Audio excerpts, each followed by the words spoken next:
to rumble. Woo! Good morning, everyone. Guten Morgen to you. Let's get this thing going on the road here. Got lots here, as usual, to show yous. So I'm going to put this right here, and we're going to put this right here, and we're going to hopefully keep that the way it should be. That looks good. I think we got it right, and here we go. Opening bell has rung. Good morning, KMO 504. Welcome to the tank. Hope you like my thumbnail today. Sofi, it just keeps growing. And it does, everybody. It does. Let's get over here. Let me pull this screen over this way here so I can monitor it over on this monitor. And hopefully we'll have a great day today, everybody. I want you to know it was very interesting. We're looking at TRUG. You can see how far they were down yesterday, so it might be a good accumulation point. But this morning, SoFi was looking good in the pre-market. They decided to attack it, so I have a feeling they borrowed some of them 2 million shares that were left, 2.4 million, and I'm pretty sure they did that. The only way they could have gotten the price down, and I want to thank you for being here as we watch SoFi now go right into the Greenville, because in the morning it was green, and I suspect that that'll be the true nature of the stock today, to be green. I could be wrong, but I don't think so. So now that I've moved this screen over here to this other monitor so I could watch it, suddenly there is nothing there to see. It is completely a white screen. There we go. And do not hit the like button, please. Do not hit the like button, I request of you. Chop Rod, good morning, Big Cat. Good morning. Here for the opening bell. Barely made it, but I am here, and I want you to know, man, have we got some wind blowing here in Michigan today. It is outrageous. Totally outrageous. Oh, Rusty. Rusty, come in first thing in the tank with a donation, everybody. All right. He's here to inspire me. Inspiration. Rusty, thank you very much, Rusty Prater. Setting the law down, man. Look at that. Thank you so much. Rusty. Boom, boom, boom. You are the man. Awesome, man. Thank you so much, Rusty. Bam. Rusty. And he understands the need to donate, folks. We need to make money to do this, to keep broadcasting every day, and we need your help every day. Those of you that have done plenty of help, you're making up for the ones that just come and try to learn. But that's okay. I've asked those people to please start coming over to my music channel and subscribing. If you're on Apple Music or Google Play or on Spotify, I'd ask you to please just give a listen to my music. And that's the way you can help contribute to this channel too, because I have over 70 songs there on those channels. And on YouTube, I have about 120 original songs, because I haven't ventured into the studio to do some of those songs because it's costly to go into the studio.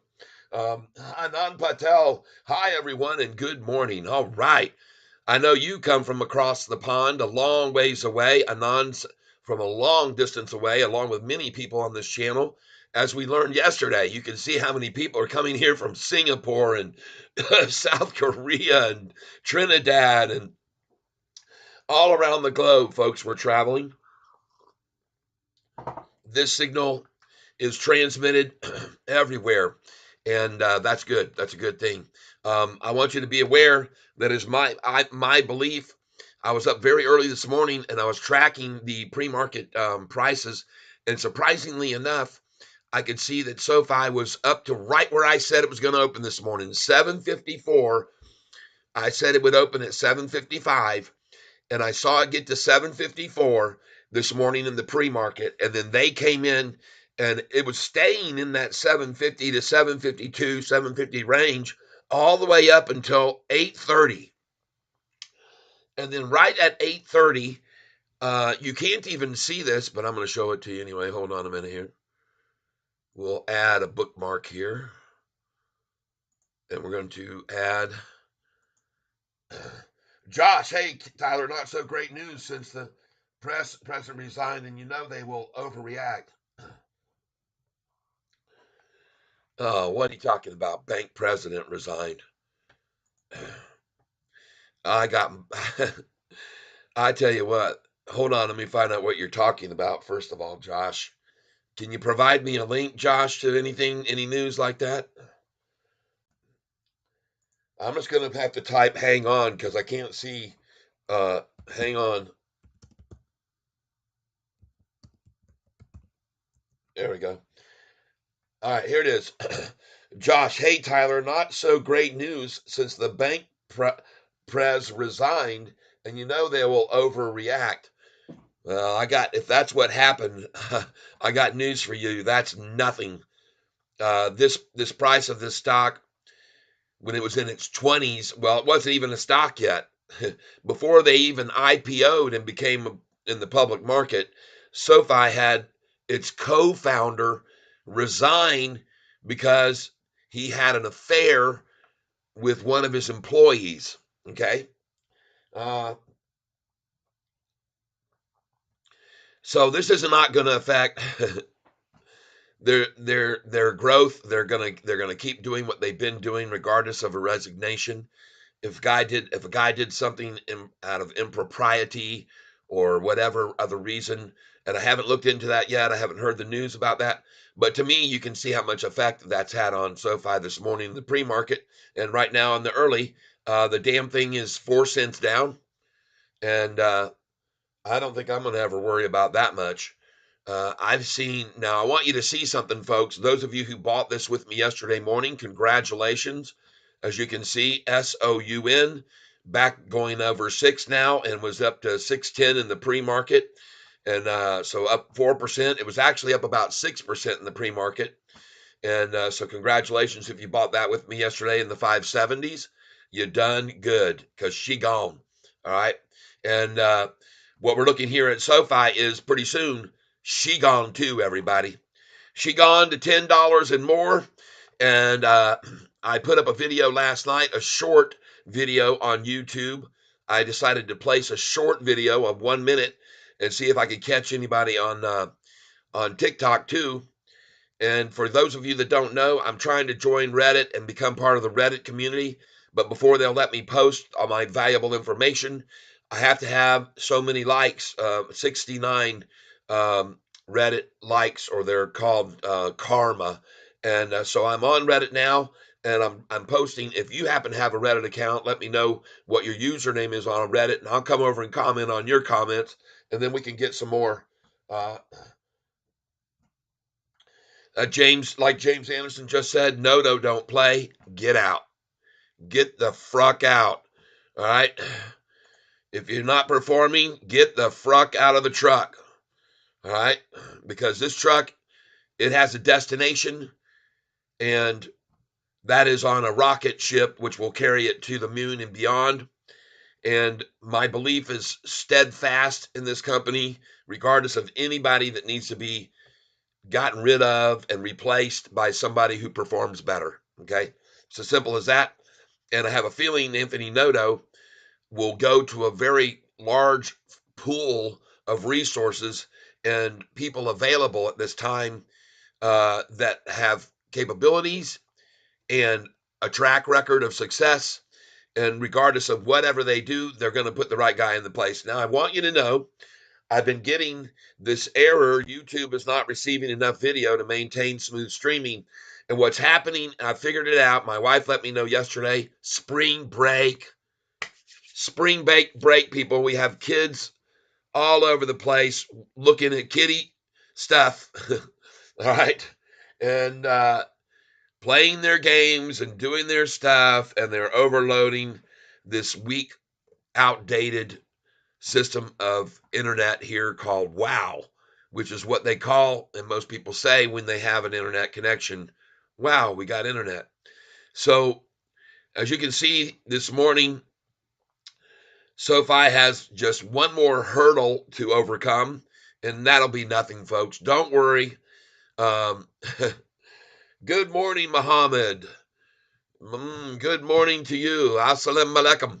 Muhammad, I found out that I have about 250 people from I don't know where you are, but from United Arab Emirates. I had 250 viewers from the United Arab Emirates. I do not know if you're from that area, if you're from over there in somewhere near Dubai or wherever you are, Muhammad, but I'm not sure. I think you may have told me it, but there's so many people from all over the globe. But I have a lot of people from that area, probably because I can simply count the 10. Wahet etnin talata arba himsa seta saban dominia tesha hashara. I think that's it. واحد اتنين تلاتة أربعة خمسة ستة سبعة ثمانية تسعة عشرة. And that would be, I am from Jordan, but living in the USA. All right. All right. From where our civilization basically began in that area over there. Welcome. Welcome to the channel, and all of your friends, please invite them to come by too. Our arms are open here. My wife, Cat, and me, Catfish, we are open and welcome to people from all walks of life and all of the globe, to everyone, everywhere. We have no rejection. We know that you're real people just like us, and that if we were to be in your presence, we would be treated like we would treat you, and that would be wonderfully. And so that's the way it is here on this channel. There is no bias because there's been traveling, a lot of traveling in this channel. The more travel you have, the less bias you will have. Yes. And to anybody else that happens to be from France, which I know we have a lot of viewers from there, parce que je parle français avec les hommes et les filles qui sortent du pays France. Je suis très content que vous êtes ici avec moi aujourd'hui. Si vous écoute tout que je dis, merci. And if it's possible you speak Spanish, then muchas gracias por ustedes estar aquí conmigo esta mañana. Hoy es un buen día por todos que está aquí conmigo. All right, so there you go. And glad to hear that. Thanks a lot. And I have my friend Milltown Smoke, para Creole avec moi. I say Creole, ma para cunyala. That's the language of Creole, which I speak. 24/7. Damn, LOL. Got an ad of some random young guy doing exactly what you're doing with a cam in the same spot. Tripped me out for a second. Like, what the? Well, let me tell you, I've tried to remove my advertisements, but was told stop doing that because you need to leave them, just make them skippable, because YouTube wants to advertise on your channel, and they will send your channel to more people if you're allowing for advertisement. So, folks, I'm sorry. I know that one of the reasons I'm saying that I appreciate your donations to keep us commercial free, but in the same sense, I need to get the broadcasting out to as many people as possible to find out about the SoFi stock. All right, SoFi. So, because this stock is going to be at $25 and $35 and $45, and it will be done within a couple of years possibly, because of the incentive that is given to the owners of this company, the people running the show, to keep it on the run and keep it on the level. Now, I haven't heard anything, but I'm going to look right now. Somebody mentioned to me, go Google. I'm Google searching now, the omnipotent Google, and I'm going to check SoFi, and I'm going to put president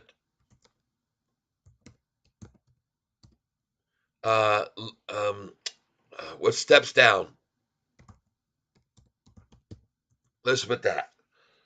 SoFi president, March 21st, Mr. Chad Borton, executive vice president and group business unit leader, lending and president, SoFi Bank, provided notice of his intention to resign from his position with SoFi. Well, let me just tell you right now, everybody, this is my opinion only, and I am not a financial advisor. I want to make sure you understand that I just have been watching the stock market and doing the stock market a long time investing, and I've been doing it since I was the year 2000. And the reason that I'm telling you about this is because I have to make sure you understand that you're making your own decisions. I make suggestions based on information and data that I'm looking at, especially charts and volume and news. And you guys know that I have my finger on this, like on the pulse of SoFi and in the marketplace. And so thank you all for being here with me. I know it takes a little while for everybody in the other areas of the country to join in. So I've got some things to share with you. And one of them is this, that nobody is resigning from this company because of its poor performance. No one, I don't think, is leaving this company because it hasn't been doing what it was intended to do and achieving all of its goals. The only ones that I know of that have left this company were, one was a co-founder who was asked to please step down once they found out he was having an affair with one of his employees. And so that was kind of embarrassing back in the 2017. And he stepped down. That's one of the co-founders. And then another co-founder within months, or that I believe it was, stepped down, but made a nice segue because he was going to start his own business. He wanted to go into business for himself, and so that one was just a departure where it was very amicable. Okay, so the reason I'm telling you this is because now this news that comes out here on the 21st, it says March 21st, Mr. Chad Borton, Executive Vice President and Group Business Unit Leader, Lending and President, SoFi Bank, provided notice of his intention to resign from his position with SoFi Technologies. And there it is, 2 hours ago. And it says here, SoFi executive Chad Borton to resign in April. Well, to me, again, then this means that this is an amicable situation. He's going to stick around. He's probably going to, I'm just going to guess here without reading the story, stick around until his replacement has made a segue in, and that he's not going anywhere.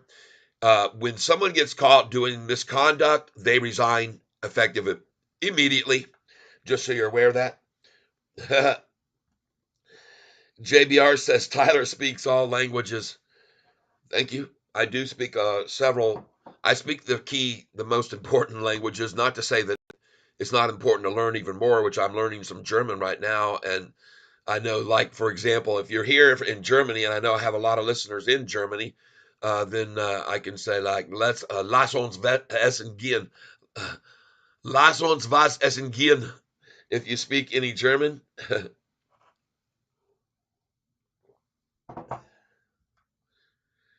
Wo ist der Toilette? And of course, beer, which is good. And that's that's good. So anyway, no worries about this stepping down. If we let's just click on this and see if we can get into this without having to. Uh, let's see if we can. And by the way, look here. You can see on September the 25th, 2017. Like I said, Mike Cagney says he steps down. Well, he stepped down because this guy was fooling around. He was fooling around, and he stepped down because of it. And so that's a different type of thing you don't want happening. This happened in 2017 to SoFi. Their co-founder caught cheating on his wife and had to leave the company. I don't know if he was cheating on his wife. I should back that up and say he was fooling around with an employee. I don't know whether he was married or not at the time. I hope he didn't, but I don't want to disclaim. I have to make sure I clarify that. But you guys all know now. No need to worry about that. And no need to worry about SoFi reacting in a negative way. It's going to go green today. The volume is very, very good this morning already. I love it. I'm seeing 20 minutes, 5 million shares. That's a nice increase. What will that mean? More borrowing pressure against the shorts. I was showing you guys yesterday these very interesting borrowing charts, showing you. I wish I could go back further than this 7 days right here that they're showing. I wish I could take you back 21 or 30. I wish they could do this so you could look back over the history of this, because the rate just keeps going up and up and up to borrow SoFi shares. And not only that, the number of shares keep getting less and less and less. It's very important to understand. And this is good for us. When they don't have shares to short with, the price is directly reflected. And I've shown you that right over here. Yesterday, I showed everybody what's going on here and why they shorted it all the way down to no shares left to borrow on November the 14th, because that was the day SoFi hit the highest it had ever been, $10.23. And that was from 1 month earlier at $4.55. For those of you not aware, in a brief synopsis, when SoFi had an earnings call on May the 1st, a year and a half ago, May the 1st, when they came out with their earnings call, they beat the street for the seventh time in a row. And it was such a good earnings call that they wanted in. So they started driving the price of SoFi down, and they were borrowing on this date when it happened, May the 15th, right here.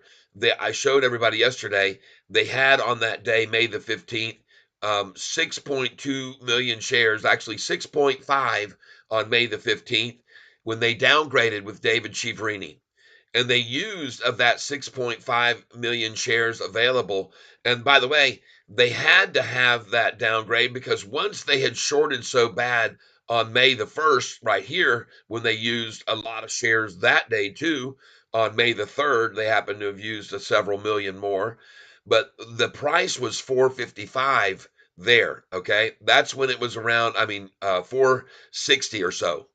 So it was at 460, but then it started to recover, folks, and it started to go back up on them. So they had to borrow more shares here on the May 15th David Chiaverini downgrade.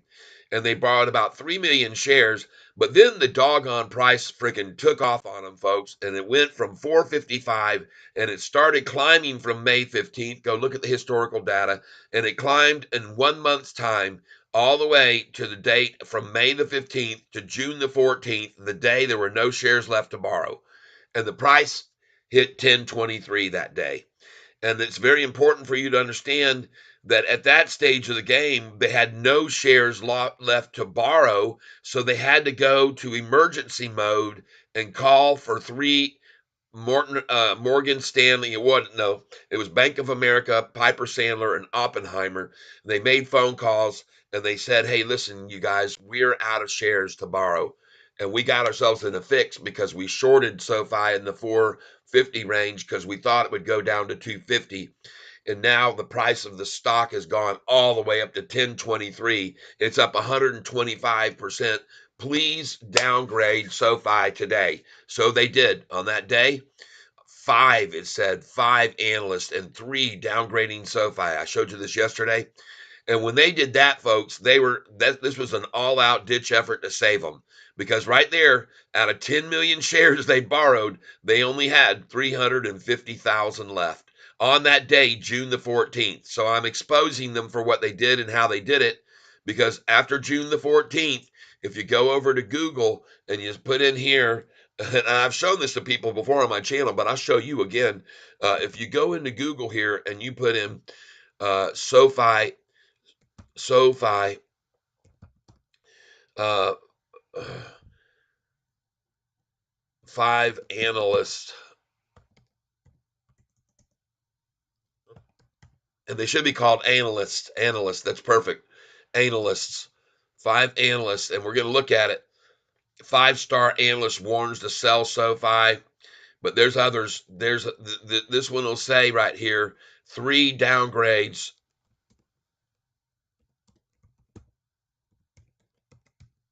And I'm showing you this so you can understand the whole process, how this has gone over the history. All right, here it is. 5 big analyst cuts. SoFi Technology slashed with 3 downgrades. And folks, this story was put out on the date that I'm telling you right here. Look at this. It says June the 5th, 16th. But folks, the actual date of the release of this downgrades was June the 15th. And I showed you that yesterday. It was June the 15th. And that's when they announced it. Because on the 14th, they didn't have any shares left.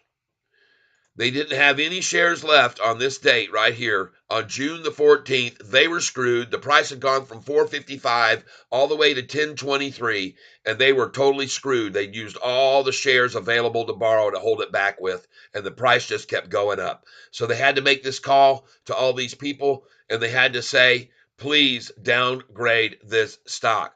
And they got help. That's what happened. They got help. And I'm going to find this. Let's see. 5 analysts increase SoFi's price target, increasing it there.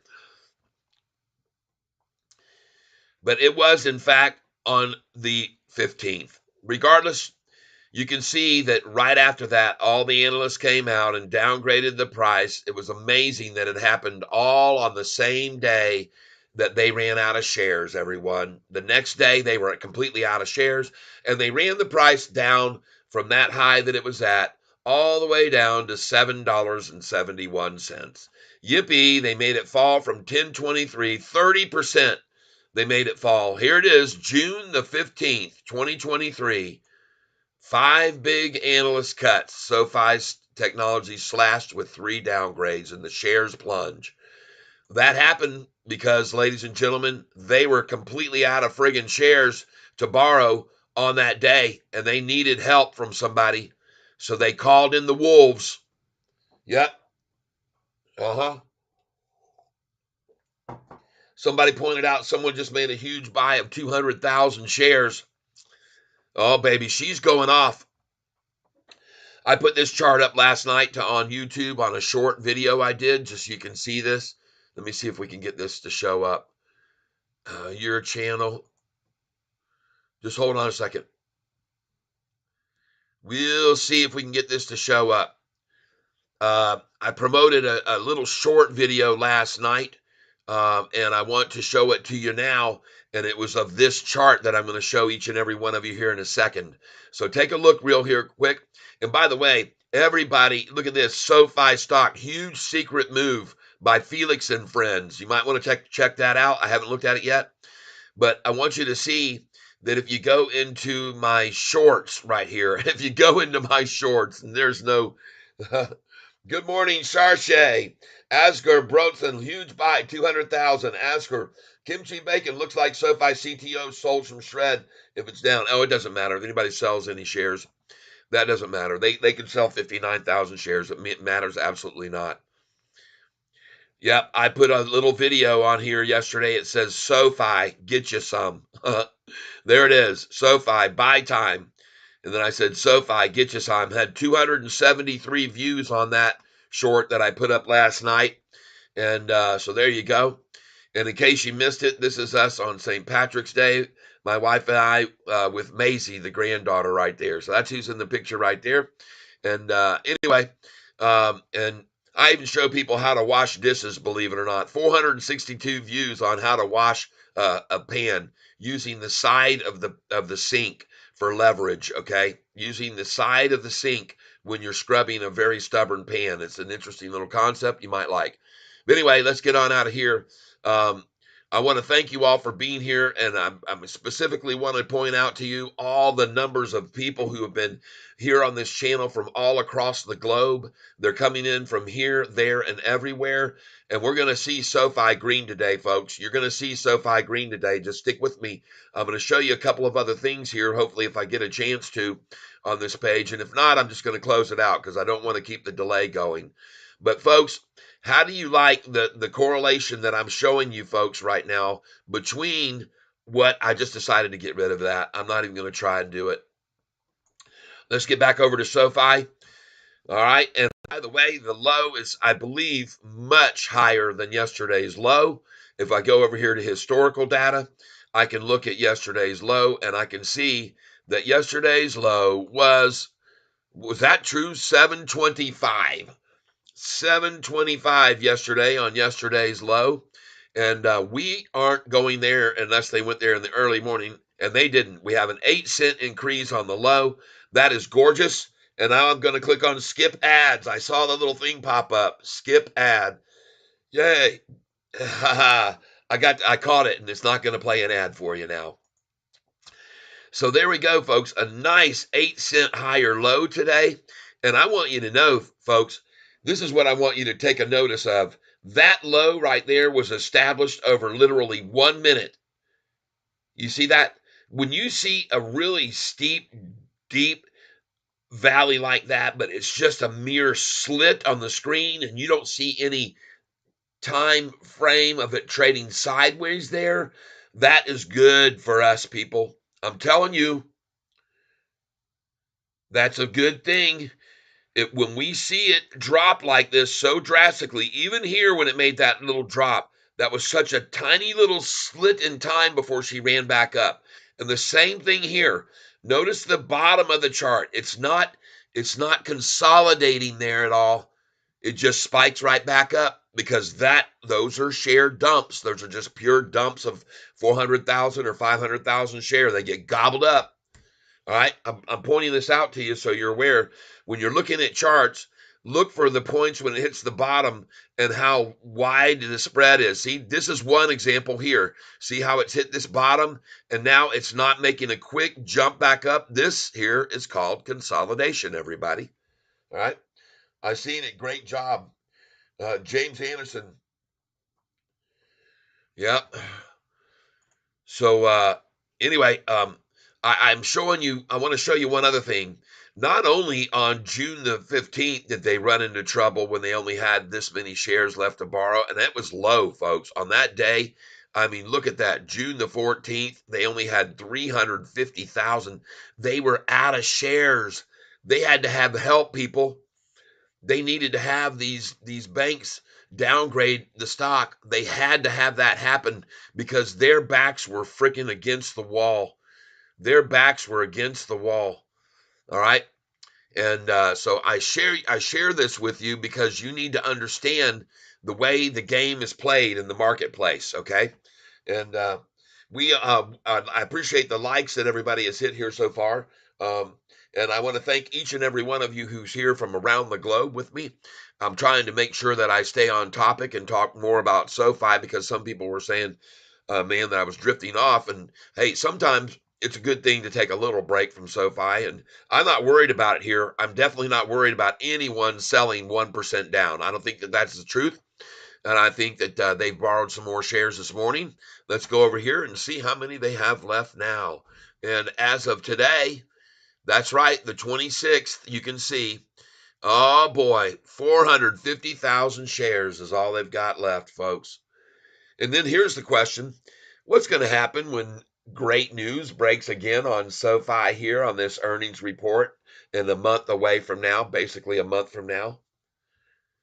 Take a look at the date right here, folks. Today's the 26th. We're a month and 3 days. In trading days, I think that'd probably only be about 25 days. And so I think it's time for this run to begin like we saw from when it was driven down in May. But this is the thing for you to note. Without those three analysts there, this price on that date of June the 14th would have just kept going up the next day, I believe. And I believe that it would have kept rising beyond 10 into the 11s and 12s where this stock really should be. But because of the manipulation and because of the headlines of right here, 5 big analyst cuts, and they weren't even 5 people, there were actually 3. SoFi Technologies slashed with 3 downgrades. And what do they start it with? 5 big analyst cuts. Well, that's a lie. They might have been 5 big analyst cuts on stocks across the market, but there were only 3 on SoFi. But they're going to use Yahoo jumps in and post 5 big analyst cuts, and SoFi's technology slashed with 3 downgrades. You got to slash them back, see, when they jump from 455 a share and you shorted there to 1023 a share in 1 month's time. You got to slash them, baby. All right, you got to trash them, you got to bash them, you got to smash them, and you got to slash them. And that's exactly what they did because the son of a bitches had used up every freaking share they had left, and they had no other option than to make the phone calls and get those things out there. They were out of options. Their back was against the wall. Now, I'm going to show you how much this shares available for borrow affects everything in a bigger light because I'm going to move over here to a time when they didn't have any shares left to borrow. All right. So if you correlate these drops in the shares available to borrow to the dates on this right here, you can get a bigger picture. All right. And that's what I'm doing for you. Those of you that are here now with me. I did this yesterday, but I'm going to show it again to new people today. So here it is. When as I showed you, they had been borrowing and borrowing from the May 15th date all the way down to November, and the price had then gone from 445 to 1023. They called out their wolves who all downgraded and put a fake headline out for everyone, and they made the price fall to 771 a share from 1023. And they made it fall that far in like 7 or 8 days, okay? And if you don't believe me, I'll show you right here. So we're going to go to the date of June the 14th when they ran out of shares. And we're going to go here now. February, March, April. Come on, baby. June the 14th. Here we go. So here's the day that it hit the high, 1023. Just 29 days earlier, David Chiaverini downgraded it. 445 was the price. 103 million shares used to run it down to 445, where they shorted the crap out of it. And remember this, folks, they shorted it from this high of 484 to 445. A lot of shares shorted at 484 to 445. 103 million, in fact. But then the price rose and rose and rose and rose and rose and rose and rose and rose because everybody realized what SoFi really was, a growing company with 7 in a row quarters of profitable earnings and showing growth like crazy. And the reason that it went up to 1023 was because of that. In my opinion, I could be wrong, but I don't think so. All right. But then after it hit 1023, look how many days it took. 771, and it was 6 days. 1, 2, 3, 4, 5, 6th day down. All right. So this is why I'm showing you this, because during those next 6 days, as they drove it down to 771, they started returning those borrowed shares, and they got it up to 4 million, 10 million shares they could borrow again. And that lasted, and I want you to see this, that lasted from, this is on SoFi, we're talking SOFI, and we're talking about the date, July the 20th. They had returned all the shares that they borrowed to run the price down to 445. They returned all 10 million, and then they didn't need them for a while, all the way through August and September and October and November. Didn't even need to borrow those shares. But suddenly, and here's where you need to pay attention, they got to this date, December the 23rd. They had 10 million shares. And why suddenly did they have none? From December 23rd until this date, January 14th. This is the question you need to ask yourself. And is there a correlation between the price between December 23rd and January 14th when they couldn't control the price? So let's go look at December 23rd to January the 14th and see what happened to the price. All right. Does that sound like a good idea? I think we'll do it. December 23rd to January 14th. We move over here to December the 23rd. We're moving up, up, up, up, up to December the 23rd, October, November, December 23rd. And what happened to the price?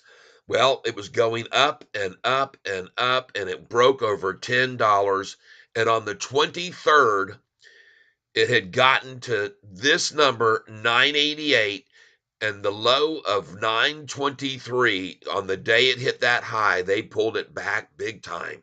They used a bunch of shares to pull it back from 1016 to this 931 number to close. But then the damn thing started going from 923 to 939. And here's the date they ran out of shares, folks, to share. 922. If you look at this right here, this says right here's the date right there, 1223, not 922, 1223, okay? That's the date, December 23rd, and I'm showing it to you on this chart, December 23rd. That's when they had to use all the shares. They borrowed every single available share, and then what happened to the price? The price went up, and it went up, and it went up, folks. Why? Why would it go up all those days? Well, they didn't have any shares left to short it with till January the 14th.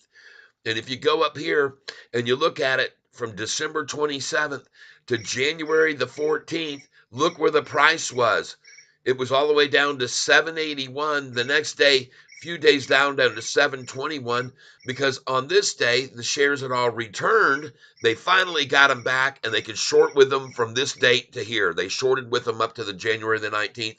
That's when the 19th came, and they had shorted it down to 721. They borrowed all those shares again, and then they ran it down to 721. All right. Does that make sense? There they are. They borrowed them again, and to the 21st, then they ran it all the way down to 721. Now, what happens after that? From the 21st to the 29th? Well, we jump over here, and what happened from the 21st to the 29th? The price went up, and it went up, and it went up, and it went up, and it went up. And look at the 29th. It's on the high of the highest it could be on the 29th, folks. That's from here to here on the 29th. See, when they don't have any shares to borrow, they can't control the price, and it runs up and up and up on them. You understand that? And so right now, they're in the same pickle.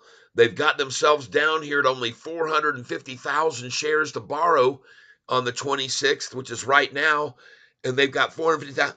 How are they going to, when they run out of shares, then how are they going to keep the price from going up? Well, I'll tell you how. They'll have to call 5 analysts. They're calling 3, but Yahoo will tell you it's 5, see? And they'll get 3 analysts to downgrade the price. And you might want to pay attention to the fact that one of the analysts here, Piper Sandler, they adjusted their price right here to $8 from $6.50. The previous target price was $6.50, and they're calling this a downgrade. They raised their target price to 8 from 650, and they claimed it was a downgrade. All right. Meanwhile, Bank of America, they raised their target to 10 from 950, and they called it again a downgrade. You get how this works? Okay, I hope you do. I hope you can understand. And you can see the date, June the 15th. That happens to coincide with the same date that they had no more shares left to borrow on this date right here, June the 14th. So I'm proving to you how they did what they did and how come they had to get those 3 downgrades on the 15th of June, everyone. It was a must do. They had to run SoFi back down to 771. After that day, when they were out of shares, they didn't have a single damn one left on June the 14th. And you can see what was happening to the price. It had gone through the roof. And by June the 14th, it had gone all the way up to 1023. And you know what? I read and I listened to one of the guys that they talked to on MSNBC saying, why did you just downgrade SoFi? It was at a record high going for a month run. And he said it was overbought. It was just too high compared to the rest of the index. That was his quote. I heard him say, well, the rest of the index isn't moving up nearly that high. So that's why we had to downgrade them. And then they were raising their target prices, but telling everyone out there on the media that they were actually downgrading the stock. And then, of course, you get a downgrade on July the 13th right here from who? Morgan Stanley makes the price, and they owned $58 million worth of our stock that day. And they also happen to be one of the founding companies when SoFi started from the very beginning. Morgan Stanley stepped up to the plate and gave SoFi a $60 million line of credit to help them start doing their student loan. That's how they began, was doing student loans. And Morgan Stanley gave SoFi a $60 million line of credit to get them going in the beginning. And then they downgraded us on July the 13th. And they had 58 million. And now you can go over to see how many shares of stock they hold. And I have a record here. Thank you to Danny Dimes 10 for showing you this. This is how many shares they have. It's not 58 million anymore after they downgraded on July the 13th. Oh no, my friends. Nope. Right now, Morgan Stanley's sitting on a handsome $107 million worth of SoFi stock. 107 million from 58 million after they downgraded us on that day, July the 13th. But on July the 13th, they did downgrade us. And what do you know? 5 days later, the price is back to 1013. See that? That's only from 1020, 1023. That's only freaking what? How much away? 10 cents off of the high right there on July the 19th. So you come over here and you go, well, what happened on July the 19th? What did they do? June, let's look at July the 19th right here. Oh boy. Right there, they borrowed shares again. They did it on the 17th, and that's how they got it down to that number on the 19th. I'm showing you this, folks. It correlates. See how it got to that high? Because they have to borrow them. Again, when it gets to that number, they got to start borrowing to stop the run up. But they don't have those shares to borrow anymore. And I want to show you guys this, everyone. Please look at this long-term chart. Look right here at this pattern. It runs up here. And I want you to see this purple line you're looking at right there. It's red right now because my cursor is on it. But that line is my trending line, okay? And I have it there. And I want to show you why this is the most important thing for you to take in when you're thinking about buying SoFi. Look at the price here. Make a nice lateral upwards move for over from 10 10.4 up to 11.4. So a month of making a nice lateral upward move. And then this is what I want to stress to you most of all. Look at how it dropped below my trend line and then up and then double dipped and then off to the freaking moon. And look at this massive gap from this price right here of $5.79 or 5.80 up to this number right here. There's a huge gap to there up to 668. So that gap was gone quickly. Then here's what I want you to pay attention to. After you had the upwards lateral move and the double below the thing, you had a nice lateral upwards move and a double below the trend line. Again, I want to point out to you more specifically that this first time that as the price dropped and then got to the double bottom, it was hardly below my trend line. You see that? It just went just below about maybe a 3/8 or so, and then it went right back up over that trend line. All right. So here you have a lateral move, a big drop, up, and there you go, up again to the top. Okay. Now I want you to look at this. Here's the replication of that again. Here is your big lateral upwards move. Here is a deep drop, much more than this one here and here. This is a deep, and look at the gap between this price right there and that one right there. Okay. There's a big gap in between these two. All right. Thank you, honey bunny. All right. So pay attention to these things. I'm paying attention here. I want you to see that this first double gap was just below the trend line. The second time after the same move and the double bottom was deeper. But look how much higher we went after that one. So here we saw the lateral line, the double bottom, the move here. We see the lateral line, the double bottom, and deeper, and then the big jump up. Why am I showing you this? You might be asking. Okay, well, here it is again.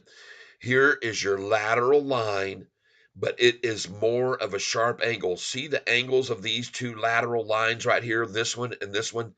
This one was gradual, this one was gradual, but this lateral line, folks, is making a steeper ascent. And therefore, the duplication of this move was necessary. Bam, deep, deep down. Okay, so here you've got two shallows, two deeps, and off to the new high. And over here, you've got two shallows. All right, this is two shallows right here, two deeps. And then I think we propel much, much higher from here. Okay, and this is to me showing a replication of this shallow dive and then the deep dive and then this one right here, this shallow dive and then the deep dive. Okay. And I think this only indicates that we're about to really go off. Okay. And I think we're going to do the same thing. And what I mean by that, and I'm going to point this out to you, is when we had this shallow dive and we made a move to this number right here, that was to 772 a share. But when we went from this deep dive and we made this price move from 476 all the way up to there, which was 974, 974. All right. That is a big increase. That's a $2 increase. Okay. From this deepest one here, and I'm doing the math with you, from 477 to take it all the way up there to 974. 4 to 9. You're talking about, my God, it's a $5 move, everyone. Okay? So look at this one. Pay attention, please. On this short double here, here's the lateral upwards move. Here's the double bottom right there. And that was just below this trend line. And that double bottom moved the price from right there. And what was that price that day? Let me look at this. 437. It went from 437 up to what? It went up to 437 all the way up to 772. 7.72 minus 4.37 equals, it made a move of $3.35. Okay? 335. It made a move of 335. I'm going to write this down. 335. And then after it made that drop, I'm going to do a significant price drop, 772.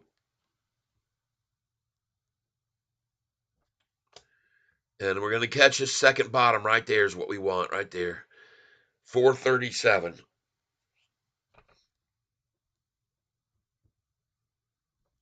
Okay, 335. And then we see a drop right here. Now, we're using this to predict what it's going to do in the future, folks. 772. And how far to that double bottom, the second bottom? 772 to 476.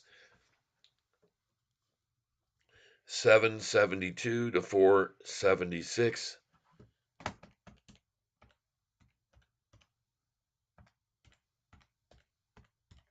That's 296.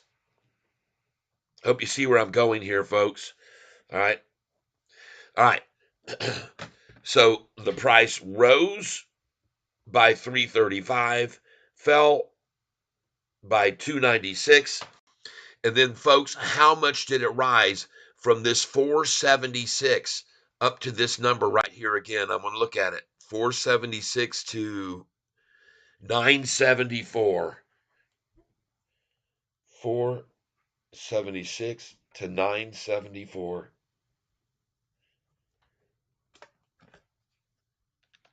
9.74 minus 4.76. That's 498, folks. God dang, man. Let's call it $5.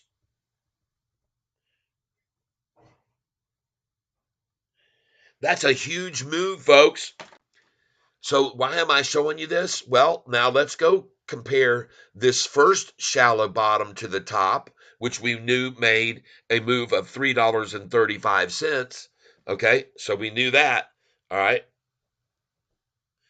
And then we're going to do it again. We're going to go from this high right here, right there, 970 something, where it was. Where was it? 974. From 974, I want to see how much the pullback was. And daggum, folks, the price actually went all the way up here to 1049. 1049. They're showing 1035, but I know it was 1049 on that day because I know the historical data of it. And but anyway, since we're going to use, they're not using the same numbers here, so I'm not going to use the real numbers here. I'm going to keep it right along with this chart. But what I'm trying to show you is, folks, that this first move off of the bottom was a nice move, right? I mean, a big move, $5 off of that bottom. And I got to get this where I can see it a little bit better, folks. Hold on a minute.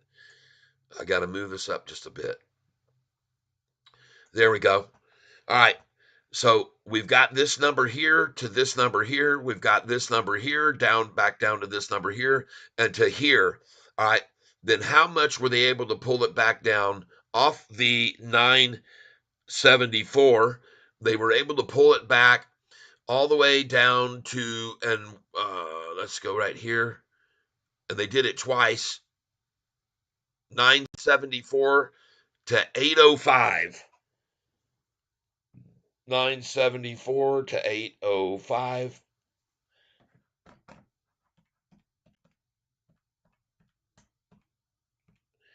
And we're at 169.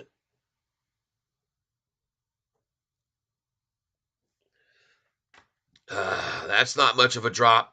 And then from there, she popped from 805 all the way up to right there.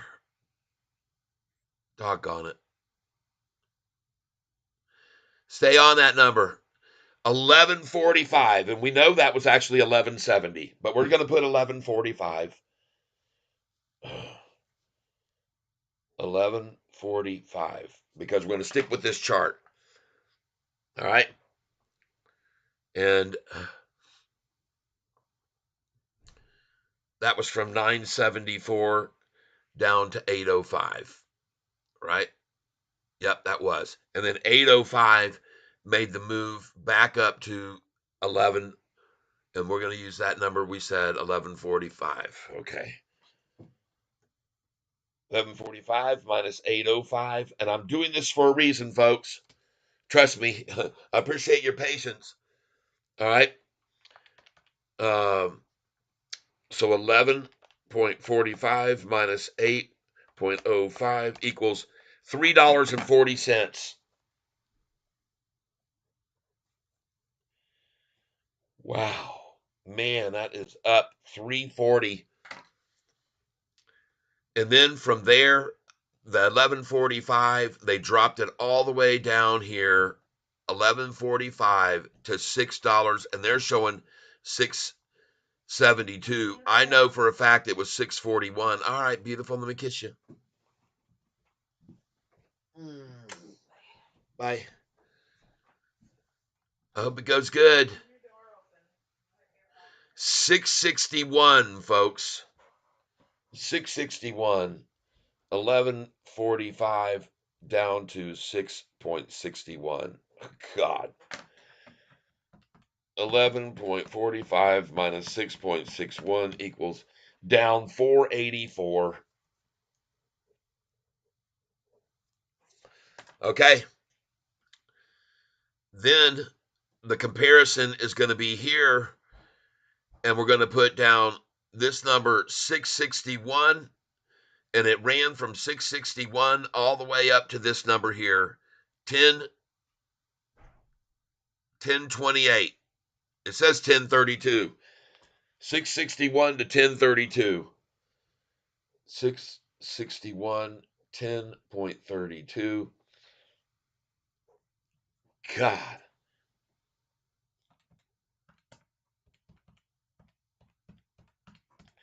$371. So you see how much hedge funds are making off of this stock right now, everybody. Can you see how much they're making here? I mean, my God, this is insane. And then they drove the price down from that one right there. Just hold on a moment, please. I'm going to get this to this. I'm going to show you why these numbers are so important to us. Okay. Then you had the double bottom, but from here, folks, from this price here, I want to get to the bottom right over here. So that was $10.32 to right there, the newest bottom. What was it? $6.92. 1032 to 692. $3.71 drop. And folks, now here's what I'm showing you this for. I see a lateral upwards movement right here at a gradual pace. And then I see a big double bottom just below this trend line. Then over here again, I see a repeat of it. I see a nice lateral upwards move. And then I see the double bottom and an ascent up to another high. And then I look over here and I see another lateral move, but much sharper than this one here. And I want to show you what I mean. If you give me just a second here, I'm going to put some draw lines up here. And you guys pay attention to this because this is important. This is the grade of the one time that it made the move. All right, right there. And then this is the grade or pitch level of the next time that it made a move right here, right there. Oh, hold on. It's about right there. All right. But this is the pitch level of this most recent one. All right. Okay. So you got a lateral line gradual. Then you've got the drop down below the trend line. Then you've got a lateral line again, gradual. And then you've got the big deep drop below the trend line. And then you've got another lateral move, much steeper. And then the double deep drop. Okay. From this number, if we went from this number, which was 460 something, 476, all the way up to this number right here, which was 974, that is a $5 increase. And I easily believe it was 98 cents, 498 to be exact. I believe we're going to see a move from this price of 77.08. I believe we will go up that same amount now. I think we will climb right now by $4.98 roughly. Okay. So the price right now of SoFi is sitting at, where are we right now? Sorry, everybody. Okay. So the price of SoFi right now is at 724, and I'm just watching it here. I'm not worried about anything that they do right here with SoFi because this is exactly what I would expect to see out of this news. And there's no volume, folks. This is very, very low volume for an hour in. Just be cool and look over here at what's going on. They borrowed all the shares again today. So they had 2 million and they've got 450,000 left. They're using the 2 million now, folks. They're using them up now. Don't worry, they're going to use them all, and then the price is going to spring off of this. That's my call. All right. All right. And I think off of this price, even at 717, where we are right now, 7.17 plus 4.98 puts us at $12.15 for the next high. All right. And it's interesting that they got to get the price of SoFi to only $12.29. Okay. They've only got to get it to $12.29. Now, I am going to be buying some SoFi right here, right now, at this price. I'm going to buy it. I'm definitely buying right here, right now. So just give me a minute to step in here and buy some of these shares cheap.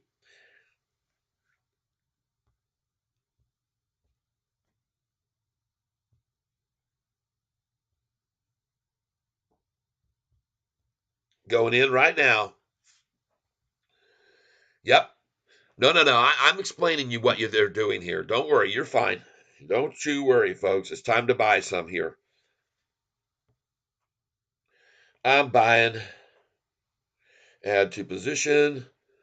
Definitely going to pick up 100 shares right here. Review order and place it.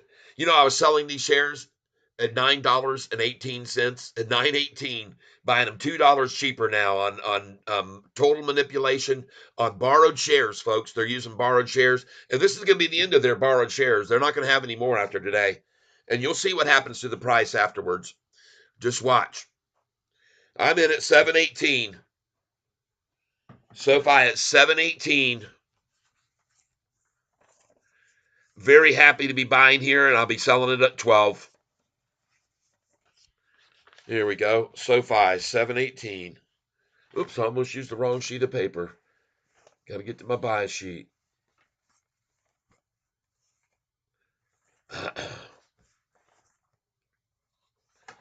Oh, don't you worry, folks. I will be adding to my position here for sure, for sure, for sure.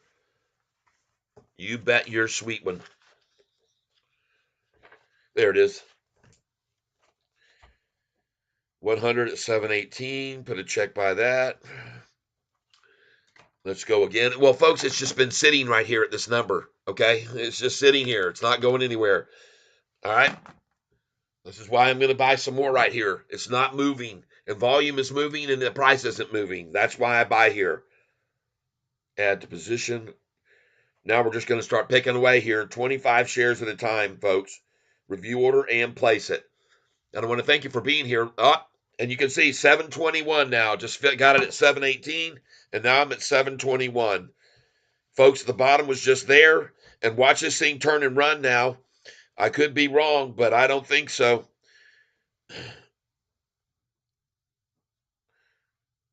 25 at 721. I'm going to go again on this.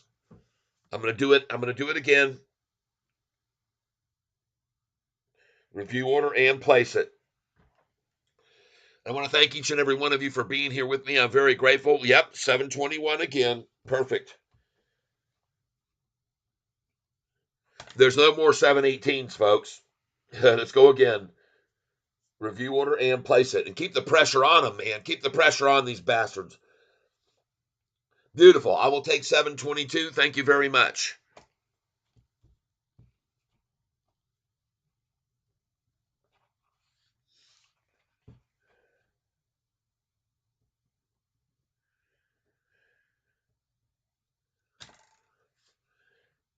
Hanging in, but finally breathing. Nice trap. Those who saw will regret it. Oh, yeah. They're going to regret it, all right. And you need to take a look at what time it is of the day, folks. It's 10:30 exactly. It's 10:30. Hello? Review order and place it. Oh, I'm buying here with these people at 722. 722 again. Thank you.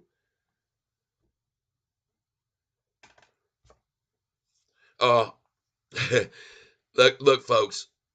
There is no way without them borrowing these shares this morning, and you can see I've already been laying this out for you today. What happens every time they run out of shares? Here they ran out of shares from May the 15th all the way until June the 14th, and that was the day SoFi's price hit the highest it had been. With only 350,000 shares left to borrow, SoFi hit a high of 1023, gone up 125% in 1 month's time. And on that day, June the 14th, you can see it on this chart, on these on this historical data right here. And let me close this out right here. You can't go wrong buying this stock here today, folks, at 720. In my opinion, you'd be very wise. I'm not a financial advisor, but I know what manipulation looks like. And I'm going again. Here we go. Let's buy it some more. Review order and place it. I'm just doing 25 share orders here, 25 shares at a time. And I would be happy to buy it. Yep, and I am. I'm at 723 now. I get happy when I fill for items more. HIMS. Elaine, that is funny. Okay, hold on. I haven't been able to read everybody's comments since these attacks have been coming in. I got to back up and start reading all this, don't I?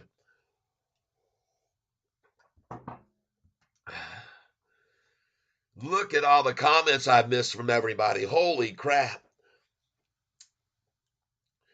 Josh, hey, Tyler, not so far. Great news since the bank. Yep. Okay, hang on, Josh. Josh, Chad Barton. Yep. J-Rod, can't catch a break. One thing after another. James Anderson, no, don't play. Get out. Right? Remember, that's why he took over the company and told everybody 0 towers for sex tolerance for sexual harassment. Yep. Muhammad, good morning. I am Jordan. Okay. Thanks a lot.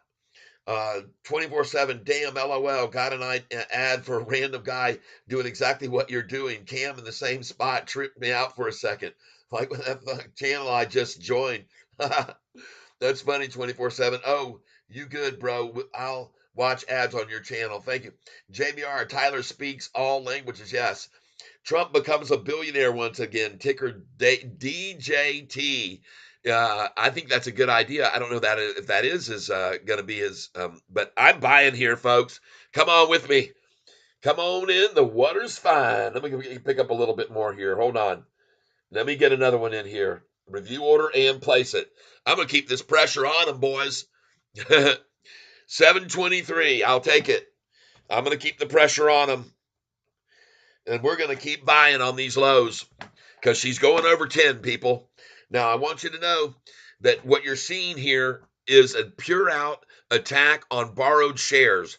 And I want you to see what I mean by that right here and now. Going over here. And here's what's going on. They just got through borrowing a bunch of shares, okay? And in fact, they borrowed, remember this, just then they had borrowed from 10 million. They only had right here 450,000 shares left this morning. All right, so they borrowed, remember, they've borrowed now almost 2 million shares, and then they've run the price down right now with those shares that they borrowed, okay?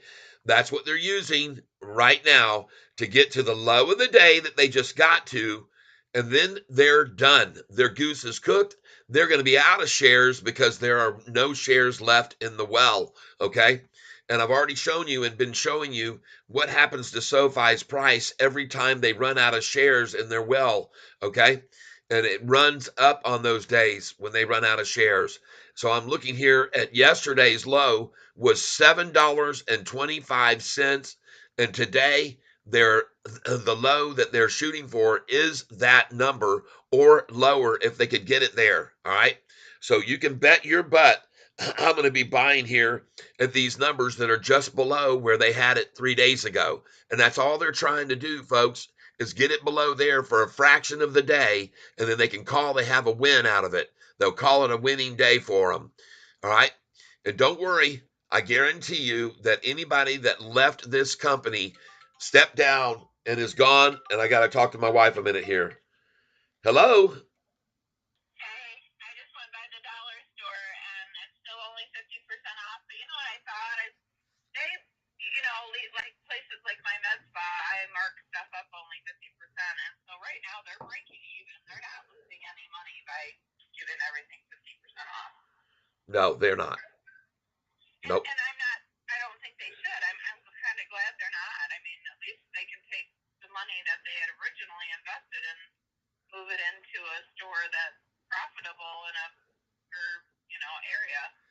I hear you. But I just, had that thought. Yep. You're right. Yeah. All right. I just wanted to tell you it's still 50%. Thank you, beautiful. All right. Bye. Love you. Bye. All right. That's my beautiful wife calling me. And there's a deal going here in town. We have a dollar store shutting down and 50% off on everything. If you want to get over here and get 50% off the dollar store, jump over here to where we live in Langsburg, Michigan. And right now we're seeing what I would call 100% beyond any shadow of a doubt. These shorters will borrow shares on any news to help run the price down. And I want to make sure you understand by looking here, when they were trying to run SoFi's price down here, they started borrowing big time when they called on this day, May the 1st, when SoFi made a report of earnings for the 7th time in a row, and revenues were rising. Billions of dollars were being generated, and then they attacked, and they borrowed shares to attack us with on that day. May the 1st, 2nd, 3rd, they borrowed big time shares, and then they ran out of shares. On May the 15th, they started running out because on May the 15th, SoFi was downgraded by David Chiavrini, that 0-star rated analyst. And everybody who didn't know anything about his analyzing that was so poor, you'd be better off to flip a coin. They started selling out of panic when he said $2.50 a share. And then everybody found out he was a scam, and everyone started buying back into the company from May the 15th, 16th, 17th, 18th, 19th, 20th to June the 14th, all the way to the end of May and the middle of June. And they were borrowing shares to try to keep this price from going higher and higher and higher and higher. And they couldn't stop it. They couldn't stop it. They could not stop the price from going higher. All through that time from May the 15th, right here, the price was at 445 for the low. They used 103 million shares. They shorted it from 485 a share. they shorted it down to 445 on that downgrade and using 103 million shares, and the next day another 38 million, and the next day they used more. And it, by the way, the price then started going up, and it went up to 549 and 548 and 605 and 702 and 726, $768. In the meantime, what are they doing? They're borrowing more and more and more shares every day during that time. And the price kept rising on them. They were borrowing more, thinking they could stop it. But the price didn't stop rising. It kept going up all the way through June 8th, 9th, the 10th, the 13th, June the 14th, and they were virtually out of shares to short. Look at June the 14th. They were screwed, folks. Shorty was screwed. They had only 350,000 shares left in their shorty well. And what did they do on June the 15th? They called out the big guns. June the 15th, look highlighted here in blue, 5 big analyst cuts. Sofi Technologies slashed with 3 downgrades. On the very day that Shorty had run out of shares practically, here comes 5 big analyst cuts. And the truth is, there were actually only 3. And the other truth is, none of them were downgrades. I'm here to tell you that all 3 of these companies, this one, Piper Sandler, went from up to $8 from $6.50. That's not a effing downgrade, anyone. This one here, Bank of America, went up to 10 from $9.50. That is not a downgrade, I argue. Yes, and Oppenheimer also downgraded the company, moving from a rating of perform to outperform, but they didn't even give a target price because they were probably too embarrassed by how low their previous target price was. They didn't want to have to raise their target price and call it a downgrade. They were a little more honest with us, all right? But the truth of the matter is, they had freaking run out of shares, and they're run out of them now. Now, I want you to see what has happened when they completely run out. What happens to SoFi's price, share price? I want you to see it right now. Right here, they ran out completely on December the 23rd. They were completely out of shares on December the 23rd. They ran out, and they ran out from December 23rd all the way over here to January 14th. Well, what happened to the price from December 23rd to January 14th? Let's go look. Let's go see. Let's find out. Let's be educated. So from December the 23rd, the price was at 923 when they were borrowing all those shares. They borrowed the crap out of them. And look what happened from the time when they ran out. The price went to 988, 999, and on December 27th was at 1049. And you want to know why? Because they didn't have any daggum shares in December the 27th to borrow. They were out of them. The reason the price ran from all the way down here at 923 and 921 and 914 and 909 and 784, it was rising here, but they were borrowing and borrowed all the shares they could. And that was what they did on December 23rd. They ran out completely, and they didn't have any all the way to January the 14th. And by looking at here, you can see on December 23rd, they were in trouble, folks, because the price had already gone over 10 once, and then they borrowed a bunch of shares, and then doggone, when they ran out of those, the price just went through the friggin' roof. So I'm pointing this out to you so you can understand the relevance between having no shares to borrow with, to short with, and what the price movement is, okay? So look here, even during this time, January the 14th through the 19th, they had returned all the shares because they had to. They were forced to return all the shares, and they got it from January the 14th through the 19th. They had all the shares to borrow. And so now we go over here to January the 19th, and what happened once they had shares to borrow again? Well, you can see right here from January the 19th, right here, I'm going to back up to it. The price was 721. See that? Coincidentally, the lowest they could get it was when they had those shares right there, when they borrowed them all. 19th, right here. Look at that. On the 21st, 721, there's the correlation between the date, January 19th. They borrowed all the shares to make the price fall to 721. Do you understand that? So there they are. They had no shares from the 14th, but the 19th, they borrowed them all and they made the price fall again to the low. I'm showing you this because when they got the shares there, they can make the damn price do what they want, right? But when they don't, they're in trouble. And they're in trouble now, is what I believe. So I'm going to show you here again.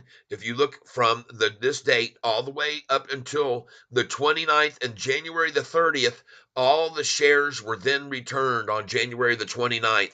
So what happened all the way from this date right here, January 19th, during that 10-day period, what happened with the price? January 19th, from 10 days, it went up and up and up and up and up. And what do you know?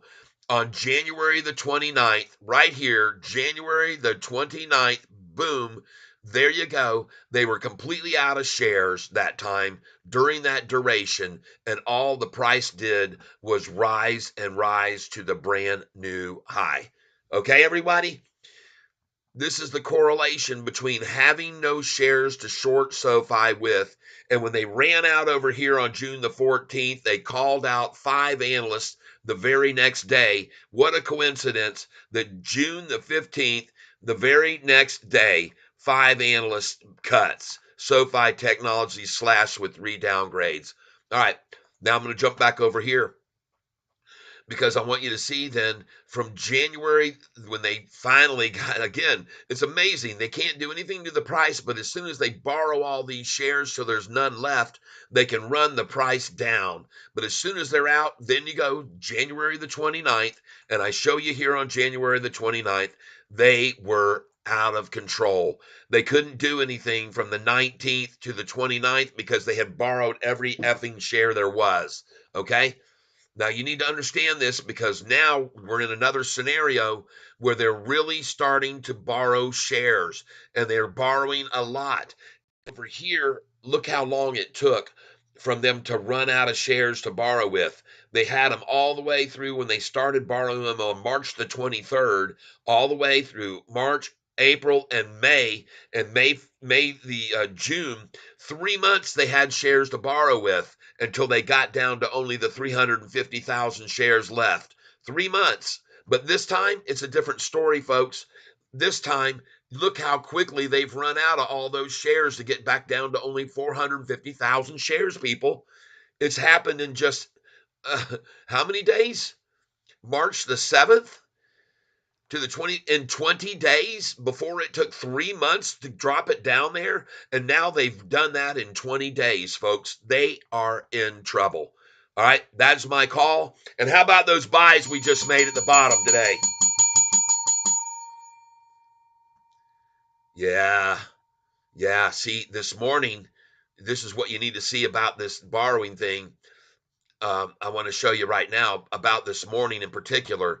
This morning, they borrowed those shares. They had right here what does it say? They had 1.9 million shares. I got to get this over here where you can see it. They actually had right here 2.1 million shares they could borrow to short with today. All right. So they borrowed with those and then they dropped it down here to 450,000 shares today, folks. All right. 450,000 shares today was all they had left.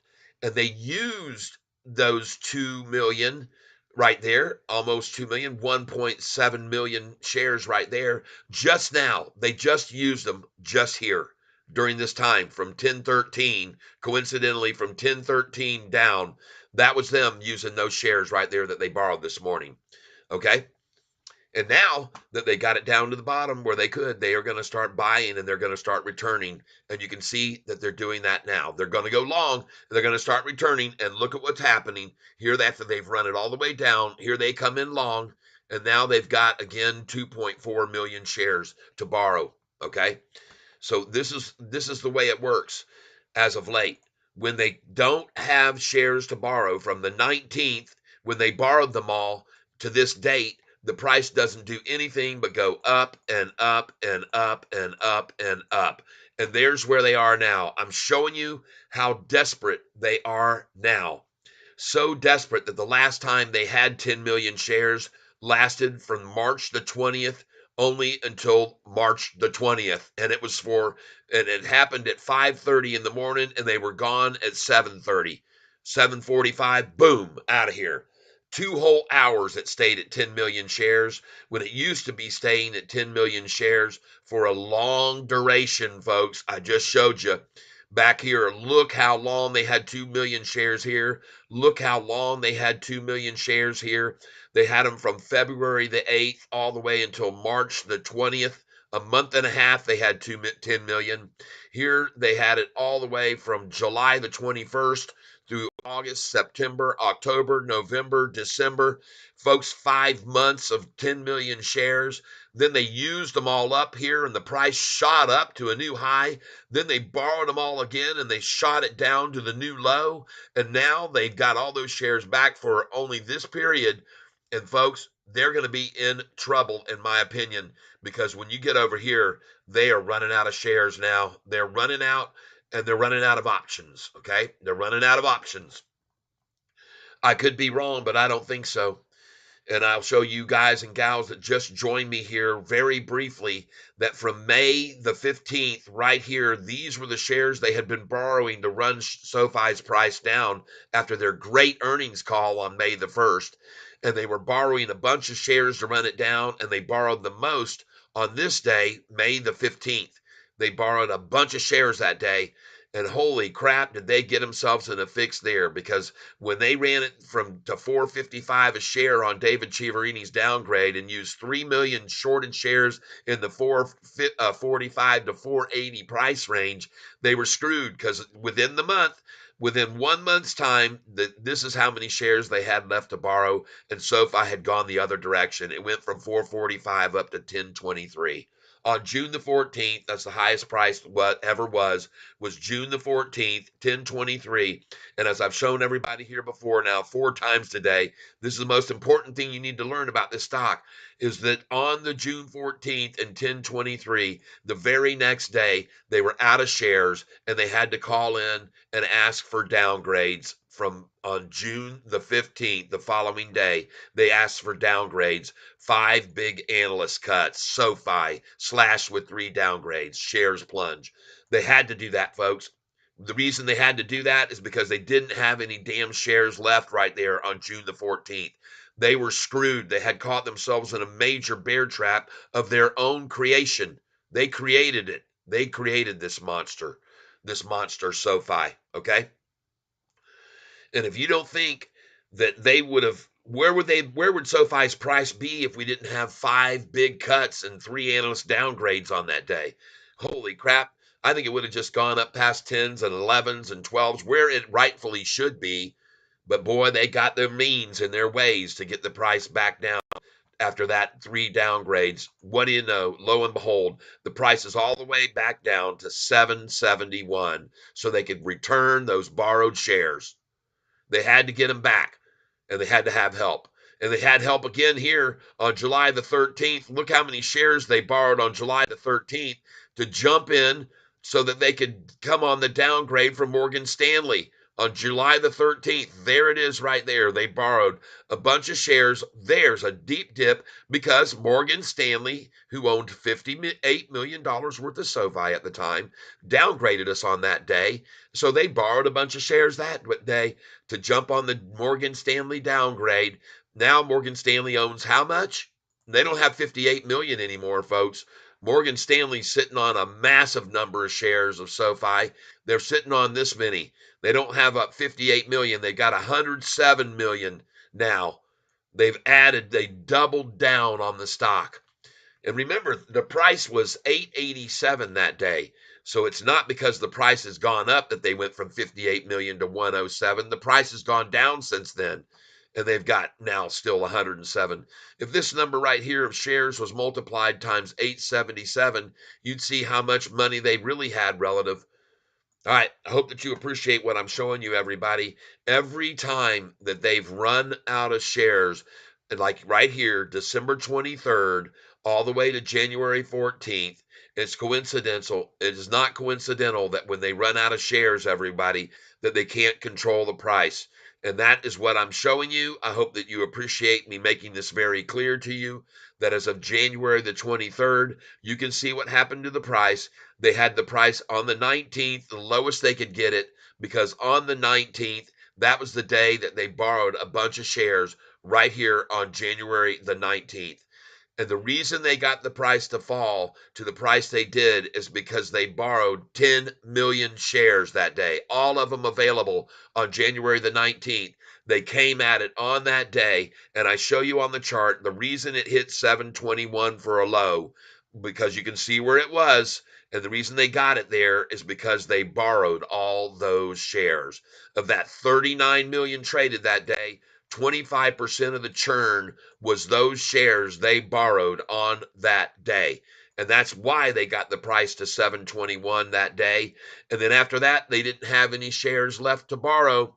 After that day, on this date, they didn't have any more until the 29th.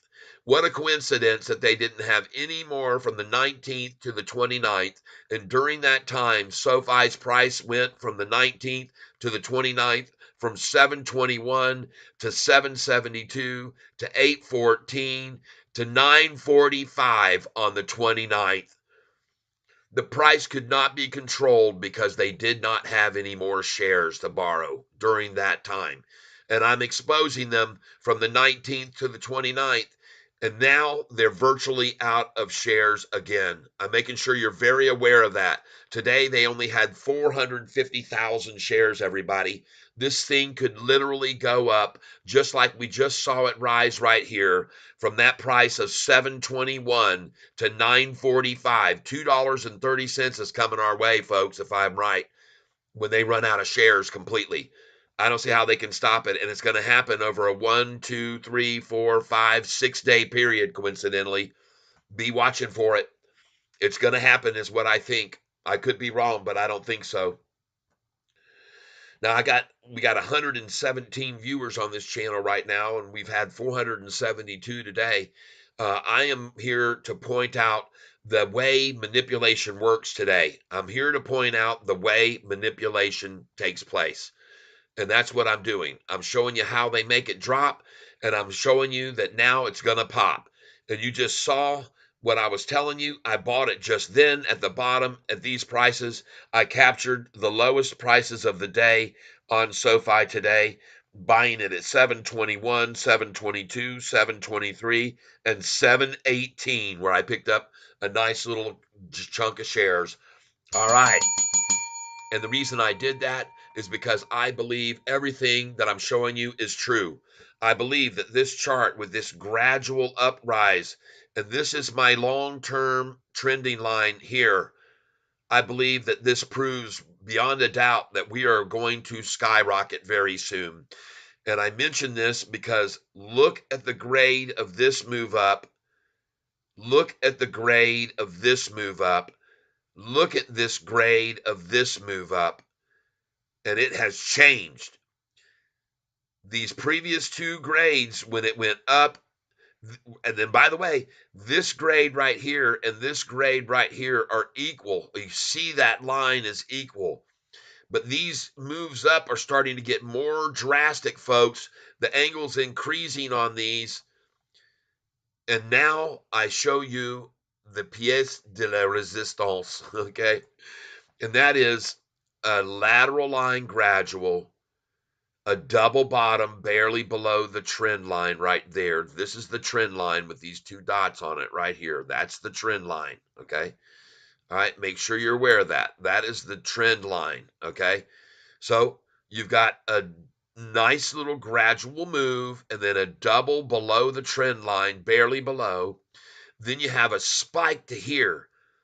You got the pullback, and then you've got the same move as you had here, identical to this move, the same pitch angle. And then what do you know? After the same duration exactly of this move going up and this move going up, boom, you've got the drop, but this time far below, further below my trend line here. It is further below. And I point this out because I'm showing a replication to you. Here's where 2 times it barely dropped below the trend, then it shot up, then here it was right along that same pitch line as this one, and then 2 times below the trend line, this one deeper than this one, and then off she went to another high, and then lo and behold, what do we have happen here? Another one where 2 are below the trend line and off she goes, and then they drive it down again, 2 below the trend line and off she goes, and one last time, 2 below the trend line. Okay, and this double below and this double below are the same points higher up the chart. This double below, which was deeper below the trend line, is the same as this one, deeper below the trend line than the one here. And now I think we're going to see the same assault we did from here at this price right here, 476, all the way up to 974. All right, which is a $4.98 move. So my belief is the price will now go from right here that we see at 675 up $4.78 or 498. 6.75 plus 4.98 equals, we're going to 1173, people. Okay. We're going to go to 1173, and then we're going to look for a brief pullback, a double bottom, and then we're going to go from there up from this price, which was 974 to 1170, which is 1145, 1045, 1145. Oh shoot, yeah, we're going up another $2. So from 1170, then the next is going to be 1370. Okay. Now, this is what I'm going by. I'm going by this very deep double bottom, the same as this deep double bottom here. Okay. That's what I'm going by. I'm going by a shallow double bottom here and then a very deep one. And I'm going by a shallow double bottom here and then a very deep one. And then boom, off she goes. And we all know the accelerant for that is going to be this next earnings call of the second time gap profitable. Now, in case you weren't aware of it, PLTR, when they first announced gap profitability, the first quarter, they did not pop on that one. It was the second quarter of PLTR that they jumped 16%. Okay? So be aware of that. It was the second quarter because one time of being gap profitable could be lucky and could be a glitch, but 2 starts a trend of gap profitability. And when you've got the CEO of the company who owns over $50 million worth of the stock and buys it every time they drive it down below 7, when you got him in here with us and fighting the fight with us, folks, it feels good to have somebody who's of his caliber and stature and knowledge running the helm, and he's not stepping down. He's not going to go screw around on his wife or whatever happened. All right, like Mike Cagney did. And Mike Cagney was a co-founder of the company, screwed around with some girl that was working for him, and he had to step down. That happened back in 2017. In case you didn't know that, everyone. But I want you to be aware that now the pressure is on the shorts, and look at the amount they're trying to hold it down. 13 cents right here, folks, is where they're trying to hold it down. And you can forget about it, man. They are in trouble. They're in trouble because they don't have any shares left here to short with. They've run out. And I hope it makes good sense to you. And I'd like to ask every one of you who are here on the channel, it's 11:08 right now. It's 11:08 on the clock. And that's at 11:48. Let's hit the button. Let's hit the like button. So we got 5, 4, 3, 2, 1. Please hit the like button right now. 11:08:48. And let's see if we can get this up to 40 likes, okay? I'd appreciate that. Thank you very, very much. Please hit that like button and let's get a bunch of likes in here. There's a lot of people that have been making comments I haven't been reading, so I'm going to back up here. Let's back up. Okay. Oh, good, bro. Let's see. Hang on. Man, look at all this. Mitch Parker. I don't remember you being here before. Edward Barecki. All right, hold on. Golly, look at all these questions. Entertainment International. Jeez, oh, Pete, have I been missing? Daniel Davis even made a contribution. And I have missed that. Oh my God, you guys, look at all these people piling in with comments that I haven't been making answers to. I feel horrible. Oh man, Charche, welcome. James Anderson, I seen it. Great job. All right. Oh my God, Rusty Prater, VERB is down 10%. Thank you for letting me know. Uh-huh. Yep, Ozymandias, analysts are a pest. That's right. I think it's going to go sideways all day, says Astor Lorenzen. You're wrong. It's going up all day. Huge buy, 200,000 shares. Okay, I saw that earlier. Let's see. Let's get on down here now. Armand bought 2,000 more shares at 733. Wow, nice. You do a good job explaining the shorting versus price action. Thank you, Yoshi. I appreciate you saying that very much. Doc Brandon, this thing is dead at cat bouncing. Absolutely no way this goes green. Don, you're wrong. Asper Lorenzen, huge sell. The Mickey Mocky Salapets. Uh, Hughes out says Azar Lawrenson. Mickey Mouse Salapets. Funny how the chat is all positive on green days, so negative on red days. Trust Noto. Buy on the down days. Follow the money. It's that simple. Right on. That's right, Mickey. Azur Lawrenson. Negative. Who is negative? Mickey Maki Scalopets, the doc guy. Okay, yes. Asgard Lawrenson, gonna be interesting to see the reaction at 725. True Rebel Migs, why if Chad couldn't wait till next week to announce he's leaving? Oh, it doesn't matter. Let him get on his way. We'll fix it with somebody who's better than him, more qualified, more capable, younger, more aggressive, more head on his shoulders. Not worried about it. Not looking good. Could break through. Cleon, Crumpulus. Hey, any bad news out? Yes, there's a bad news supposedly that one of the guys who's an executive has stepped down. Bank VP. Let him be on his way. We don't need anybody slacker here. We don't need anybody who doesn't want to be part of the program. You're either with the program, the successful layout of everything moving forward, or you're not. And you will be easily replaced by someone better.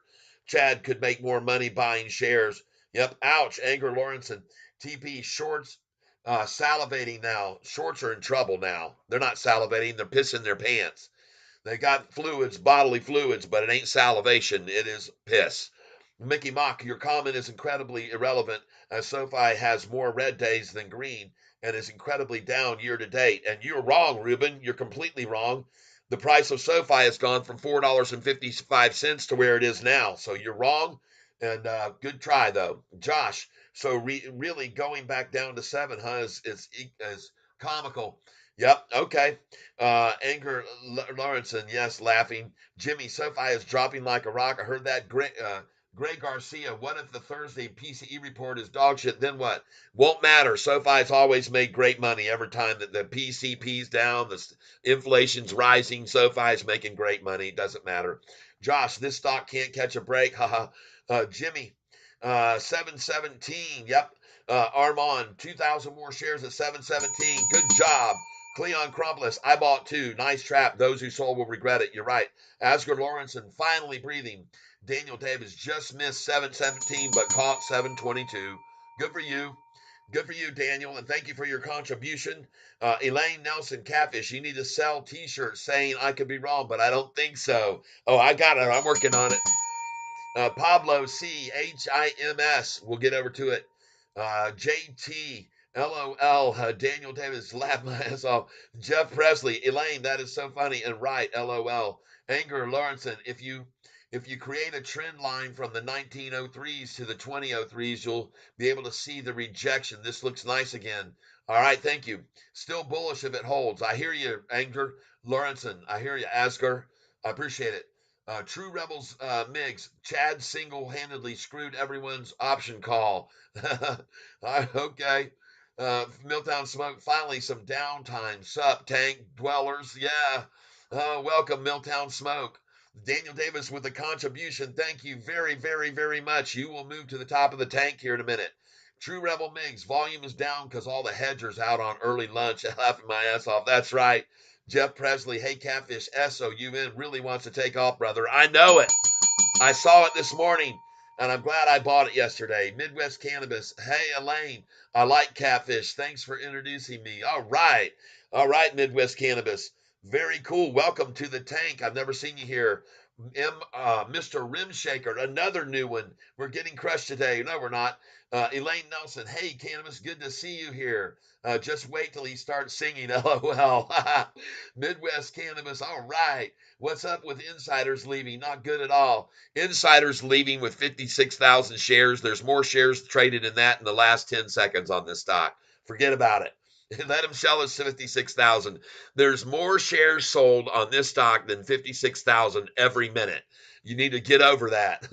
Don't worry about a little insider paying himself. That's how they compensate these people. They're called restricted stock units, and they sell them to get paid. That's how SoFi keeps all their cash in hand. They don't have to hand out cash to their employees. They give them stock. Don't worry, he didn't sell all his shares. He didn't sell all of them. I guarantee you. I know he didn't. And they have to pay taxes too. All right. Hello from Michigan. All right. Here in Michigan with us. Mike Fratalia. All right. Hold on a second here. Let's see. Mike Fratalia. Yes. From DWAC to DJT. All right. Yes. All right. JT, 50 cents. Yep. KMO 504 is laughing. JT, 50-cent paper towels. Midwest Cannabis. Hello from Michigan. Midwest Cannabis. I like singing. All right. Milltown Smoke, TNX hits 52-week low. Thank you for letting me know that. I appreciate that. Milltown Smoke. I will probably pick up some more of it then. Jeff Presley, VERI, making me a ton. In at 484, out at 588. LOL, cha-ching. All right, Jeff Presley. Elaine Nelson, nice, Jeff. Good job. Let's see. Entertainment tonight international. Entertainment international. I love everyone saying what a good or not if employees leave with no other info. Sometimes when you hire someone, better you kind of get the hint to leave now before you're fired. That's right. That's right. Entertainment international. Pat Boy One. So make sure not to have the option rent your shares. Enable your brokerage account, guys. That's right.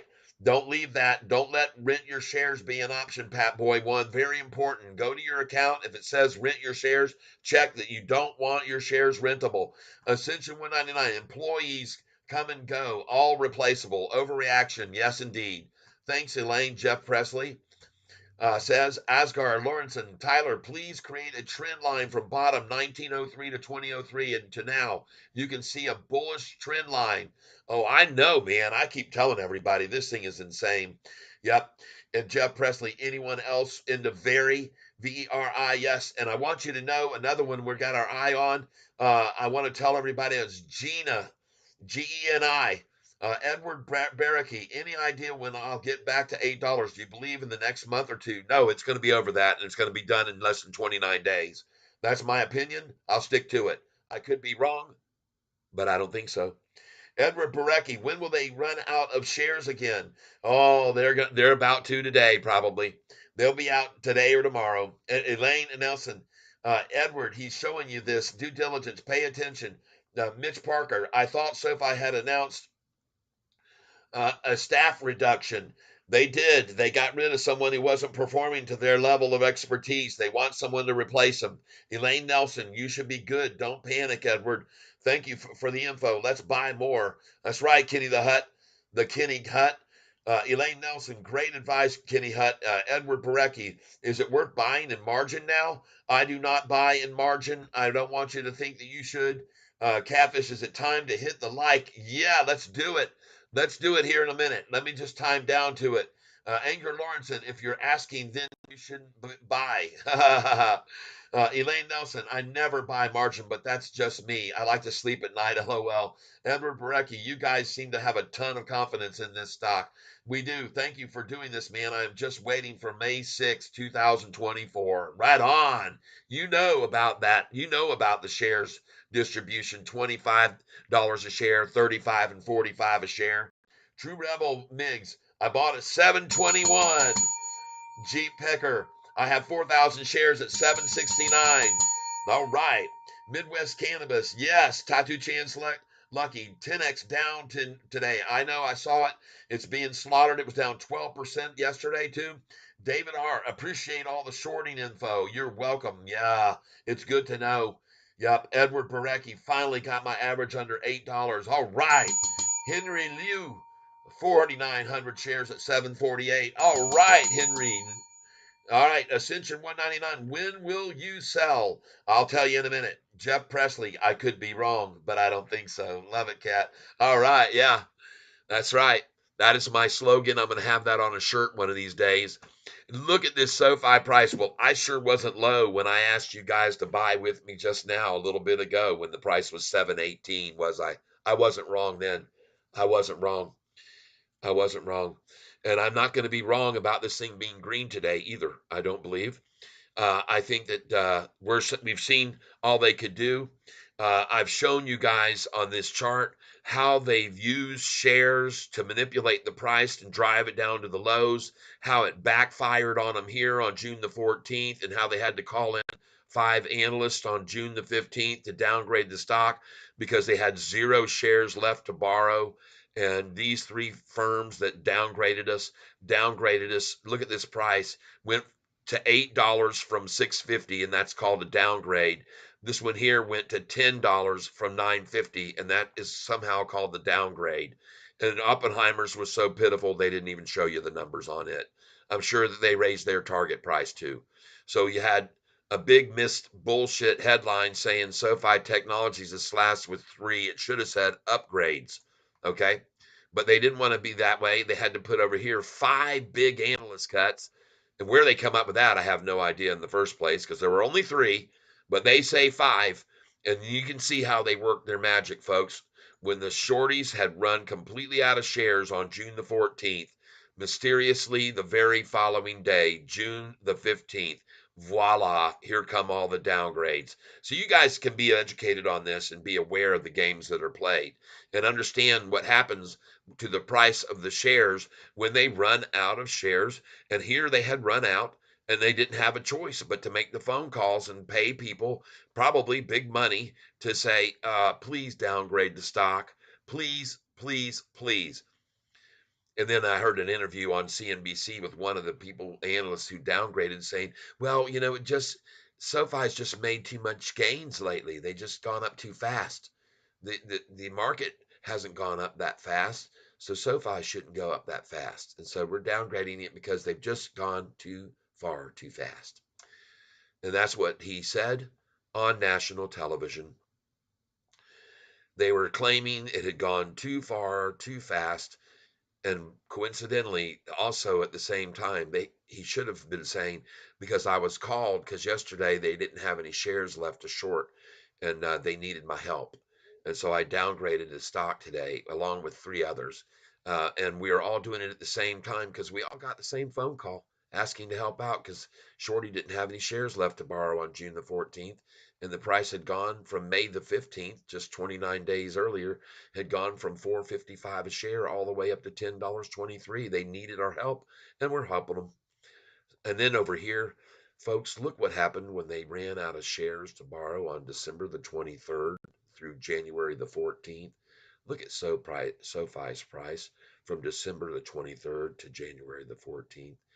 I want you to see what happened when they ran out December the 23rd to January the 14th, and what happened to the price on December the 23rd to January the 14th. The price had already gone up from way down here at 782 to over 1016, and that is what forced them to start borrowing at this date, 1023. They had to start borrowing from the share supplies available to borrow, and it had been 10 million shares for like 4 months. But then on that date, December 23rd, lo and behold, they had to start borrowing, and they borrowed every single available share on that date, and that was December 23rd. So that should be no coincidence to you to see the price of the stock just before that happened was all the way down here to $7.84, 782. And then on December the 23rd, when they ran out of shares, the price went from 959 to 999 to 1049 on December 27th. And it just kept going. Folks, they were in trouble because they didn't have any shares during that time to borrow, all the way to January 14th, where suddenly they returned the shares and borrowed them immediately again on January. All right. So this is why I show you this, because when they run out of shares to borrow, the price of SoFi goes up. And they're about to run out of shares to borrow right now. See that? 450,000 shares today, March the 26th. And I presume that what's going to happen is the same thing that's happened on this chart every time that they've got in this situation. Drive it to a double bottom, off to the moon, drive it to a double bottom, off to the moon, drive it to a double bottom, off to the moon, drive it to the double bottom, off to the moon. Okay? That's what I'm looking at here. And the reason is because they don't have any shares left to borrow. They'll be run out. They're going to be completely run out. And I already showed you what happened from the time of December the 23rd to January the 15th. What happened to the share price from December the 23rd to January the 14th. And you can see that even when they borrowed all those there in January the 14th, they borrowed them to run the price down from where it was at 806 and 828. All right. They borrowed all those shares so they could run it all the way down January the 19th to 721. Well, what do you know? January the 19th is when they finally had shares to borrow again. All right there. January 19th. And why did the price drop to 721? Because they had 10 million shares to borrow against us, and they made the price fall from January 19th to January, right there, January 19th. No coincidence here. The reason they achieved this price on January the 19th is because of the 39 million shares traded that day, 10 million of them were borrowed to run the price down. So I make sure you know it. January 19th, they borrowed all 10 million shares to run the price back down to that low. See that?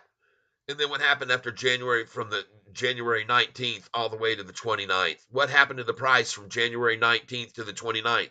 Well, on the low of the 19th, it went higher and higher and higher and higher and higher to the 29th, and the price was at 945 because they didn't have any shares to borrow. Okay? That's how this works. This is why the price kept going up from the day they borrowed them all and they were out of shares, and it kept rising and rising and rising. All right? And that's the date, January 29th.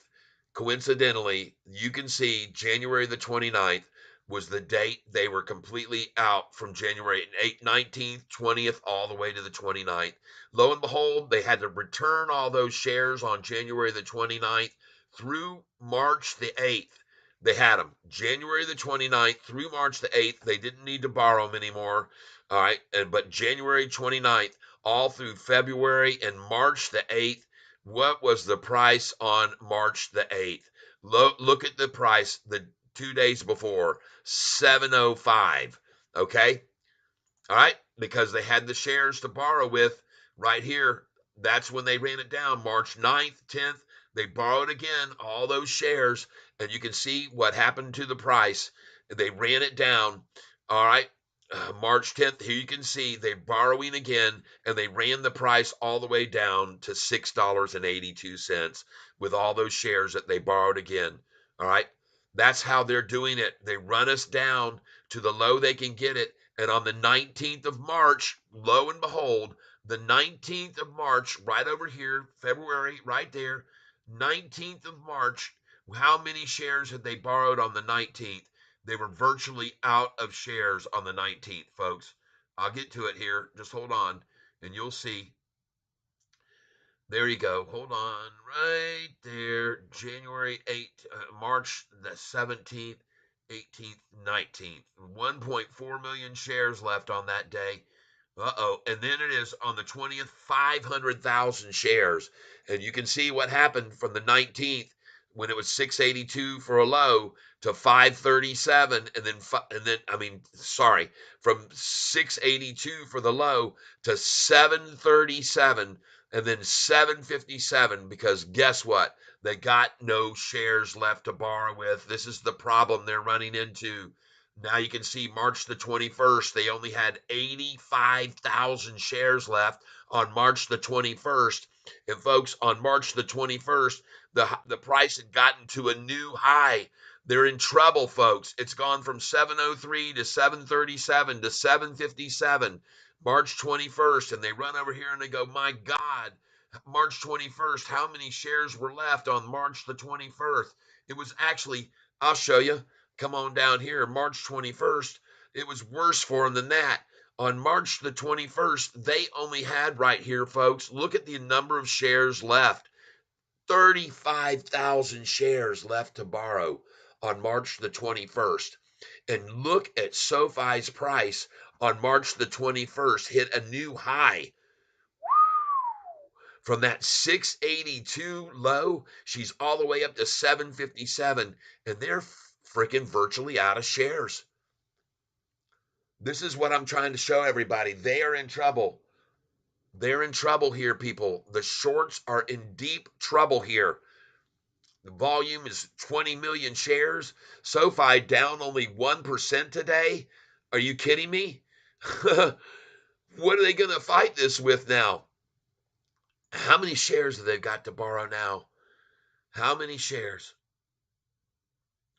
You see this morning, this is today's date at 3:45 in the morning, and this is the repetitive thing. Look what time it was here, 3:30 to 3:45 in the morning. And look over here what time it is. This is at 3:30 in the morning. Look what time it is, 3:30 in the morning. Look what time it is over here. What time is it? 3:45 in the morning. What time is it? 3:45 in the morning. Every single day, they start hitting that tree hard because that's all they can do to drive the price with down. And they just use those shares just now. We just saw them just use them. When this thing dropped, that was them using all those shares that they borrowed this morning, 2 million of them. That's what they did. And that's why I bought just then, in case any of you guys aren't paying attention here. This is the reason that I just bought just then, because I know they're out of shares. And when they run out of shares, this price can easily run up in 2 days, 3 days, a couple bucks. And I've shown it to you. You can see it. When they run out of shares, the price runs, folks. The price runs. And the cost to borrow now is rising on SoFi as well. You can see that it was down here, way down here, and now it's gone up here. It doubled the amount. And that's trouble for Shorty as well. So now they're starting to pay even more money out. And I got news for you, folks. This right here is major cup and handle formation. And I expect to see SoFi bounce off of this number right here very nicely this afternoon. I do. I absolutely do. I don't think there's going to be any drop off. That is consolidation, people. And she's getting ready to climb. And you can see that even now as I speak. She just moved to 736 from 734 in just a matter of seconds. And folks, she is going to go off here. All right. That's my opinion. She's getting ready to explode. Now, I want to take a look at some other stocks that people have been mentioning to me that I need to take a look at. One of them is SOUN. How's it doing? All right. Good. I'm happy with that. We got to need take a look at TRUG. TRUG. We want to get in on the 1-day chart and get in on this. Boy, howdy, is that thing just sitting there. And there's virtually no volume on this. No reason to be worried. There's no volume. Oh, 3% down. Good, good, good, good. Well, good. All right. Trying to get on this 1-day chart. I want to see how far they drove us down this morning, TRUG. Someone mentioned to me earlier, and I'm glad that you did. Thank you very much for letting me know about it. Um, and okay. All right. No biggie. How is Clean Disc doing today? CLSK. Oh my God, that thing is just so awesome, folks. This is such a great stock. Danny Dimes told us about that. Mara up today, a fraction. This damn thing should be through the roof. Bitcoin is where now? Sorry, I haven't taken a look at this stuff in a minute. Holy cow, 70,000. Wow. Beautiful. Excellent, excellent, excellent, excellent, excellent. And we're taking a few looks at some other ones. TCNNF. All right. This is True Leaf Cannabis. And by the way, you should probably want to pick some of this up if it when it was down a little bit. It's already starting to make a nice recovery. Oh, good. Very good. All right, we're looking good with that one too. Let's move it over here next to sound and clean disc and all these other ones we got going on here. And we also want to be looking at BITF. Let's look at BITF right now to catch up on some of these that we haven't been tracking here while I've been talking all about charts and volume and short volume. And shorts are in trouble, people. Shorts are in trouble.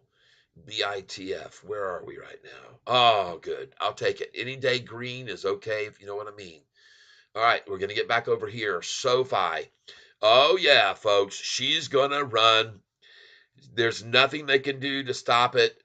20,936. And look here, if you're a day trader, folks, this is the number you should be paying attention to right there.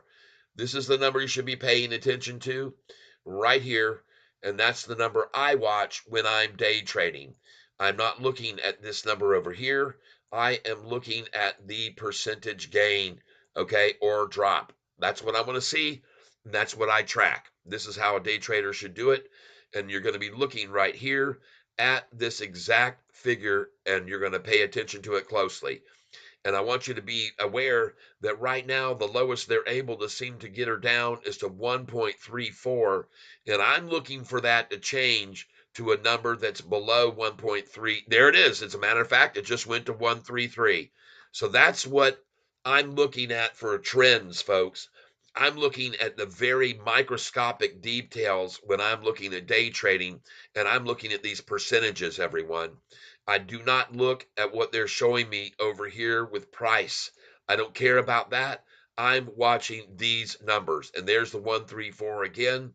And as long as I'm seeing that, then I don't see a reason to make a move in here at this stage. But I also see some very good stubborn resilience, and I see some accumulation occurring here, and I see trouble for the shorts. And I want you to know that I'm very grateful for your being here with me on this channel right now. I appreciate it. Uh, and I want to refresh this page because I think I got a lot of a delay here. So I'm going to do it right now. And I want you guys to know that I am of the belief that part of the reason that the signal has been so delayed around here lately and slowed down, and my wife brought it to my attention, was the mere fact that school is out. We got spring break right now at schools, and that's part of the problem that's going on. School is out, and we got spring break. Look at that thing now toggle to 737. And you're not seeing anymore. You're not seeing that 134. Uh-oh, this is trouble for shorts. You're seeing only 107 now and 114 and 108. There's no 134 there anymore. So my suggestion, time to come on in again. The water's fine. There is no more 134. We're seeing 107, 108, and look for that number to drop to below 99 any moment now. All right. And when it does, others will enter the fray. I believe they're coming in right now, as a matter of fact. And I'm going to get rid of all these lines that I have on my chart here because they don't need to be there. And just be patient with me a second here. We'll get rid of these lines that make it kind of muddled up. But boy, howdy, this looks awesome, folks. This looks great.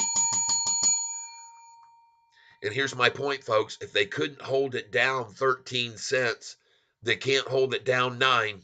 All right? They won't.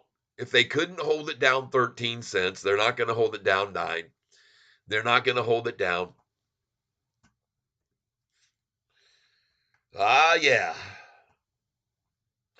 I hope you like my thumbnail today. I decided to show SoFi in the growth stage again. I've done this photo in the past a long time ago. But man, is it ever growing. Golly. I mean, they're getting themselves with the NBA contract right now and TGL Golf coming out. In about 8 more months from now, we'll see TGL Golf. By then we've got 2 more profitable earnings reports that will be out. Likely 2 more will be profitable in a row, and that'll be 3. And when we get to 4 in a row, we're going to move over into the S&P 500 index, most likely. That's not a guarantee, but I would think by at least 5, that would be a year from now, 5 profitable earnings reports will move us over to the S&P 500. And if you don't know what that means that everybody in the S&P 500 has to buy into it. Carl C. Mark, I think they will still try to pull back after the earnings pump. Planning to sell the extra shares on buying now before the wider banking concerns take hold. Yep. Like this steam and burn a calorie. Yep. Thank you, Connor Roberts. Like this stream and burn a calorie. Connor joins in. Oh my God, look at all these comments I didn't see coming in here. I'm glad I refreshed my screen. I'm glad I just refreshed the screen. Let's get over here and read some of these. Clean crop was 33 days, will be 52-week high. I like that, Cleon. Jeff Pressey. Danny Dimes. Good morning, Danny Dimes 10. Elaine Nelson. These guys are one trick ponies. We are all smarter now and see through all the fake articles. Yep. Milltown Smoke. DD 10. What's up? Milltown Smoke. The living dream over here, brother. That living the dream. JT. Last shake before Good Friday. This is it. They just gave it all they could. Danny Dimes, Sofi, HNST, BITF, HIMS, IBIT, STLA, YOLO. All right, everybody. Current positions of Danny Dimes. He's telling all the winners, folks. Long holder. There you go. Milltown Smoke, ETH, SoFi, 10X, SHIB, Dodge, SOUN, and my flatbed truck. Oh, yeah, baby. Yes, Milltown Smoke. That portfolio is a roller coaster, I'm sure. LOL. Yeah, Milltown Smoke, you know. Wee. Ascension 911 191. I plan to sell in 4 lots 25, 35, 45, and 50. Excellent. Milltown Smoke, 32 hours. Milltown Smoke, 32 hours. All right, 32 hours. I'm in the shade, like this stream and burn a calorie. Connor Roberts, yes. Carl Seamark, I think they will still try to pull back after the earnings pump, planning to sell extra shares and buy now before the wider banking surge take hold. True Rebel, I think that could be wise. 26-day average till boom when stock bottoms out. All right. True Rebel Migs, 26-day average till boom when stock bottoms out. Okay. I think it already bottomed out. I think it bottomed out at 682 last week. Why can't SoFi catch a break? So annoying. We are always a good day and then fall the next. Well, the way I see it, folks, you need to take a look at something here. Be a little bit more positive minded. Look at the 5-day chart. And what you need to understand about where we're sitting now is if you even look at the 1 month chart, what you need to understand is that during this duration right here, all of this period from March the 14th through all these shorted positions, borrowing shares, they're all losing money, every freaking one of them. From March the 14th, right here, March the 14th through March the 20th, 6 days of losers have been in that span. 6 days of shorting losers who are digging the hole deeper and deeper and deeper. And you see here where they dug the hole with a nice pair of tatas right there. After that tata day, they dug the hole even deeper right over here into the valley. And that was their mistake because they dug it with shares they're borrowing. And now they've got no shares left to borrow. And the cost to borrow is rising. And by the way, let's go see how many shares they have now to borrow. We're going to go to this one here, and we're going to go to short interest. Short interest. And we're going to see how many they've got right now here, because the one I'm showing you, that cost to borrow right here, that's called companiesmarketcap.com. They're delayed, but this one here is real time, more real time. So we're going to move over here to see how many they have now to borrow. And they're still at 17% short interest. And we're going now to the number to see how much they have to borrow with. And we see 3 hours ago, they tapped out the borrow tree to run the shares down. And they've been using all those shares from 2.1 million to 450,000. So they used 1.6 million right there, basically. 1.6 million shares they used to make the price fall just now this morning. And you can see how they did it. And then as it starts to rise, they're buying. So they're returning the shares and they go long now. They bought in, they've gone long, and now this is the scenario. We've got a double dip barely below the trend line and off to the moon.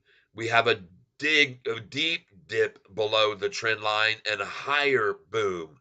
We've got a double dip below the trend line and an even shallower dip. Then here's the deep dip before boom, off she goes. That's my call because this is the same amount as they dropped it below the trend line here. They made it go to 476 from a price right here of the trend line at 541. So they had it made it drop right there at 547. They made it drop to below the trend line to 476. And that's basically 70 cents. They made it fall. And then over here, the trend line was at this price right here just now. Let's get to it right there. 813. And then how much did they make it fall to? 813 down to right then 813 to 692. So 813 to 713. They made that daggum thing made it fall $1.30, folks, roughly. Okay. So here we saw a drop from this number right here, basically 550 a share, all the way down to 470 and 550 to 470. Was that the low? Yeah, basically 550 to 476. So basically, you're seeing a 75-cent drop below this trend line before this thing went up for 498. And so I want to see what this drop was. $8. Yeah, $8 down to what? 692. $1.20 drop before this thing pops, folks. Man, they use even more effort, but they borrowed a bunch of shares to do it. See how they borrowed all these shares to make that fall? And now they borrowed them all. This morning, only 450,000 shares left to borrow right there. Uh-oh. When they run out, what's the price going to do?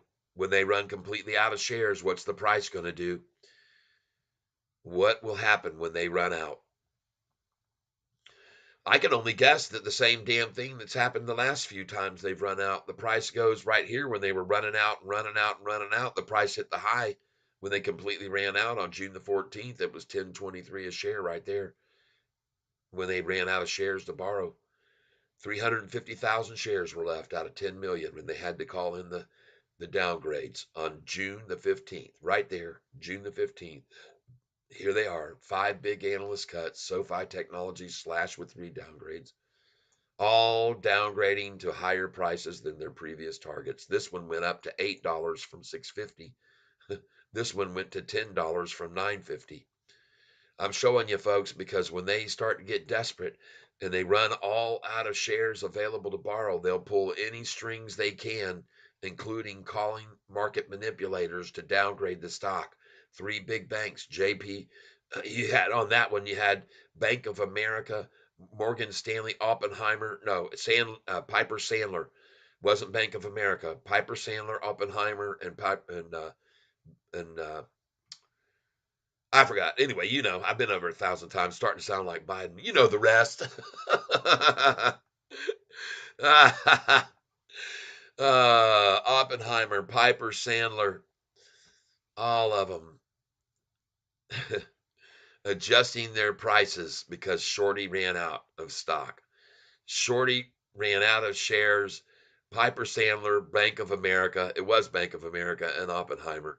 all raising their target prices from lower prices, and they're calling it downgrades. I love it. Nothing can be better, and nothing speaks more to the truth than Yahoo first saying 5 big analyst cuts, which is non-existent, and then SoFi has 3 downgrades, which were all upping the price. So, Armand, 4.99. Thank you very much.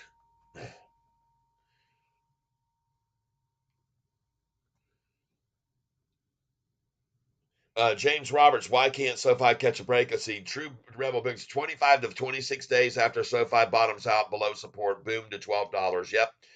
Milltown Smoke, Milltown Smoke. Uh, cool. Okay. True Rebel Mix. Noto is a G refinance of debt move. Yep, that's right. Plus BlackRock bought at 9.95. Pay attention, people. That's right. True Rebel Migs boom to 12 soon. That's right. BlackRock has 9% of SoFi stock bought before note issued. Good sign, right? It's a reverse head and shoulder. Beautiful, Armand. True Rebel Migs. Also, CTO keeps selling shares. Signs he may leave. No, that's not true.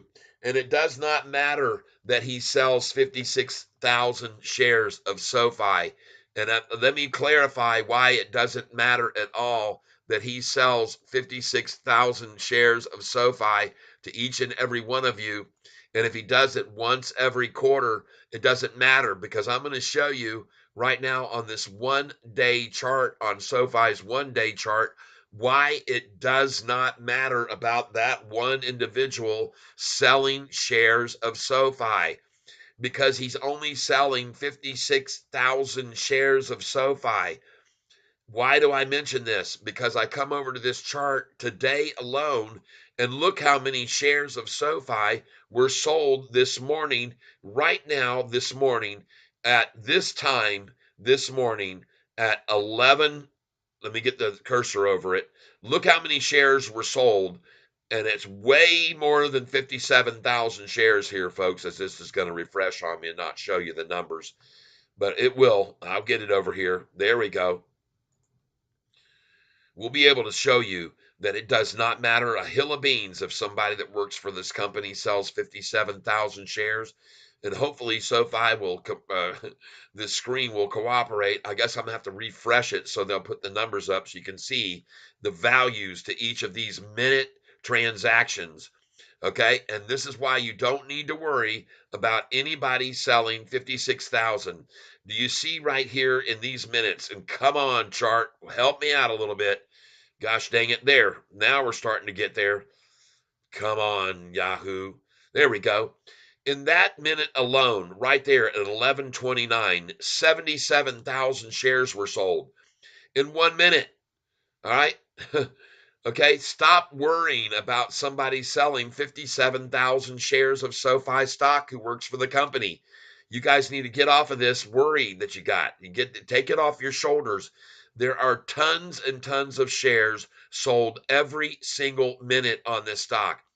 You can just see right over here, if I put my cursor over these numbers, there were 98,000 shares sold at 11:38 this morning. All right. There were 106,000 shares sold at 11:39.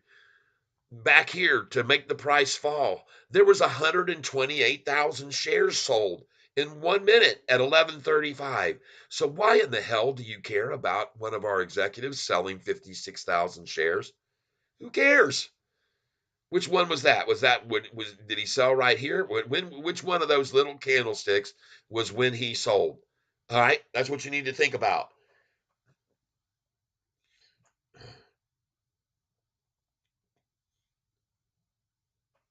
Yep. I keep trying to tell you guys, every time they try to put up a headline about an insider selling, it's such a minuscule amount of shares it doesn't even affect the friggin' price. These daggum shorters are selling 1.9 million shares in 1 minute at near the end of the day. They don't care about 56,000 shares, and neither should you, everybody. Don't worry about an insider who is selling his shares to get paid. That's how they get paid. What you should worry about is if you're a shorter and you're looking at this chart right now, You should see a freaking triple upside crossover of the 200-day moving average forming right now.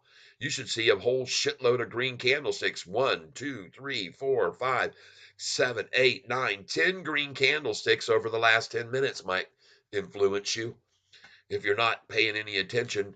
10 green candlesticks, the last 10 minutes, volume outrageous. Forget about it. These people don't care about someone selling 56 million. They just bought 128,000. These people that bought here bought 86,000 shares at 1144 don't care. They're probably grateful that that guy sold 56,000 shares at 6.99 a share, which he did, by the way. He sold them for less money than the price of the stock is today. So who gives a friggin' rat's ass? The price has gone up since that guy sold his shares, and it makes him look kind of stupid, to be honest with you. Armand, thank you very, very much for that donation. Holy cow. I get to put Armand in the tank along with a donation that came in here earlier from Daniel Davis. So let's get these two in the tank and Armand. Daniel Davis and Armand. All right. Daniel Davis. Daniel Davis and Armand. Armon. Perfect.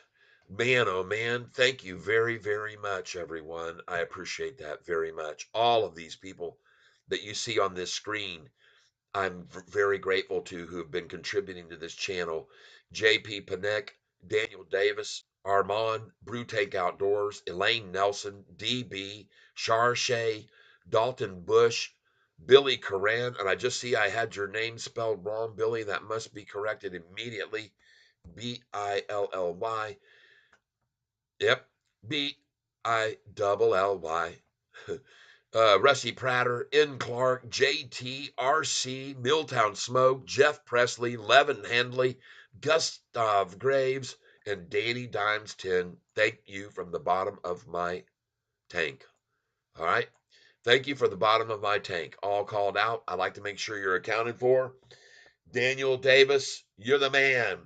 And everybody else who contributes to this channel and keeps us in the mood to keep doing this show and keeps my wife off my back. I don't only want to keep her off mine, I want to keep her on hers. Oh, yes, everybody.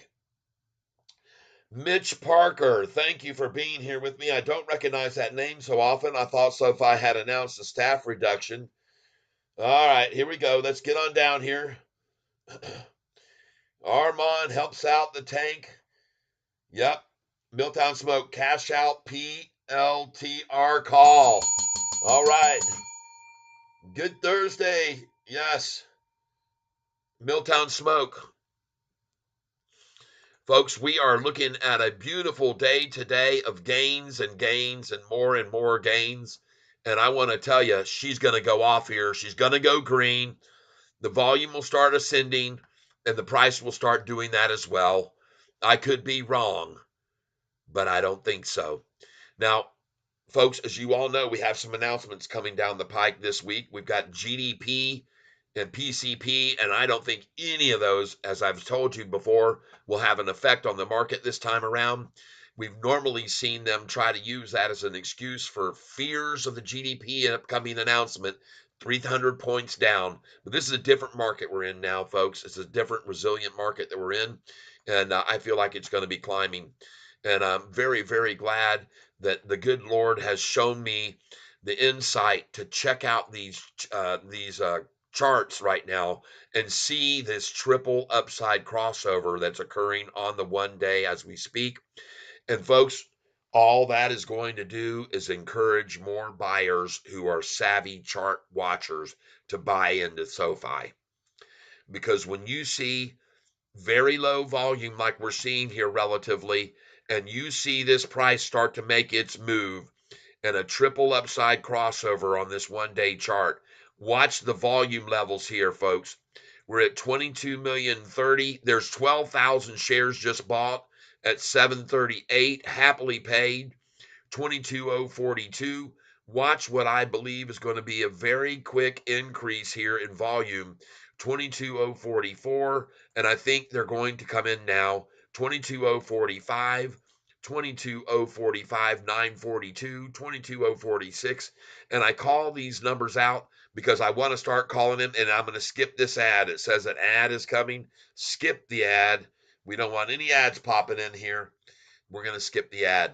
And I have to leave the ads on here, those folks, so that my channel gets shown to more and more people. And that's what's been happening lately. You realize that we had like 2,000 people on this channel yesterday, and we've had a continued growing number of people coming into this stock from all over the country and all over the world.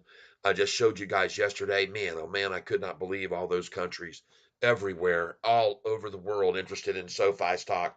William Fenwick, you say it doesn't matter, but it doesn't look good that the CFO sells. It just doesn't look good. Image.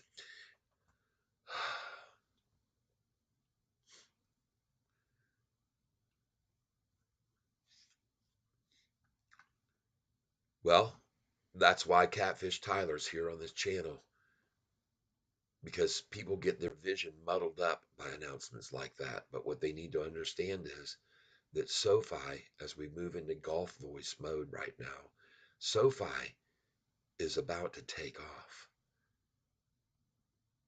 SoFi is about to go through the roof and off to the moon, and the charts all show it, and the volume is showing it. And believe me, that guy that just sold, he wouldn't have sold if he didn't have to pay his upcoming taxes, or he wouldn't have sold if he didn't have to, because I mean, look where we are at. We're in March. By April 15th, he's got to pay taxes and he's got to get paid. And each and every one of you who don't know this already, I'm here to inform you that the reason that these insiders and executives and top level people sell SoFi is because SoFi gives them shares instead of paychecks. It's as simple and cut and dried as that. And this is why I am here, to make sure people understand. This is why he keeps selling periodically, that he does it about every 6 months. He's just cashing a big old fat 6 month check, everybody. And this price from SoFi over the last 6 months has gone from $6.41 to $7.38. So I think he deserves it. As a matter of fact, the last time SoFi hit a substantial low was back in May. May the 15th, the price was $4.45. The next low that they could achieve when they ran us down from 1170 was not 445 or 455, it was 641. A 44% increase from the May 15th low to the November 21st low of 641. A 44% gain. And the next low was 682, which is another 6.75% gain from the 641 price. So now SoFi has gone up 50% since May, from 455 to where we are now. It's gone up almost 50%, and it's going to go even higher. And it doesn't matter if one of their employees keeps cashing his check every 6 months. Don't let it bother you, and don't be confused by what's going on. He's certainly not selling because he suspects the price is going to drop. And if he were selling because he suspected as such, I have a feeling Anthony Noto would follow suit instead of keep buying, which he does. All right. So you guys can please take it understanding.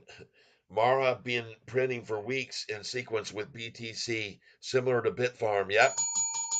SOUN resistance 610 to 615. Could be. But I'm glad with my buys on SOUN. I sure am. Yeah, I see it. Looks like here this morning the resistance was at 624. Well, I'm glad with where I bought it yesterday at 574, that's for sure. And I'm glad where I bought SoFi at 641. And I'm glad where I bought SoFi yesterday morning. And I'm glad where I bought SoFi this morning. And I'm glad when I look at their long-term chart and when I look at their daily chart, when I see something like that, that makes me very happy. Okay. Just picture yourself, folks, right here, lying in a bed, looking at that nice pair right there. All right. That's what you got. And it's a little lopsided right now, but it's getting better looking all the time. All right. And I would love to see, and I'm going to see SoFi's price change from being down 1.07 to less than 1 in a moment here. And you can see it's only down 1.01. And as I speak, it is about to drop. Yes, there it goes to 94. I called it right then.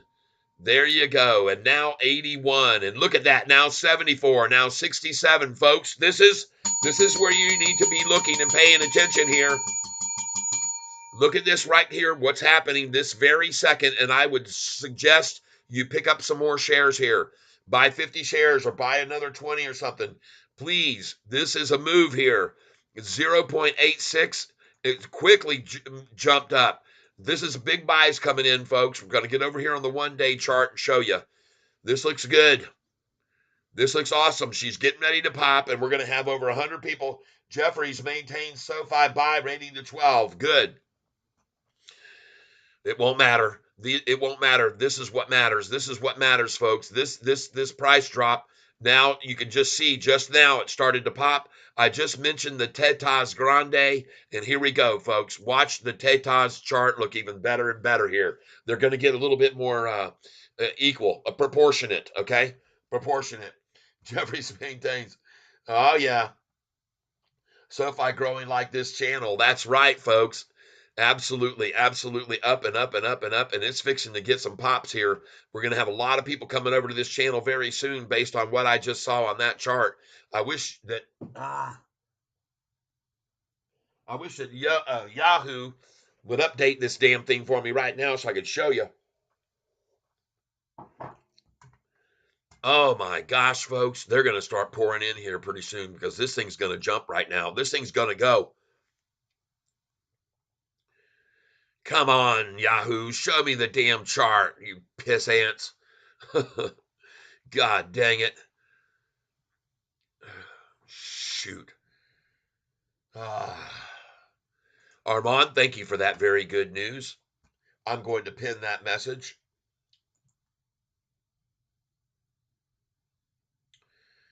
I'm going to pin that message now.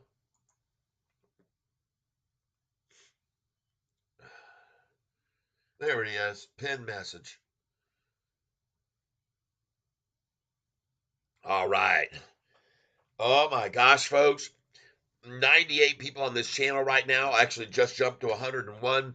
And I would like to ask you all to do me a favor here at 12:08. We're going to like the button all at the same time in 10 seconds. 9, 8, 7, 6, 5, 4, 3, 2, 1. Like the button. The button likes you if you like the button.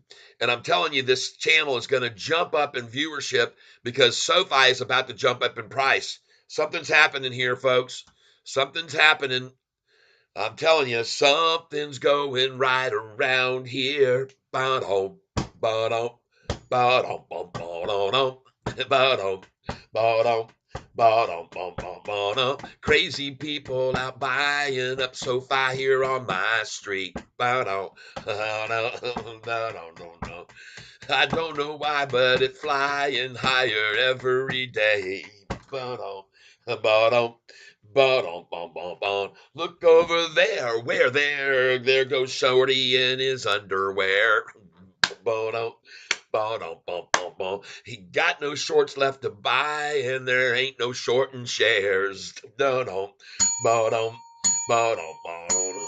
Is she really buying Sofi? Oh, you better get some here with Catfish tie. Is it time to be buying Sofi? 'Cause my eyes won't deceive me. Something's going right around here. No, no, no, no, around here. Oh yeah, something's going right around here. Oh, something's going right around here. Ba-dum, ba-dum, ba-dum, crazy women out walking with gorillas down my street. Ba-dum, da-dum, da-dum, da-dum. Say that looks don't count for much. There goes your proof. Look over there. Where there goes my baby with Sofi. Oh yeah. She told me at this morning, hey Ty, it's time to buy. Yes, at 7:18. Did you really see what's happening here? And are you watching? Am I making this all clear? All the shorty shares have disappeared. If my eyes don't deceive me, something's going right around here. Uh-huh. Yes, honey bunny. Hey, I guess Alex and Chris got a new couch, Oh, and I asked her what she was doing with her old couch, and she said she didn't really know. It's in the way. I asked her if there was room in her garage, and she said they'd have to move a bunch of stuff around. So I told her, I said, well, I might not mind it in place of futon downstairs temporarily until we get what I want down there, which is eventually a pull-out couch. But what are your thoughts on getting it from them and putting it down there? I mean, I know we still have a futon. It mentioned they could put it out by the road and put a free sign on it and blah, blah, blah, blah, blah. So, I mean, I could tell her to do that too, but what are your thoughts on it? I don't care. You make the call and I'll do whatever you say. As always. Well, I thought, it's getting close to time where we could have a um, little garage sale or yard sale or whatever, and if we don't want it, or to get rid of the futon, we could put it out by the road. Your call, But baby. Either way, whatever you decide, I'm with it. all right. Well, I might want that couch down there instead of that futon. Like I said, you make the Okay. call. Well, could we go get it this evening? I'd rather not. I think, well, it depends on the weather, but it looks to me like it might be rainy this evening. All right. Well, let's just because I was thinking we could go out to dinner and then we could go get it, but we'll talk later. Okie dokie. All right. Bye. Love you. Bye. Oh boy, I get to use my truck again. Okay. Well, folks, I want to thank you for putting up with a little brief moment there. We take a break, and I am going to refresh this screen so I can see people's comments because I have a feeling that I'm really, really delayed here on this screen right now. And I want to thank you all for being here with me, and thank you for hitting that like button, each and every one of you, while we look at SoFi's screen, which doesn't seem to be updating at all right now either. I think I need to refresh this screen, and I think we're going to see a price change, or at least we'll see the volume change. And I like what I'm seeing here, folks. 22,894,059 is the volume level that is frozen on my screen right now. And it is not changing. And the time, I want you to be aware, I'm seeing on my screen says 12:13 p.m. And it is indeed 12:13. Exactly 12:13. And I am going to get back over here now and see where SoFi is on this chart because I really love it. I love the look of it.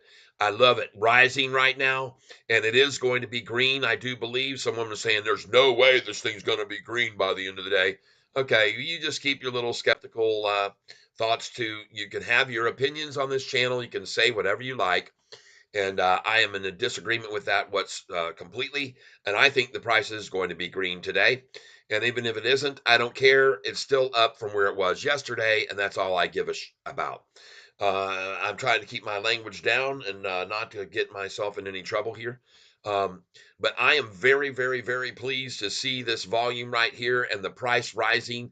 I'm as pleased as can be to see this 22,953, 22,953, 499, 954. Price is rising 22,955, and it's going up, folks, and it's not going to stop. All right. There we go. All right, we got some music lovers out there. SOUN Resistance, yes. Milton Son, that's Cat. Jeffries maintains SoFi buy rating to 12. Yes, yes, well known butter rack formation. But yeah, yes, the well known butt crack formation. Jeff Presley, LOL. Eric Modernell, I hit the button. Thank you, my friend. Midwest Cannabis. Oh, yeah, we got a little music coming. See Cannabis, LOL. Catfish, do the ding dong song. All right. Carl, any idea what time the NASDAQ updates short interest? I do not know that, but we're going to do the ding dong song. I have volume at what? 229 million six. Oh, 22967. Oh, okay. 22 million. Okay. I see 22,967,000 and I'm at 22,979,000. Thank you for letting me know that. I appreciate that very much to keep me updated. And now for all those by request, we're going to do the ding dong song. Now I usually don't really like to sing the SoFi ding dong song until we're green and we're starting to run, but it won't hurt because you know, guys and gals, when I start singing, you know what we be bringing. We be bringing on the volume and the price starts to rise. So I'm going to sing the song right now, and it's going to be the SoFi song. It's our SoFi Catfish Tank theme song, and it goes just like this. And hopefully, while I sing it, SoFi will go up to 739 and 740. All right, and here it is for you by request from Elaine Nelson, SoFi the Ding Dong song. And here we go. Ding dong. Oh, hold on. We got to pull this up full screen, folks. We can't do this like this with a dinky little picture. We got to show you my bell. And I'm going to put a clavicle in here in this. So here we go, everybody. Hold on. Here it is. Ding dong, the shorts went long. This is our new SoFi song. Ding dong, the shorts went long today. Hey, hey. Ding dong, the shorts went long. Find out we're all SoFi strong. Ding dong, the shorts went long today. SoFi, it grows and grows and grows, and this is what we know, and this is why we sing and we ring that bell, yeah, ding dong, the shorts went long. This is our new SoFi song, ding dong, the shorts went long today. Oh!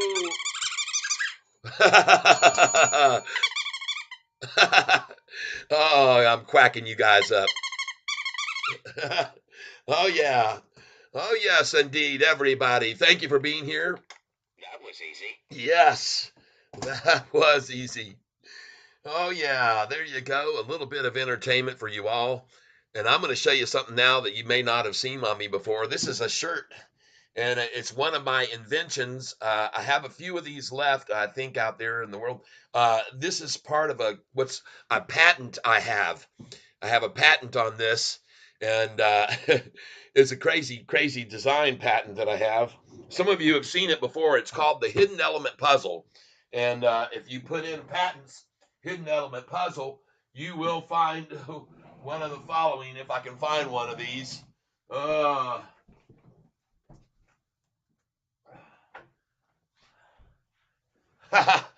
This is just one example of my patent. I'll show you real quick. So you see this? This is called the cube, but I also make these things called speak cows, and this is how they work, folks. This is my patent. It's called the hidden element puzzle. And you start here with this picture looking at you, or this diagram, and then you flip it up like this, and you see some magical words appear, and they say, thank you. And over here, if you keep turning this, it says right there, thank you. And then this says dad. See right there? Dad. And if you turn it again, it says, for all you've done. Okay. Then you go to side 2 because there's numbers on the corners, little numbers down here on the corner. Right there's a number 2.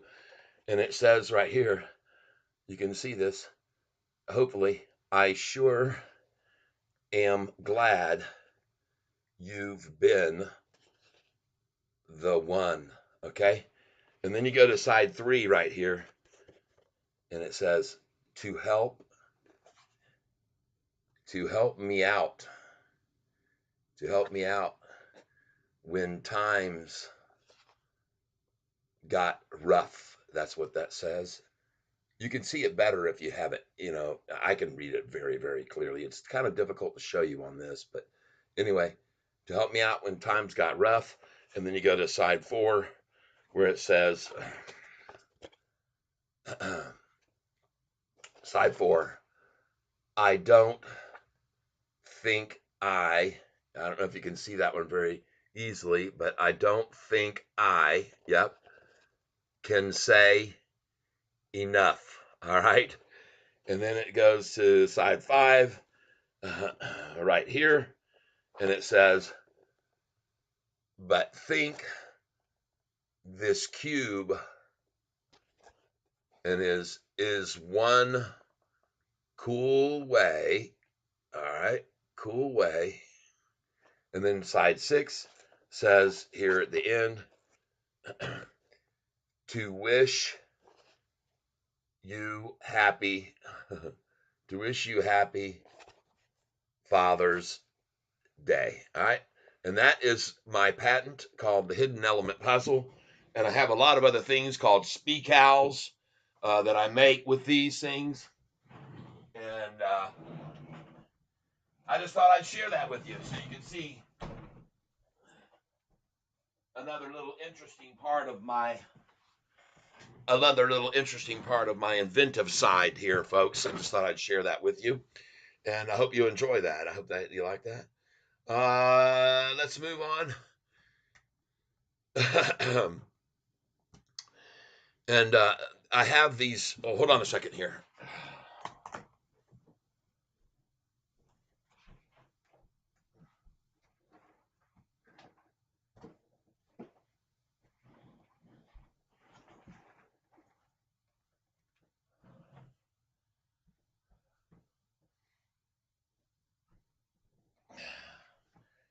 All right.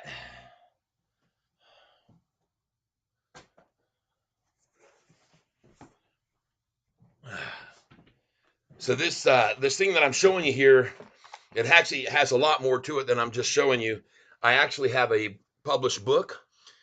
It's called The Cube, and you can see right here a book that I have. You can get it on Amazon if you want to. And it says, they rule, they lust, they kill, and they die for the cube. Okay?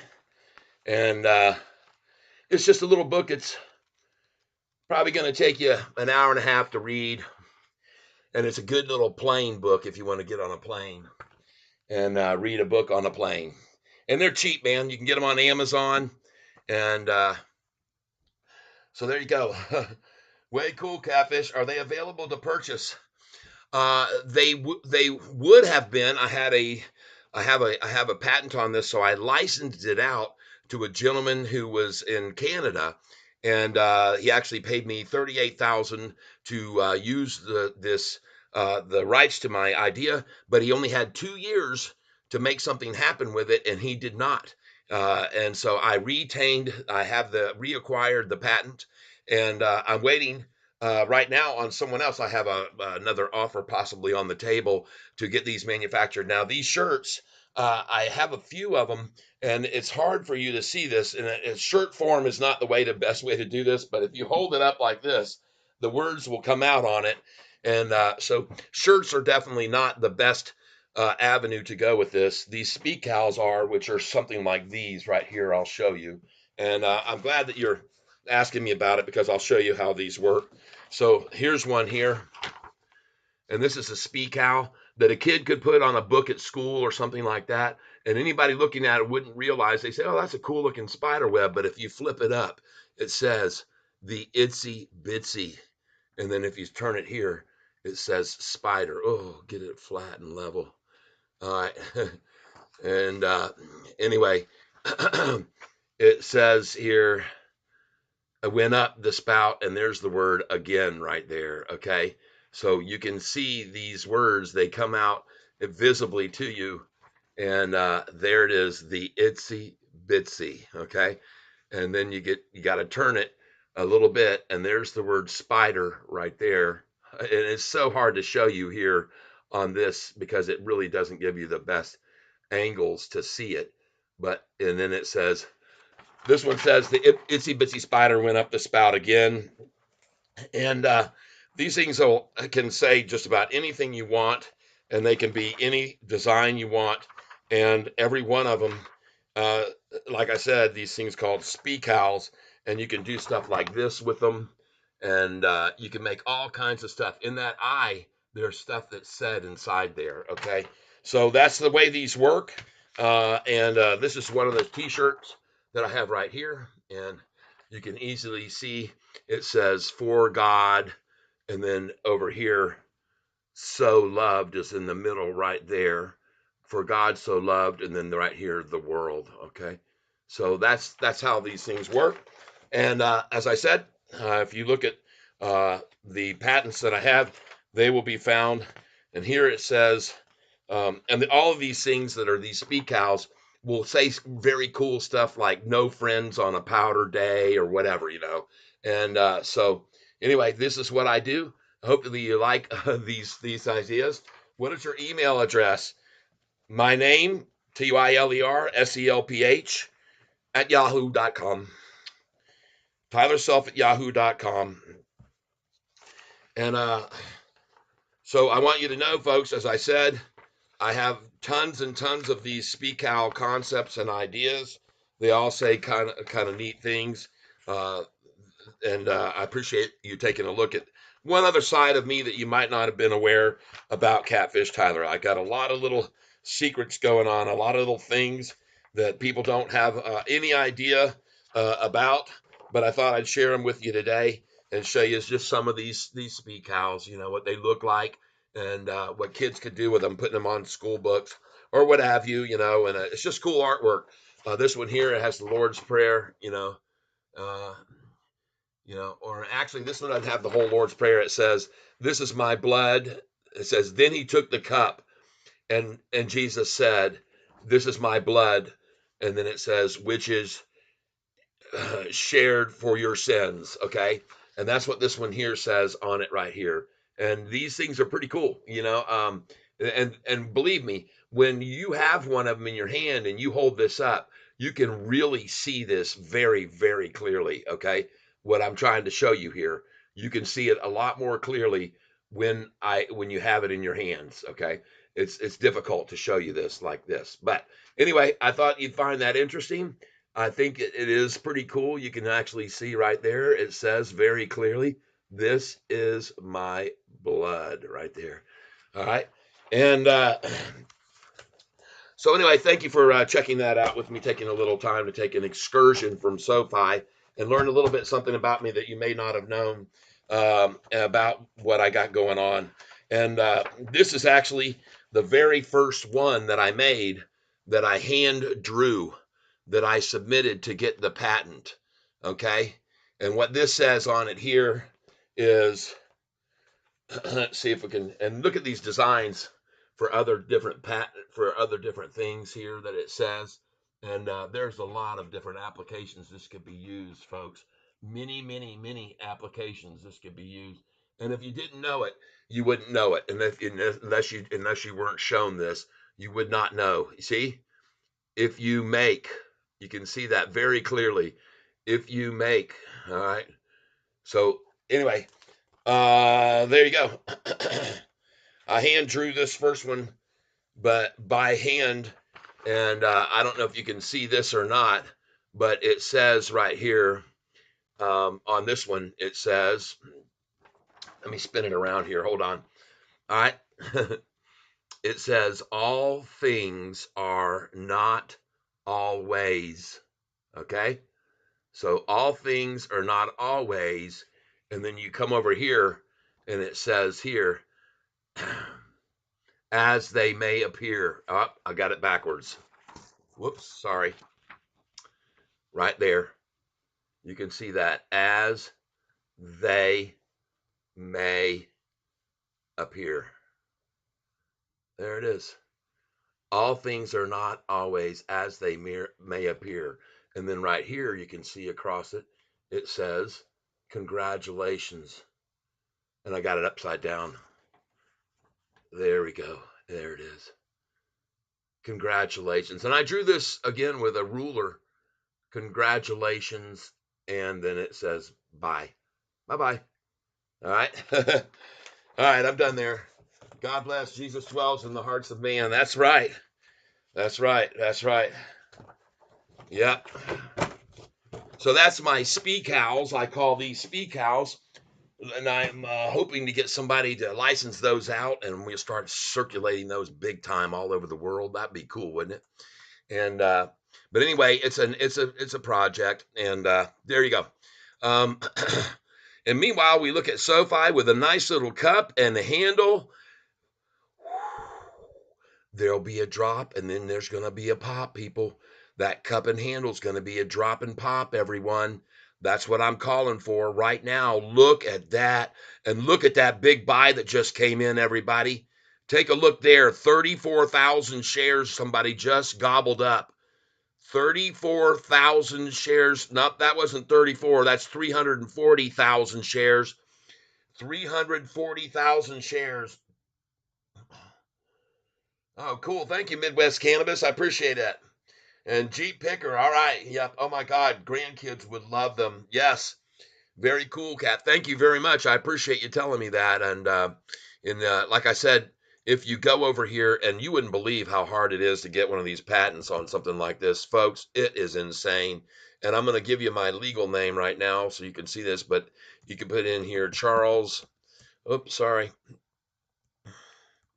Charles, self, and then hidden element puzzle. And again, folks, this is the patent that you have to go for. You have to get a patent, and I have a utility patent on this. Okay, now I have seen some other places try, and here it is right there. There's my patent. It says concealment type word puzzle game, and that's what it's listed on under Google Patents. And that's me. I'm the one that holds that patent. And if you want to be a part of making that something you might want to invest in and make speak owls with me, let's work up a deal. And man, we could make all kinds of speak owls and make them all say all kinds of cool things, cool artwork. There's so much that can be done with it. And there it is. This is my patent application. And you can see exactly what it is. This invention relates to word puzzles and to games based on word puzzles in which the player attempts to identify one or more concealed words. And that's basically how it works. And you have to, man, when you put a patent together, you have to explain every little thing about it, and then you have to draw out all these diagrams. You have to pay these artists to draw this stuff, and you have to talk about previous claims of something similar, but how yours doesn't interfere with any of these previous claims of stuff similar. And it's just so in depth, people. It is unbelievable what you got to go through to get a patent. And there's a lot of, this is just page one. There are many, many different pages to this. And I just want you to be aware of how this works and what you have to go through to get a patent. Okay. It's pretty intense. It's pretty extreme. And I'm actually showing in this U.S. patent report thing all of the things that I just showed you. And I hope that you find this interesting. This is a little bit of something about me that you did not know. It's the U.S. patent application. And you can see that when it was filed, and you can see that this is all right here by the attorneys that did it for me, Foster, Swift, Collins, and Smith, and they're here in Lansing, Michigan. And folks, there was a lot into this patent application. I think that I had about close to $8,000 to $10,000 into this before I had it completed. All right, just so you know. And there you go, a little bit of something you didn't know about me, and I'm showing it with you now, share it with you now. And meanwhile, what is SoFi doing? Is it gone back up over 740? She's going there, folks. She's already tapping on this number here. You can see below 1%. She's tapping on that number right now. 23,960, 923. Very little volume and very little effort by them to run it down because they don't have any freaking shares left to borrow. They are down to 450,000 shares left to borrow here on March the 26th. And when they run out, I am very suspect that the price will run higher. And I think it'll go at least $2 higher from right here where we are now. And so that's what I expect to see happen. I expect to see a $2 pop from right here, right now. And I'm very, very glad to report this to each and every one of you. All right. Elaine Nelson says, take it to Shark Tank. Well, I might just do that. I might just do that. They might like it. They might like it a lot. But one thing about Shark Tank I've found that somewhat puzzles me a little bit is that when people come in with these napkin type inventions, they can be very cruel and say, "What are you just looking for me to do all the work?" And I want to see proof that you made some, that you've done this yourself, and what kind of sales have you had, and have you got any purchase orders, and blah blah blah. And they want you to have already done all this work. And I mean, what's their point then? What do I need you for if I've done all that myself? If I'm going to go to that far and that extent and put that much money in and time and effort and get production and line up places that are going to make me the products and all that work, then why do I want to hand over my profits to you at that point? I'm asking you because you are in a position. Look at this price, folks. 740 just got popped, and we're going higher, folks. There's no way they're going to stop this from rising here this afternoon. I'm here to tell you right now. It isn't going to happen. It isn't going to happen. The run is beginning, and it's beginning now. I'm going to jump over here on this one-day chart, and look at that big buy of 340,000 shares right there that just came in. Let's refresh this page here. Cat does it. Oh, I'm a buyer. All right, Ron. Yeah. Hey, thank you, Elaine. Maybe I will. I will.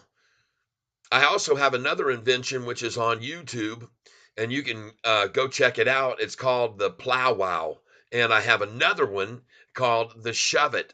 So I am a very inventive person, not only in my inventive ways of looking at stocks, but also my inventive mind, my creative mind, looking for an easier way to get things done. And I had released these Shove It's. I was manufacturing them so fast that I ran out of the capability to keep up with orders on the Shove It. If you look at it on YouTube, yeah, I hear you. Exposure. Their names will bring exposure. Yep, that's true.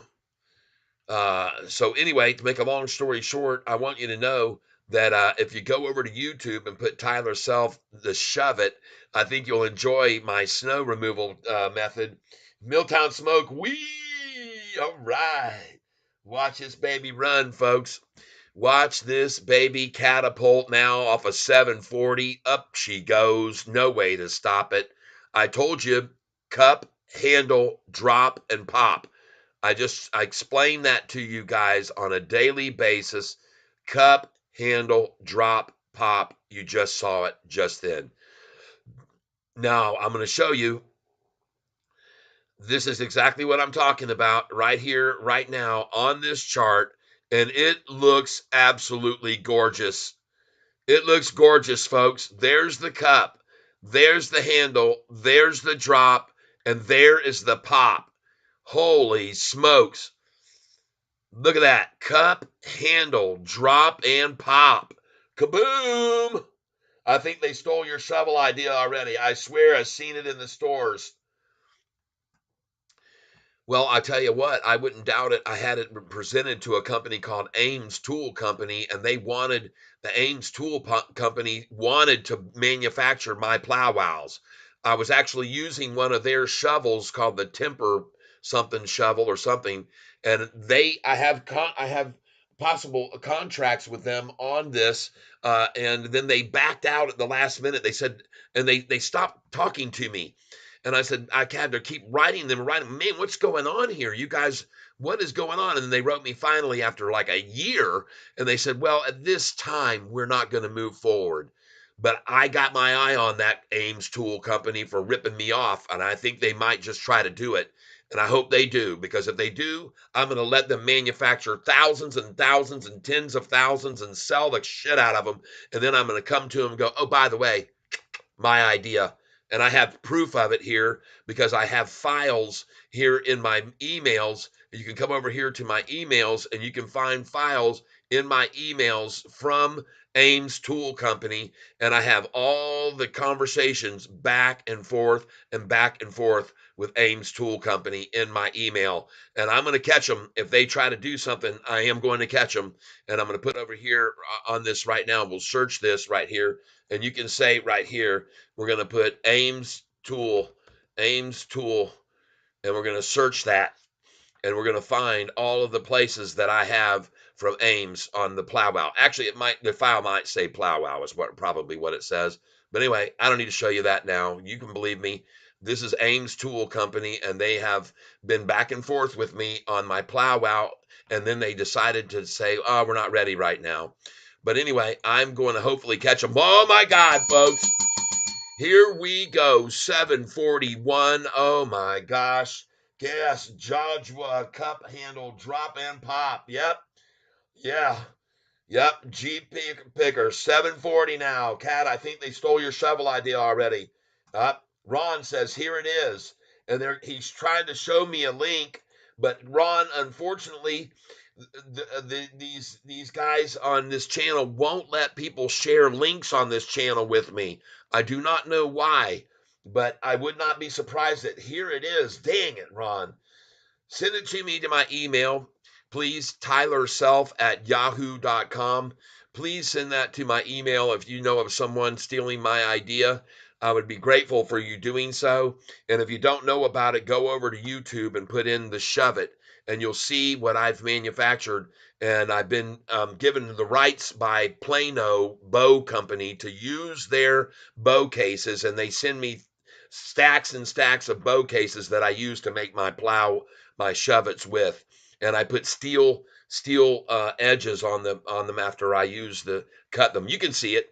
Go over to YouTube and put on Tyler Self Plow Wow or Shove It, and you'll see the Shove It. I sold thousands of those things all over the country, and I couldn't even keep up with the demand. I had to finally shut my site down because I could not keep up with the demand for those products. They were selling all over the place. I even have one in Washington D.C. at the White House. That's right. They're using one of my plow wows at the White House every winter to move snow with because it's such a great idea. Okay. And the one I made for them was heavy duty. And I guarantee you they still have it and are still using it. I also sold mini plow wows to Tommy Hilfiger, his wife. They divorced, but she started buying my plow wows from me for removing the stall manure out of stalls and working in stalls and stuff with my plow wow. And so anyway, I'm just talking about that while we watch Sofi rise and rise this afternoon, and it is going to go green. There's many naysayers on this channel who don't understand, but they're going to get the picture here soon enough when SoFi continues to be green every single day between now and the earnings call, and when somehow or another it ends up going up over $10 between now and earnings and then pulled back a little bit and then over 11 and 12 on earnings day. That's my call for this because I've watched the history of it before, and I expect them to do the same thing that they did before July the 31st. But this is going to be our second time in a row of reporting profitability, and that's going to make a big difference. Here we are at 12:42. It's lunchtime, and we got school out with a bunch of kids at school using the internet like mad right now. I'm going to refresh this page right here, and yeah, Ron, it says message retracted, but I'm going to hopefully get something from you in my email, tylerself, tylerselph at yahoo.com. And you can email me whatever you'd like, and then I will hopefully see it come in here in a minute as I watch SoFi go higher and higher with all of you this afternoon. And I'm going to go over here now and see if we've got anything in there. And no, we do not have anything in there from anybody as of yet. But somebody asked me about my email earlier, and so anyway, whatever. I don't see anything coming to me yet. But thank you for whoever's going to be sending me whatever you're going to be sending me my way. And if you're interested in doing something with me with my idea about the speak owls, then great. And I'm going to make a move with these my patents and my inventions after I strike it rich with Sofi. Okay, I am going to do something then, folks. Once I hit it with Sofi, I'm going to do something big. I don't know what, but I might just start my own manufacturing. And there you go. Because you can't rely on others to do it. If you want to do it right, do it your own self. Get it done your own way. All right. Now, I want to thank you all who were here yesterday, who made a lot of contributions to the channel, a lot of donations. That was fantastic. That was one of the biggest days we've ever had, and I don't think we'll ever eclipse that for some time. I am refreshing this channel over here right now so I can see what your comments are because I think it's getting slowed down with quite a bit of a delay right now. And as a matter of fact, I don't see the live streaming time changing at all. It has stopped. And I think there's a possibility I might have lost connection here at lunchtime, which is usually about when I do. Now, if I do lose connection with you folks, I will come back up in about 10 minutes if I get cut off. Usually 10 to 15. Ron, or Google snow shovel with tires. The Canadian website. Check out Costway. All right. Costway, Canadian website. Google snow shovel with tires. Let me look at this. Thank you.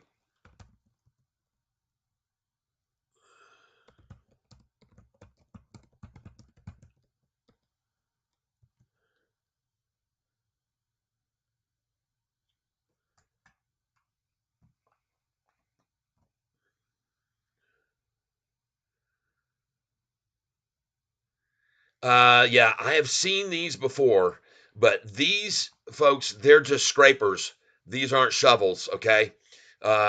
These don't do what mine does, okay? Look at my video where it says snow plow in heavy snow, and you cannot do with these things here, you cannot do what my unit will do. You just can't do it. You cannot toss stuff. You cannot throw. See, these are just shoving snow along like the shove it does. But my shove is way better than this and works better than that. And it's wider and it clears snow even faster. But none of these right here can do what mine will do. None of them. And you can toss stuff 20 feet with my unit. You can just scoop it, go over here, wham, and just toss that thing freaking such great distance. It's not even funny. I mean, it will launch stuff. You can't launch anything with any of those. Okay, just so you're aware of it. If you watch my, one of them, I'm gonna have to do another plow wow and build another one, and I'm gonna have to do it with an aggregate showing people how it can move around like stone and how it can move aggregate and yard materials like mulch and stuff like that. I mean, you can just toss mulch with this thing like you wouldn't believe. I mean, it just works like a dream, folks. Anyway, never say never, Elaine. Oh no, huh? There's no never to it. That was amazing, man. You called it at 7:21. Those shorts are running for the hills today. You're right. I called it 7:21. I told y'all to start buying it with me right there. I was dead on, and we came in on it, and I bought it as low as 7:18 today. That's the lowest I got it. So congratulations, everybody that bought with me this morning. And I believe that we are now absolutely going to see this thing green. I think there's no way that they can contain it. I know that they're using all that they have in their short supply to run this price down even today, right now. Because I saw this morning they had 2 million shares this morning, 2 million.2. You can see on March 24th, and now 450,000 shares is all they got left. They're virtually out of them. Folks, they're going to have to make a phone call to a downgrader. They're going to have to. They're going to probably call three of them again, like they did before on June the 14th when they completely ran out of shares. See here, June the 14th, they had completely run out of the borrowable shares. They were down on June 14th to only 350,000 shares left to borrow. June the 14th. And what did they do when they got so desperate and the price had gone from 4.55 a share 1 month earlier to 10.23 a share, up 125%? They got on the damn phone, everybody, and they called up these analysts, and they called them on the next day, June the 15th. Five big analyst cuts. SoFi Technology slashed with 3 downgrades. Boy, did they bring out their helpers when they ran out of any way to defend against it, when they ran out of shares, didn't they? Man, oh man. And that made the SoFi price fall from June the 15th all the way from where it was at 10.23 down to 771. That's right. That's what they did back then on June the 14th. You can see they made the price fall from the high of 1023 to 771 with the help of 3 analysts to downgrade the stock. Well, it didn't matter because just days later, the price had just gone right back up. And within 2 weeks, it was at 1013. And then they said, shit, we're in trouble. Oh, yeah, they were in trouble. Oh, yeah. And I'm showing you now, they're in trouble again. And what you need to pay attention to more than anything is the last time that they started running the price down on SoFi and borrowing shares was in March. That was March the 23rd. And they had all this time to keep borrowing shares to run it down till they only had the 350,000 left. That's a long time. That's March, April, May, June. They ran it down. They borrowed all the shares. So over 3 months they ran it. This time it's changed, folks. This drop down to 0 shares has happened in just literally days, not 3 months. They are screwed right here, is what I truly feel. And they're going to feel it even worse this afternoon. It's going to come up on them, and they cannot stop it because they don't have the shares. They just used them all that they borrowed. They had 2 million last night, 450,000 today, 1.6 million shares used to just reach that low of 716, only to see the price at 740 moments later. Look at this thing. That is freaking awesome, people. Usually, when they used to run the price down to that price 716, they would close it at a minimum 726.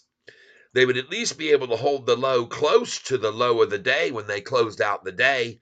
This freaking thing's going to close at the high of the day, possibly, folks. I'm telling you. And that's not good for them. I've already shown you what happens on this chart. But you can look at the days they've run this price down. Even the day 1013 when they ran it down to 965, look, it only was able to respond from that 1013 to 965 on July the 19th.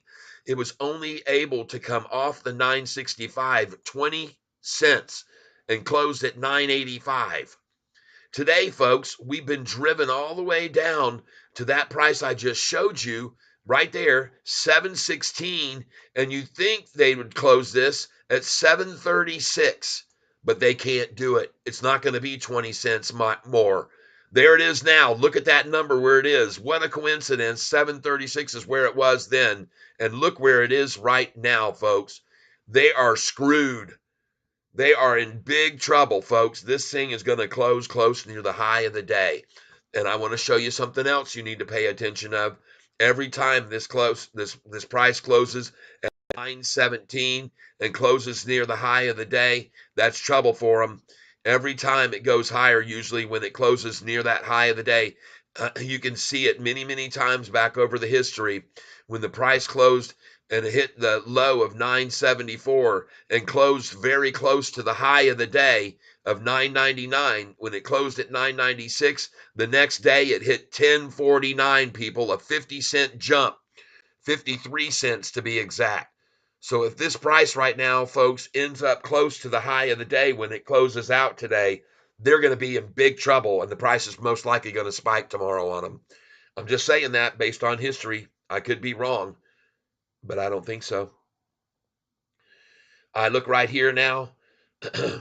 I see the high was 746. March 26th, folks. That's today's date. Look at them trying to say 738, the adjusted close. What the hell is this close BS? We're not even close to that. We're gonna come up here close to the end of the high of the day, folks. That's where we're gonna end up. Uh-oh. Shorty got problem.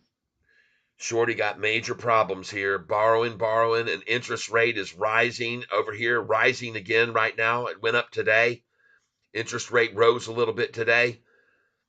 They can see the risk is getting riskier. It's getting worse for them. They're going to have a call, just like they do June the 14th. And when the price hit the high of 1023, they're going to have a triple downgrade to save them again, folks. Just like they did that day right there on the date that they did it, June the 15th.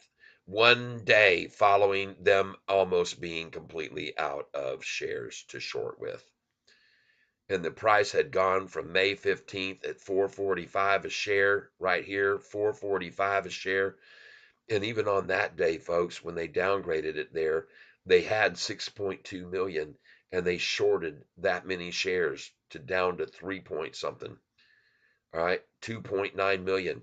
They used over 3 million shares on that 16th, and they got themselves in a bind because the price started rising after that. And it went from May the 15th to June the 14th to 1023, people. And on June 14th, they were out of shares. They had to do this. They had no other choice but to call all these and ask for downgrades, and they got them. SoFi stock, folks. Manipulation 101, 102, and 103. Manipulation, manipulation, manipulation, manipulation, manipulation. But all that manipulation ends when there are no shares left. To see what I mean, look at the price of SoFi on December 23rd when they completely ran out of shares. And what happened from December 23rd all the way to January 14th? Well, from December 23rd to January 14th, folks, I'll show you right now when they didn't have any shares left. From December 23rd to January 14th, here's where the price went. Right here, they had it down to December 20th at 923. And on that day, you can see the price hit December 27th, 1049. They had no way of stopping it from this low price down here of 782. They were out of shares then. They ran out of shares to run it down with. Right here, December 23rd through January 14th. December 23rd through the 14th, the price just went up and up and up. I'm telling you, folks, up and up and up and up because they didn't have any shares. And then when they finally did get them on the 14th, what did they do? They used them to run down to 721. When they finally got those shares again on the 14th, January the 14th, they used them all the way up until the 19th to run the price down to the low that it ever was on the 19th of 721. They used all these shares again from January 14th to the 19th to run the price down to what I'm showing you there, 721 from the 14th to the 19th. And then guess what? They were freaking out of shares again. They used them all. So after the 19th, from January 19th until January 29th, what did the price do? From January 19th, it went from 721 up 51 cents that day, up the next day, up the day after, up higher, and oh my God, on January the 29th, the price was up to 945 from 721. Why? Because that whole duration, they had no shares. They had no shares to borrow from the 19th to the 29th. That's why. That's why this price dropped from the 19th and went to 721 when they borrowed all those shares, and then went all the way up to the 29th at 945 because they were frickin' had no shares from the 19th to that date. And sure enough, as soon as they got them, what did they start doing when they could borrow again when they returned them all? Well, they come at it again. They come at it again. So I show you this, and they drove the price all the way down here to the recent low of $6.82 on March the 19th. What was the date of the 19th? March the 19th. Well, look how many shares they just used to get it all the way down to March the 19th. You can see this massive attack from the 7th to the 19th. And on the 19th, how many shares were left to borrow? I'll show you. On the 19th, there was only 500,000 shares on the 20th left, folks. All right. So that's why this price on the 19th was down here at 682 because they borrowed everything but 500,000 shares left. And since then, higher, higher, higher, higher prices because they don't have the shares to keep smashing it down. They're running out of them, people. They're running out of them. And they're almost out completely. Today, they were down to 450,000 shares left this morning. This morning on March the 26th. They're running out, and they're running out of energy. They're running out of their ability to run it down because they're running out of shares to short, folks. This is as simple as it is. David Cat. All right. Midwest cannabis. U.S. Michiganders need to launch it. eBay. All right. Yep. Uh, David G. Catfish, my man. I saw the news about Chad Barton today and almost lost my balls. I'm surprised we're only down. Give me hopes. Well, because it doesn't matter that that executive is leaving. SoFi had its co-founder in 2017. The co-founder Mike Cagney had to leave SoFi, the co-founder, because of sexual harassment. It didn't do anything to hurt SoFi. And after that, just a couple months later, the other co-founder left the company because he wanted to do his own startup business. So two of the co-founders of SoFi out within months back in 2017. And look where the price has gone now. Okay. All right. So this is nothing. This guy, come rocket. I added today and now hold 2,329 shares with a 789 average. Sold May 17 calls against them with a $9 strike price. I fully intend to roll up and out if need be. I have years to wait with good luck with all, y'all. There you go. What a name. That name alone deserves a heart on the screen, right? Doesn't it, folks? Never seen him here before. Welcome. Welcome. Oh my God, I can't even spell. It's so funny. Welcome. Welcome. I gotta change this. Welcome. Rocket.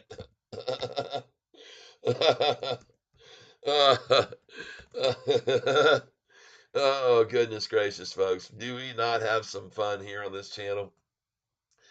And,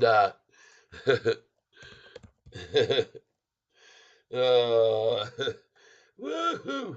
You got to have a good time on this channel, folks, when you come in here. There you go. Very grateful to see you here. Thank you for being here with me today. And folks, we have had a lot of folks on this channel today, and we've had a lot of good times. We're showing you the reason SoFi price has been rising and recently, and the reason it's going to continue rising is because Shorty got problems, out of shorts to share shorts available. They got major problems. I want to get over here and see how many they have left right now. Let's refresh this screen here on Fintel and see how many shares they have available now to short with. Okay. Because folks, they got to buy them back and return them. They've got to return those shares. And man, failures to deliver, massive failure to deliver 2+ million shares per day being failed to deliver here recently. They're in trouble, people. They're not even delivering the shares they're supposed to be returning to the mortgages, to the mortgages, to the holders of these shares. The brokerages are not getting them back. Okay, they're not getting them back. And I'm going to be refreshing this right here. Latest disclosed ownership. Morgan Stanley. I'm on the wrong page, dadgummit. Here we go. Let's get this thing to refresh right now, please. And we can show everybody how many shares they've got left right now. And this is how many they had 3 hours ago. 450,000 shares. One day, only 400,000 shares. They're in deep trouble. They don't got it to 10 million anymore, folks. Going to be very hard to work us down without that 10 million like they used here from May the 15th all the way to June the 14th. Oh man, it's getting harder for them, folks. More and more difficult. This is going to be a problem for them. I'm telling you, this is going to create a major problem for them. And what the frick do we care? They're going here for 13 cents down is all they can muster this afternoon, trying to get the price to be 13 cents down. You think anybody at all is selling their shares down 1.6%? No frickin' way, everybody. No way.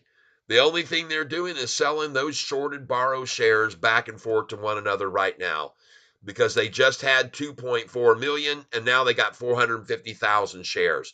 So they're using them. They're using them now. They used them this morning right here, and they're using the rest of them right now, and then they're going to be out. And that's a major cliff building right there. That is a major support level building over here since 1 o'clock until 1:04. There's support right there. There's no more drop. She's done. Now she pops. There's the cup. There's the handle. There's the drop. And here comes the pop. And you're going to see that. You're going to see it happen with this volume on this chart right here. It will be very, very clear for you to see. Look how they took it right back down to the 200 day after it popped up, and now again to the 200 day, and it's going to go over it again. Look at that, completely RSI'd out. RSI of 3 right there, people. RSI line at 3 right there, they just achieved to get it down to that low. And now the RSI has all this room to move to the upside. That's beautiful. That's what you call oversold, everybody. That's what you call oversold. And why the price is now rising again. Look at her go. Look at that. I told you, cup, handle, drop, pop. And there she is for you right now, folks. Every one of you can see it. There's the cup, there's the handle, there's the drop, and here comes the friggin' pop. And they're going to come in here, people. I'm telling you right now, they are going to come back in here now. They're going to start running it up, and we're going to be green. We are going to be green, and even if we aren't, we'll be green over a 48-hour period. It does not matter what they try. They're running out of shares, everybody. They're flat freaking running out. Mr. L. Neil, LOL, thanks. That's some name. Yes. Welcome to the tank, Mr. L. I've never seen you here before. Welcome to the tank, Mr. L. I've never seen you here. Neil, Mr. L. Neil. Welcome. I have never seen you here, so anybody that I see new to the tank, I like to definitely say thank you for being here on this channel with me. And I'm going to give you a little wave. So, and I hope that you'll consider hitting the like button and the notification, subscribing to this channel, because that would be cool if you did. And I want to thank you very much. And I'm going to welcome you in this way. Boom. Welcome to the tank. And I see some hearts coming in here. 72. Hey, folks, you know what? We've had almost 1,000 people on this channel here again today, and I was already showing you guys and gals, you got situation here. Shorty's in trouble. Cup and handle, drop and pop. And she's popping right now, folks, and she's going to pop right on off. And we're going to keep an eye on this volume that I have a feeling is starting to surge in right here. And I think that's why the price is popping to the upside. And I'm going to hang with you here for just a minute while I now refresh this screen. I want to refresh this screen. I see I've got about a 3-minute delay, which I want to get rid of. And I'm going to do that right now. And while this screen refreshes, I'm going to put this up because I'm going to go get myself something to drink here. And I will be right back in just a jiffy pop. So you guys, please be patient with me. And thank you to all these people who have lately contributed to the channel. Look at the names of everybody there in the red that have contributed to this channel, everybody. Thank you so much. And I will be right back. I'm going to go grab something to drink. And I will be turned for more great news about this great stock. All right.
Okay, everybody. I've had a good time with you here on the bottom, but it's time to get back to King Cat now. And thank you for being here with us. Don't forget to hit that like button. And I'm out of here now. See if I can go find me some cat down here on the bottom. A different type of cat, if you know what I mean. A little kitty cat. A little fuzzy little kitty cat. Bye-bye, everybody. All right. Well, this is Catfish Tyler back in full screen. I want to say thank you for being here with me while we talk about this incredibly attractive stock that people just can't get their hands off of, it seems. And nobody wants to sell here right now, apparently. Nobody really wants to sell it. All right. Nobody really is inspired to sell here. I'm looking at this chart right now, and all I see here is cup, handle, drop, and pop going here. That's what I keep calling for. And that's what I think we're going to have on our hands, folks. David G. Analysts reduced their PT for SoFi stock from 15 to 12 per share. That still represents a potential upside of 65%. It's also above the analyst consensus price prediction of 8.97 per share. All of them higher, higher, higher than where we are now. And everybody knows that's where we're going. Everybody knows. Midwest Cannabis, yes, we back. Yes, we are back. We have a little guitar here. In case you weren't aware of it, we have a guitar and we don't have our pick, so we won't be playing with the pick. But I'm going to play a little song for you guys right now. I have a lot of original songs, and I think that you'll enjoy this song here that I have, if I can find it.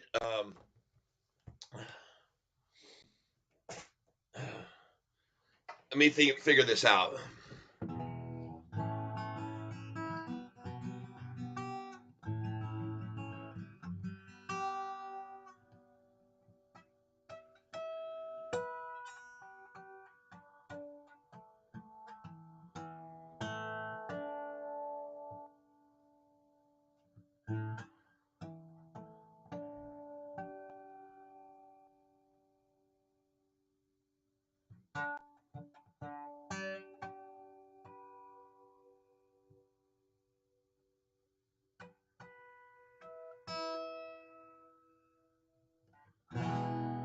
There we go.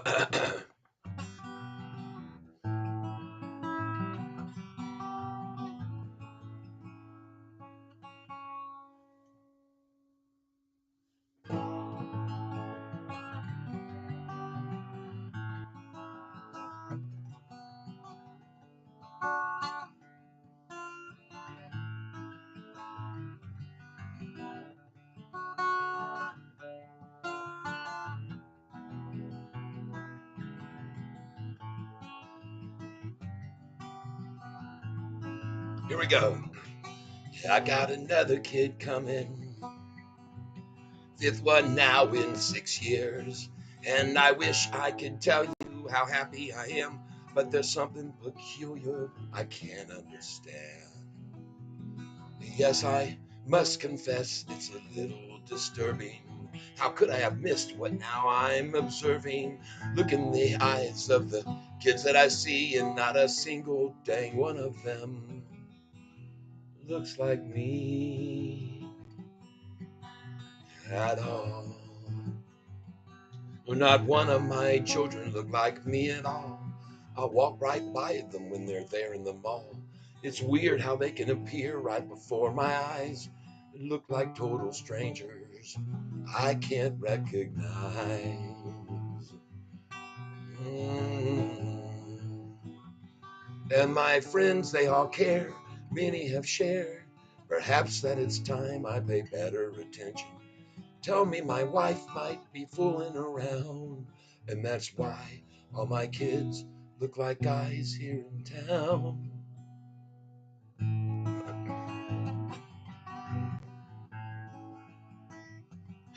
So I'm watching my boy now as he's playing ball, and he does look a bit like our mailman Paul. And I look in the eyes of the one born last summer, much to my surprise. Looks like Peter the plumber. Oh no, and oh, that's a real bummer. It's Peter the plumber. So I'm looking around, and here's what I found. Yeah, my kids do look like other guys here in town. Starting to wonder if when I'm not home, my wife isn't there by herself, all alone. Mm.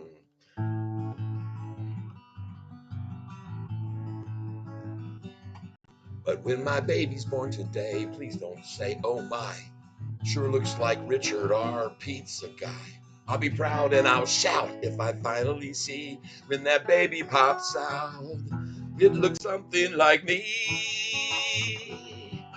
Ah, that would really be sweet. If this child looks a little like me. Oh, a little like me. But we'll just wait and see. There you go, folks. A song titled Like Me. You can find it on Spotify, Google, Apple Music, all those sources.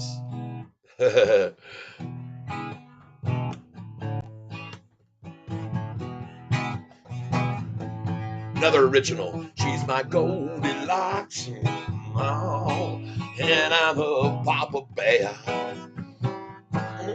She's my Goldilocks. Got that long gold hair. I come to the house. Place is a mess. Oh, it's not a mouse, it's a special guest.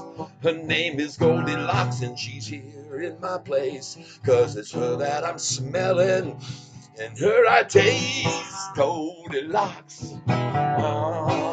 And I'm a Papa Bear. Yeah, she's got that long, long hair. Oh, I come to the table. Goldie's cooked me something that puts me in the mood. She knows how I like it and knows I like me rare. Knows just how to cook that stuff, and nothing compares to my Goldilocks. Oh, and I'm a Papa Bear. She's my Goldilocks and got that long gold hair. I head to the parlor and sit in my chair. Once again, Goldie's been there. If you ask how I know, I can tell you a lot. I can tell it's my Goldie, 'cause my chair is still so hot. Ah, oh, so hot. Oh, yes, she's my Goldilocks, and I'm a Papa Bear. Goldilocks got that long golden hair. Well, I finally get up and head upstairs. Can't wait to see Goldilocks laying there. She knows how much I missed her and how much I'll kiss her. And I can hardly wait for Goldie to share with me what I've been missing, you see. Oh, she's my Goldilocks. Oh, and I'm her Papa Bear. Oh, yeah. Oh, yes. We gonna play you some music, people. Yeah. Midwest Cannabis. I got a theme song for you. One hit of weed is all I need when I get out of bed. One hit of weed is all I need, is all I need, I said. One hit of weed is all I need when I head off to work. One hit of weed is all I need, and I'm not such a jerk. One hit of weed, one hit of weed, one hit of weed is all I need. One hit of weed, one hit of weed, one hit is all I need. Yeah. Yeah, one hit of weed is all I need before I go in the traffic jam. One hit of weed is all I need, and I don't give a damn. One hit of weed is all I need before I'm clocking in. One hit of weed is all I need, and that helps my day begin. Yeah, one hit of weed, one hit of weed, one hit of weed is all I need. One hit of weed, one hit of weed, one hit is all I need. One hit of weed is all I need when I'm in a traffic jam. One hit of weed is all I need, and I don't give a damn. One hit of weed is all I need when I get out of work. One hit of weed is all I need, and then I'm not a jerk. One hit of weed, one hit of weed, one hit of weed is all I need. One hit of weed, one hit of weed, one hit is all I need. One hit of weed is all I need for it's dinner time. One hit of weed is all I need, and then I'm feeling fine. One hit of weed is all I need. Going out for the night. One hit of weed is all I need, and then I'm feeling alright. Oh, one hit of weed, one hit of weed, one hit of weed is all I need. One hit of weed, one hit of weed, one hit is all I need. I said one hit of weed, one hit of weed, one hit of weed would make my day. One hit of weed, one hit of weed, but I'm out of weed today.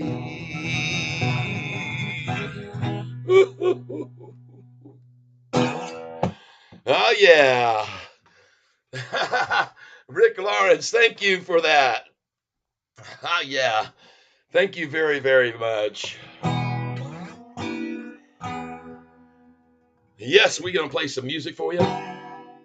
We're going to show you a book that I wrote called The Cube and ask you to go buy it on Amazon.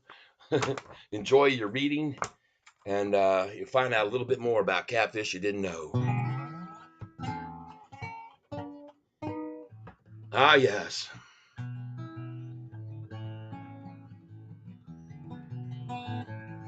There was an old wood guitar, and it hung in a bar. And it hung there for years while the patrons drank beers. No one knew where it came from. Let me change the key of this.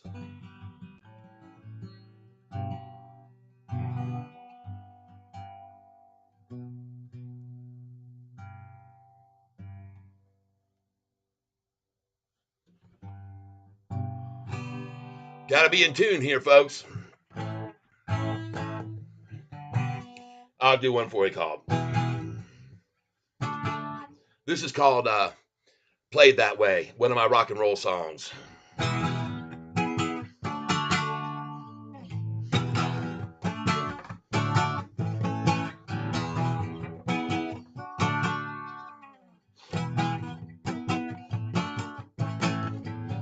Ever since I was a little boy, I've been in love with rock and roll. Used to shake the walls in my room till my parents, they would lose control. I'd turn it down a little till they got out the door. Then I'd turn it up louder than I had it before. You know what I mean? Last week we threw a party, man, I tell you, we sure drew a crowd. Had those guitars cranking cause we love to hear it really loud. I turn it down a little till they go out the door. Then I turn it up louder than they'd had it before. Then they're beating on the door.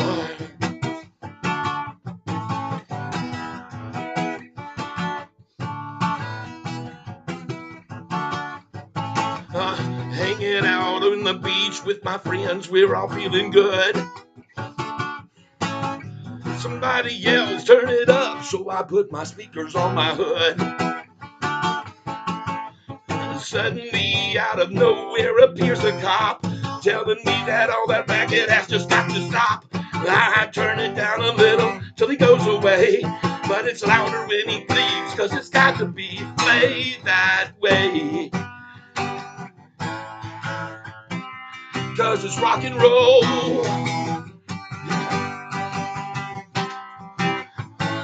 Yeah, it's gotta be played that way. This is rock and roll.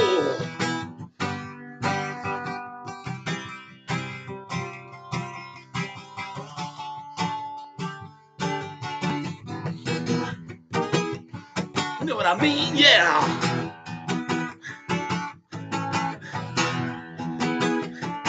Uh-huh.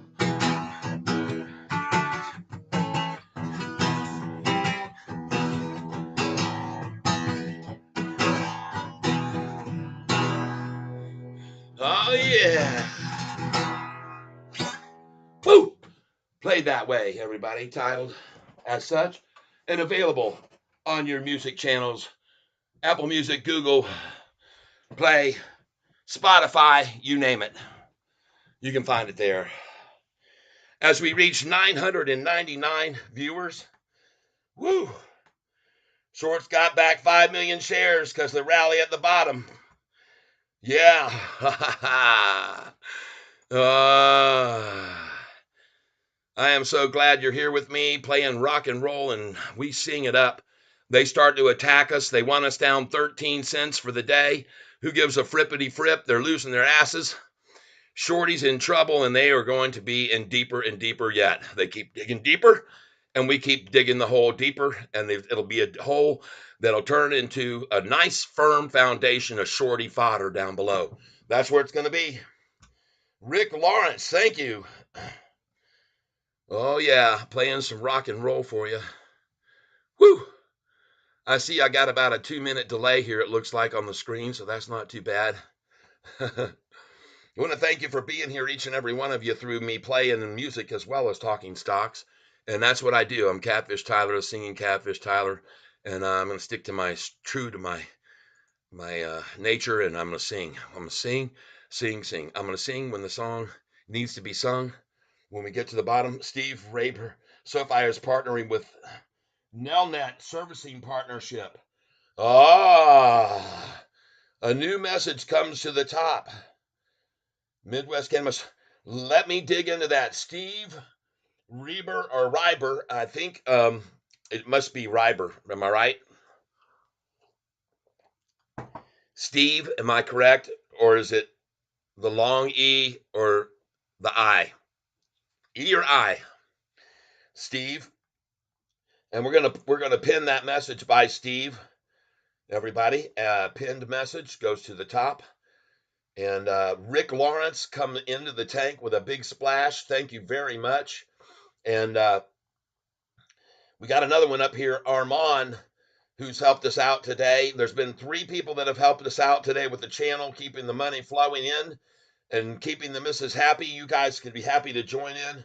Look at this, folks.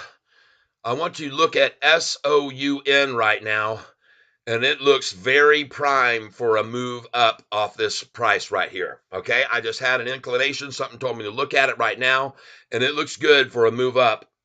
I'm just saying SOUN at 597 looks like a honey hole. Okay, BITF at this price here also honey hole. This company is going to be manufacturing Bitcoin at the same rate as a company currently priced at many, many more times the value, 15, 16, 17, $18 a share, and BITF is going to be equaling their production. This price is ridiculous. They will be 15 a share in a year's time, okay? Just my call. I could be wrong, but I don't think so. Meanwhile, SoFi, you can see them again.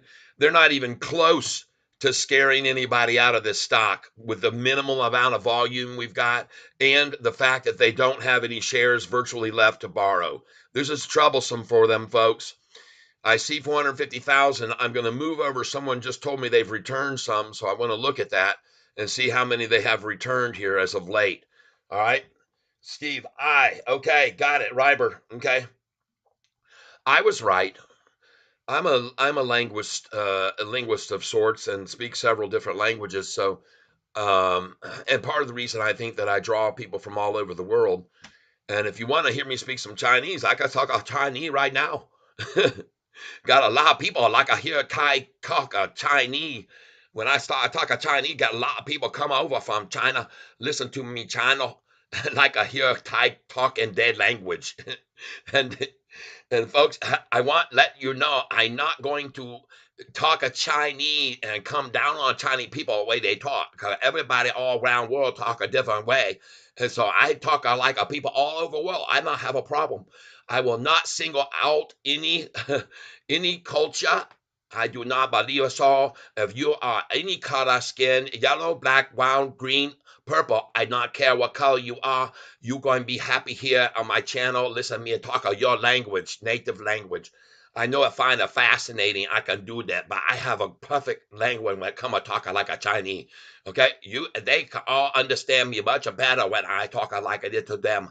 That's why they come to my channel. I show you other day, people come here from China to my channel, visit often. They like the way I talk.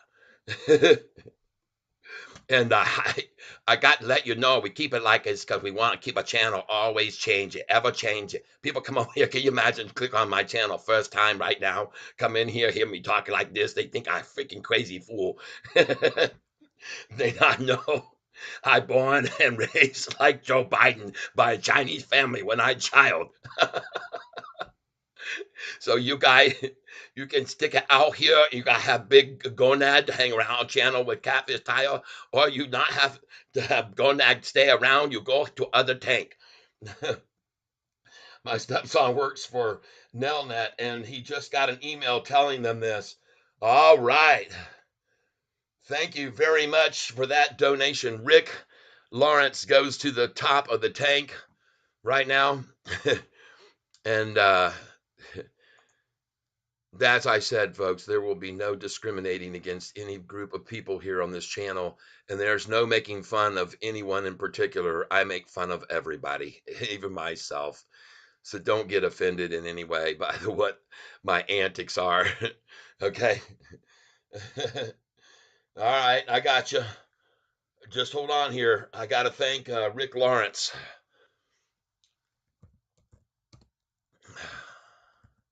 Oh, and I got to keep we got to keep rank and file here because JP Panek did a $50 donation. So I'm going to put him, but you're right there next to him, Rick. Anybody that makes donations of $50 gets to stay on this board for 2 weeks on this board, notified in the top spot. $50 or more donation, you're going to be at the very top spot. If you have a business or something you want to accent, Ghost Talk Grace, I can hear, but your video is lagging. Okay. All right, I understand. Video is lagging. It says here, error, YouTube is not receiving enough video to maintain smooth streaming. And the reason that is, folks, I've come to find out where school is out right now. All the kids are home playing their big old video games on their mega controller video things and their massive computing skills and gaming devices that they've home built, these home computers. They use that mega gaming processing speeds, and they're taking up all the internet. That's what's happening. So I'm going to refresh this page right now and see if we can get more to a more current time because it looks like there's quite a delay on the screen, and we're going to try and refresh it right now. And I want to thank each and every one of you again for those of you who that donated. I always put you right there in the tank when you do. And you're really helping me a lot by keeping this channel alive and making it a source of income to keep my wife from making me do something else she wants me to do. So if we can just keep doing this, we'll make her happy, folks, and we'll be here forever. We'll be here forever. If we can keep the money flowing, we're going to do good. We'll keep it going. We keep it flowing, we keep it going. It's as simple as that. We keep the money flowing, we keep the channel going. And if you don't have any money to give me, go over to my music channel and start streaming my music and just listen to it in the background. Turn the volume off completely if you want. I don't give a damn. Just play it and listen to it, and I will be happy. And you might even like my crazy music, some of it, like the songs I just sang, among many other songs, folks. Many other songs. Go on to YouTube and listen to my song, They Call Me Pendejo. And many of these have pretty cool videos to go with them. So if you'll go over to YouTube and watch them, you'll see that most of them have pretty neat videos that go along with the songs. All right. So now I've refreshed the screen and it says I have an excellent connection. We're back to a good, solid connection. I don't know what happened at 140. Some of the kids must have got kicked off. They must have reached their time limits. But folks, I don't see any way at all that any SoFi investor is going to be scared out of this stock right here at $7.30, knowing everything that's unfolding and how far away we are now. Look right now, folks. This is the date where we are today, and we are literally 1 month and 2 trading days away from the next earnings call. No wonder they can't drive us down. No wonder they've tapped out the share tree lately and had no shares left, and the price kept running up during these periods. Folks, in case you weren't aware of it, during these periods, go look at the price. They could not stop us from running December 23rd up until January 14th. They couldn't stop this thing. It was runaway. And then on this day right here, January 19th, that's when they got the price the lowest it's been right there. That was it. They were able, because they borrowed all their shares on the 19th, to get us to the lowest we've been. That was the 862 prior, whatever it was. 682 price was right there on January the 19th, because they borrowed all those shares to do it on January the 19th. Let me down here and see if I'm right. Yep, 721. That was the low. That was the low on that date, was the date that they used those shares right there, right there on the 21st. They used them January the 21st. That's when they used them. January 21st, they used them to get us to 721 on the 19th. They borrowed them all on this date, right there. That's when they borrowed them, and that's how they buried the price. On borrowed shares was the only way they could make it fall to that number. You see that? Boom. There's the price, 721, the 19th. Price had been up here at 843, but on that day they went back to the well. They borrowed a bunch of shares, and they made the price fall to the lowest it's been. But then after that, it was all over. They didn't have any more shares to borrow from that 19th and the 21st when they got to that low. There was no more shares to borrow until the 29th. And from that date, the 21st to the 29th, when it was 721, all it did was go up and up and up and up, because they had no shares till the 29th, and the price hit the high of 945. And when it hit the price of 945 on the 29th, then they returned all the shares, because they were screwed and they needed to short it again. All right, so they had to return them all. And then they started using those here recently, and they started borrowing them again, but they've gone from way up here down to here over a long period the last time, to a very quick and concise drop in just a matter of about a week and a half. Instead of 3 months of dropping, they've taken this drop all the way to here in less than a month. They're in trouble, people. That's what I'm saying. I keep calling it out. I keep telling you over and over. They're in deep trouble here. All right. And this 729 price is not where they want to be. Believe me, not before this earnings call is coming up. No, sir. I can guarantee you one thing: over the last 5 days, all of these that shorted down in here are still holding them at 693, and they're holding them here, and they're holding them here, and they're holding them here, and all those numbers, they're still holding them. Oh, hello, beautiful. Wow, folks, I just got lunch. Sort of. Look at this deliciousness. Oh my gosh. Two little gingerbread houses. That's what they look like. Woohoo! Fantastic. Sorry to make any of you jealous. Earnings call is April the 29th, 1 month, 3 days away. Stephen Reiber, Google your friend James Financial Company, mainly student loans.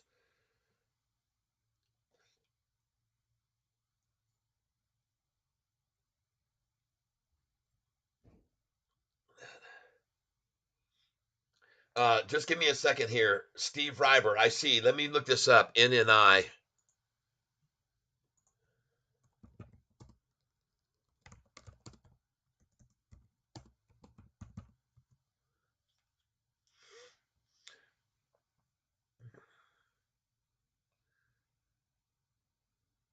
NNI stock price news quote higher. There they are right there, folks. You are loco, my brother.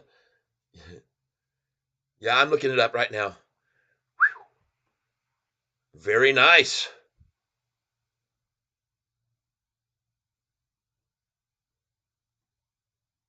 Okay. And look at this company here, folks. This is just to give you an example of comparing nuts to bolts here. And look at that manipulation today. God dang. It happens across the board, folks. It doesn't matter what stock you own, you're going to see manipulation. Look at that crazy amount of manipulation today on that mother at $92. The damn thing opened at previous close was 92.24, opened up freaking 50 cents above that, and then got driven all the way down here to 880, 880. What is that? 91.66. All right, basically 91.66 is what they were aiming for. The low of the day's range, it says 91.73. I do not believe that. I'm going to click on it again and refresh and see because I see a number below that right here. Looks to me like 91.73 was the low today. Okay. I said, just listen to They Call Me Pendeo. Yeah, it's a pretty good song. Thank you. I appreciate you giving that a listen, and I appreciate it if you liked that video for me too, or maybe even made a comment. Cool. Yeah, that song, that's one of my most listened to songs on YouTube and on a channel that I used to be on called Vandalism, where I had over 1 million listens on that channel on Vandalism. And they shut the channel down because of their DistroKid. They're a record label. And I'm on DistroKid. That's who puts out all my music for me all over the world. And DistroKid is the one that pays me. So I got nothing to say against that other than it stunk that they shut down Vandalism, where I had over 1 million listens on that channel and just millions, I mean, thousands and tens of thousands of comments and stuff. And I was there for a long time. I was a prominent member of Vandalism, and they've shut it down now. Some of them still do post on Vandalism Friends, which is available on Facebook if you want to hear some good original music. But when they took down Vandalism, that was a tough day for all of us who'd been there for so many years and developed such a cool website for original music, the flow of original music, which was phenomenal on that channel. And it was just we worked together. We would send each other files and we create songs together. Music was just flourishing on that website and growing like crazy. And there's still a connection between many of those artists today on Vandalism Friends on Facebook if you want to check it out. All right, back over to Sofi. I am going to watch them try with all their gumption here. And my presumption is they're using right now all of the 2 million shares, what's left of the 2 million they borrowed this morning. They're using it now. They used some of it this morning right out of the gate. And I believe they're using the rest of it now. Here's where they came at it with one of the million. And then here's where they're going to come out with the other million. All right. That's my call. I could be wrong, but I do not think so. And I think then they're going to be in trouble because it's going to be time to return. And I see this interest rate is starting to get a little interesting here and starting to rise a little bit on SoFi lately. I don't see it down here in the 0.3s anymore and the 0.5s. It's doubled and it went up over one here and it's going up even higher, I believe, as we keep going further because it's going to get very interesting to see what happens to the price when they're completely out of these shares that they've been borrowing.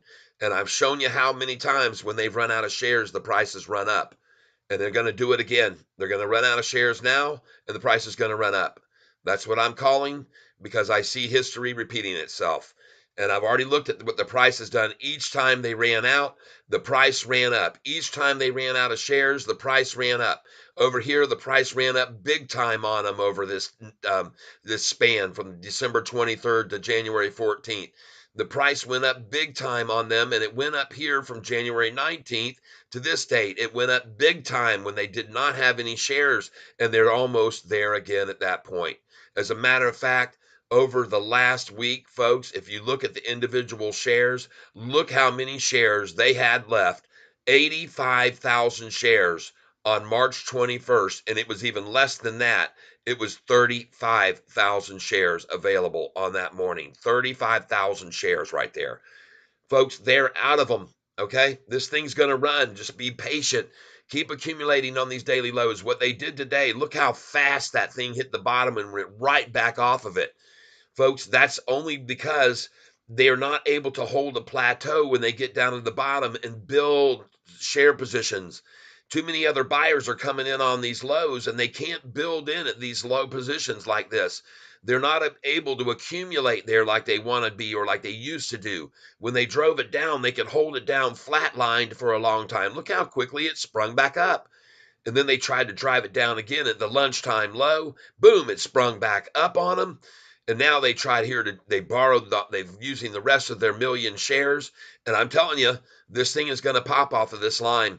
This thing is popping, and it's popping because of that 6 month chart and what it shows.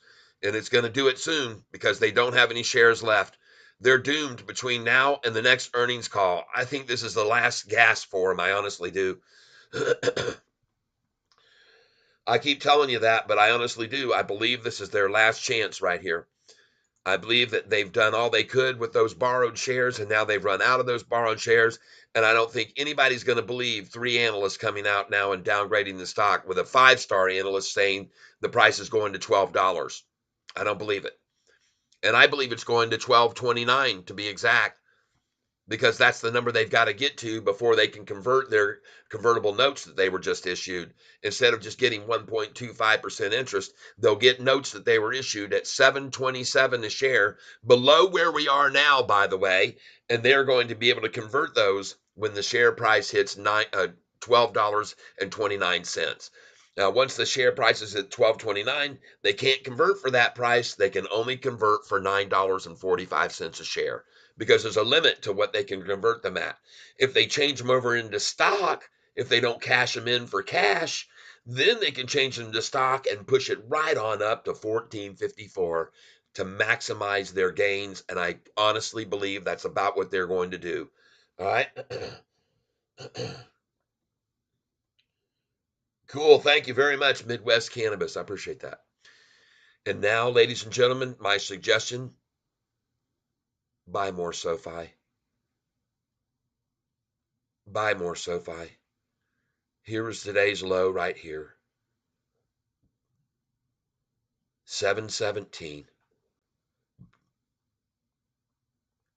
The next low is established at 730, which is a number when the price is rising, I tell you to sell at. I tell you, when the price is rising, sell at 730 and catch it back down at around 721 to 722.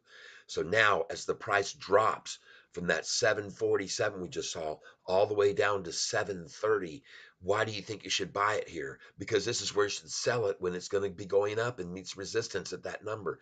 If there's resistance at this number as it rises, there's going to be resistance at this number as it falls. All right? So I'm saying buy it here. You can watch me buy it right now.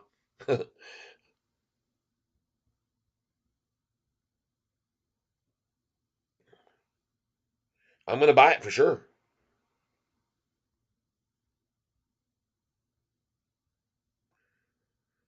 I'm going to buy 50 shares right here. I guarantee you that much. Review order and place it. I'm buying it right here, right now. I'm going to fill my cup. Password. Oh, come on, you jerks. Please hold.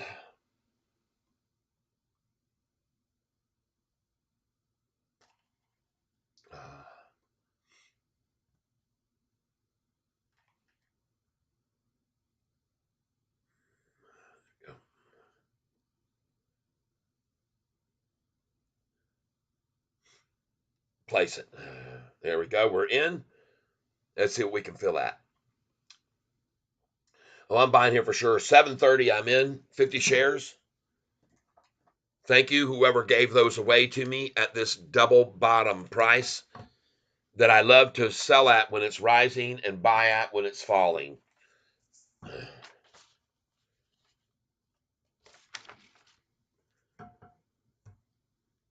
There it is. 730.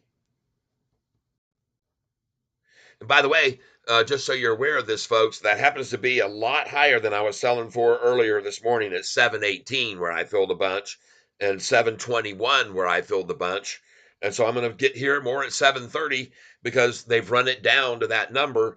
And as you can see on my sheet that I've told you about, when I'm telling you about selling as it rises, you can see it tells you to sell at the after 730. It tells you to sell at 44, 744, and then buy back somewhere around 731. So right there, did we see 744 today? Close. We saw 741 right there, but we do see that I tell you, if you sell this thing at 834, you can usually buy back from 829 to 831, and that's where we are right now. And so that's the play in the game right there. If you would have sold at 834, you would have just bought back just then. Congratulations. And now you're rising again. If you're using those numbers that are on my sheet that I've been showing you for the longest time, all right, then you'd know. Someone was asking me earlier.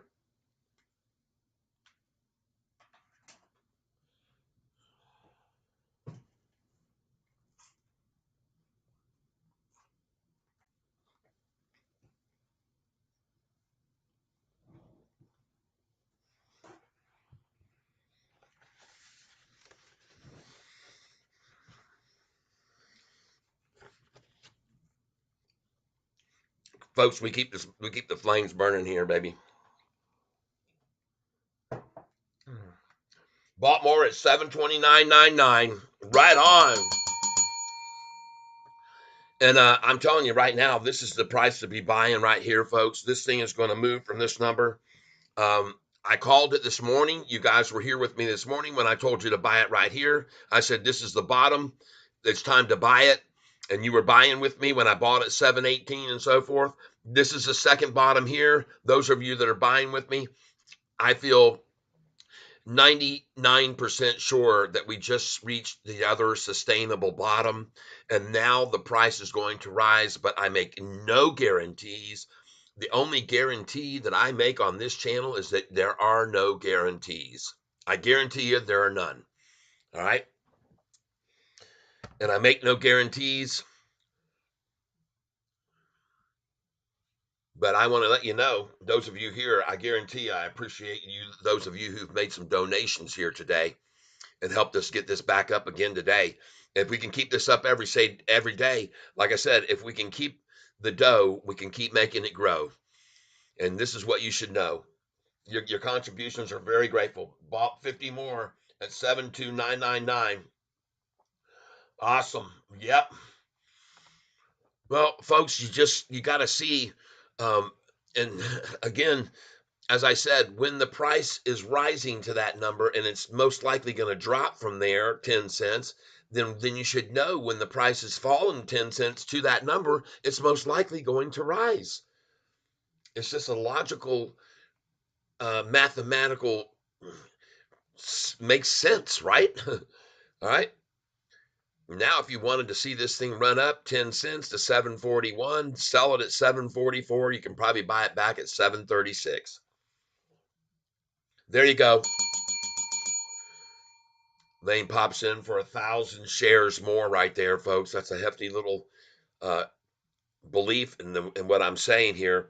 And I hope I'm going to say to you right now, it's almost 2 o'clock, and I'm not buying in here by myself. Okay, this is one thing I'm certainly never going to do, is I'm going to rely on my own money to support the stock. I want to look at other candlesticks that are coming in, and I want to see some green ones, folks. That's what I want to start seeing right here, right now. Some green candlesticks. And I can see already, looking at the RSI, that they drove it down to the max they could at 149. And here comes the price rise right now. And you're part of that there, Miss Nelson. You're part of that happening. And we're looking over here at Sofi at 730. And look at that thing starting to springboard. And I expect the volume to start picking up here very quickly with 2 hours left. And I'm going to write this number down where we are right now at 29,527. 29,527. 29,527. All right. And that's right here at 159.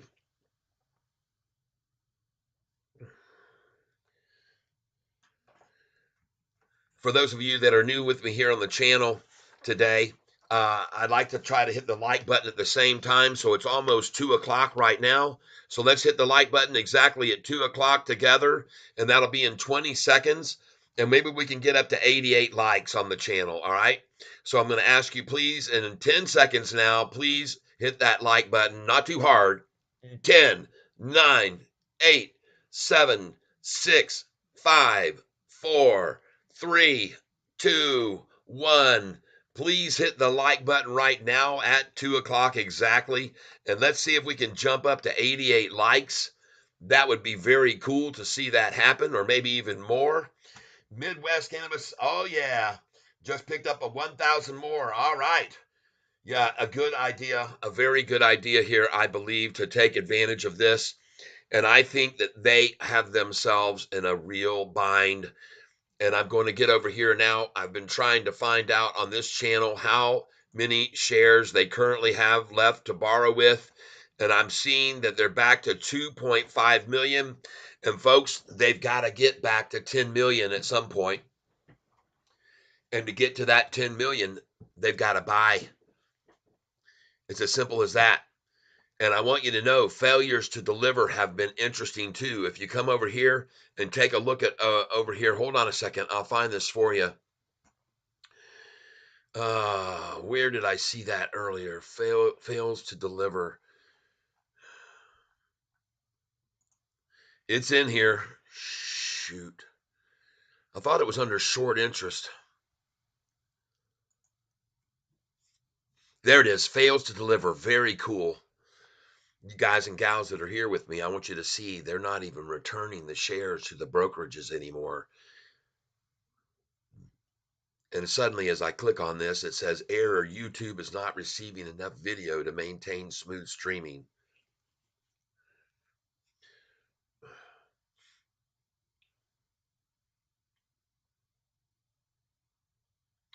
And I can see my picture jumping around on the screen.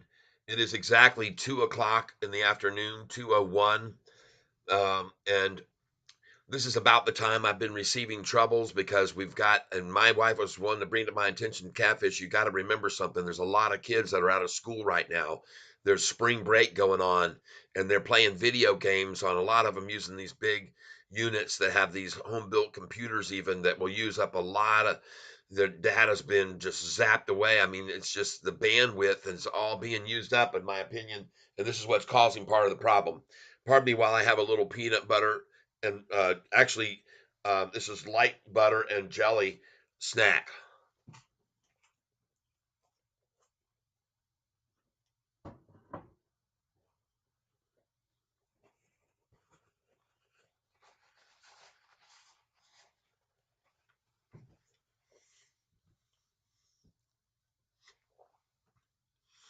All right.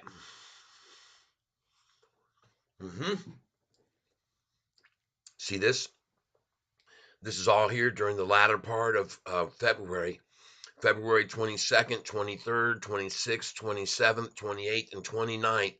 All failures to deliver 2,800,000, 2,100,000, 2,000,007. All these fails to deliver. Folks, look back here on these dates. On 1/23, January the 23rd, this is before, look how many shares they failed to deliver. 40 million shares almost. On January the 23rd, they failed to deliver that many. What happened to the stock price on January 23rd? Well, they failed to deliver because the price had been 721 where they borrowed and shorted and had gone up to 773. It was up 50 freaking cents on them, and that day it hit 814. How many shares did they borrow on that day, on the 21st? 10 million. No, that I'm looking. This is the wrong date. We got to come down to this one. We got to get back to December.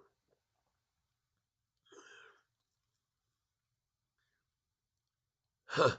December 21st, 23rd. And I'm going to look back over here again. I'm looking at this. 123, January 23rd. January 23rd. That's where I want to be. Hold on, folks. We're going to get this. We're going to sniff this out. January 23rd. Yeah. Price had been driven down to 721 2 days before that. And January the 23rd, it had gone up freaking 50 cents. And they had doggone, look at all these shares they borrowed. Look how many shares that they didn't return of all that volume that they did not return on the 23rd. Wow. Uh-huh. See? You see that? Sure, just borrow all the shares and don't even give them back to the brokerage houses. Yep, borrow nearly 39 million shares on January 23rd to make the price. And here's how that had been on January 19th to the 23rd. Look at the amount of shares they were failing to deliver. And then on that day, January 23rd, what do you know? What happened to the price? January 23rd, it had gone from 721 all the way. You can see it was up here. They couldn't return them. They got themselves caught in a trap. Yep, they were caught in a trap. And they were borrowing even more shares. Oh my gosh, it's so cool to see this and understand how this was all working. January 23rd, no wonder, bam, right here. They didn't have any shares to borrow anymore. They were all gone. That's why they couldn't return them. See that? Right there, from January the 19th to January 29th, there were no shares.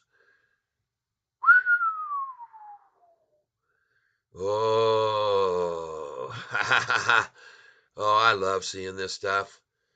I love seeing this. January 23rd, 40 million shares failed to deliver. My God. Huh. Then January 31st, failed to deliver 2 million. I'm going to move this over right by the Sofi so I can compare these together. I hope you guys are appreciating what I'm showing you here. It's kind of sophisticated, in depth. This is digging, folks. This is how you dig it out, and you see how they're doing it and how it's all done. And they ran the price down, and then they ran themselves into a hole, man, and they're in that hole now. As the price rises right now, oh yeah, this is where she's going to pop, people. And they're only trying to hold this down 13 cents is what they're trying to do, people. They're going to try like hell to make a statement right there and hold this here. And I don't see it friggin' happening with 30 million shares traded already and 2 hours left. I think we're definitely going over 40 million shares, and the price is going to be going into the green, baby. And tomorrow for sure green, because shares are running scarce. Shares are running scarce.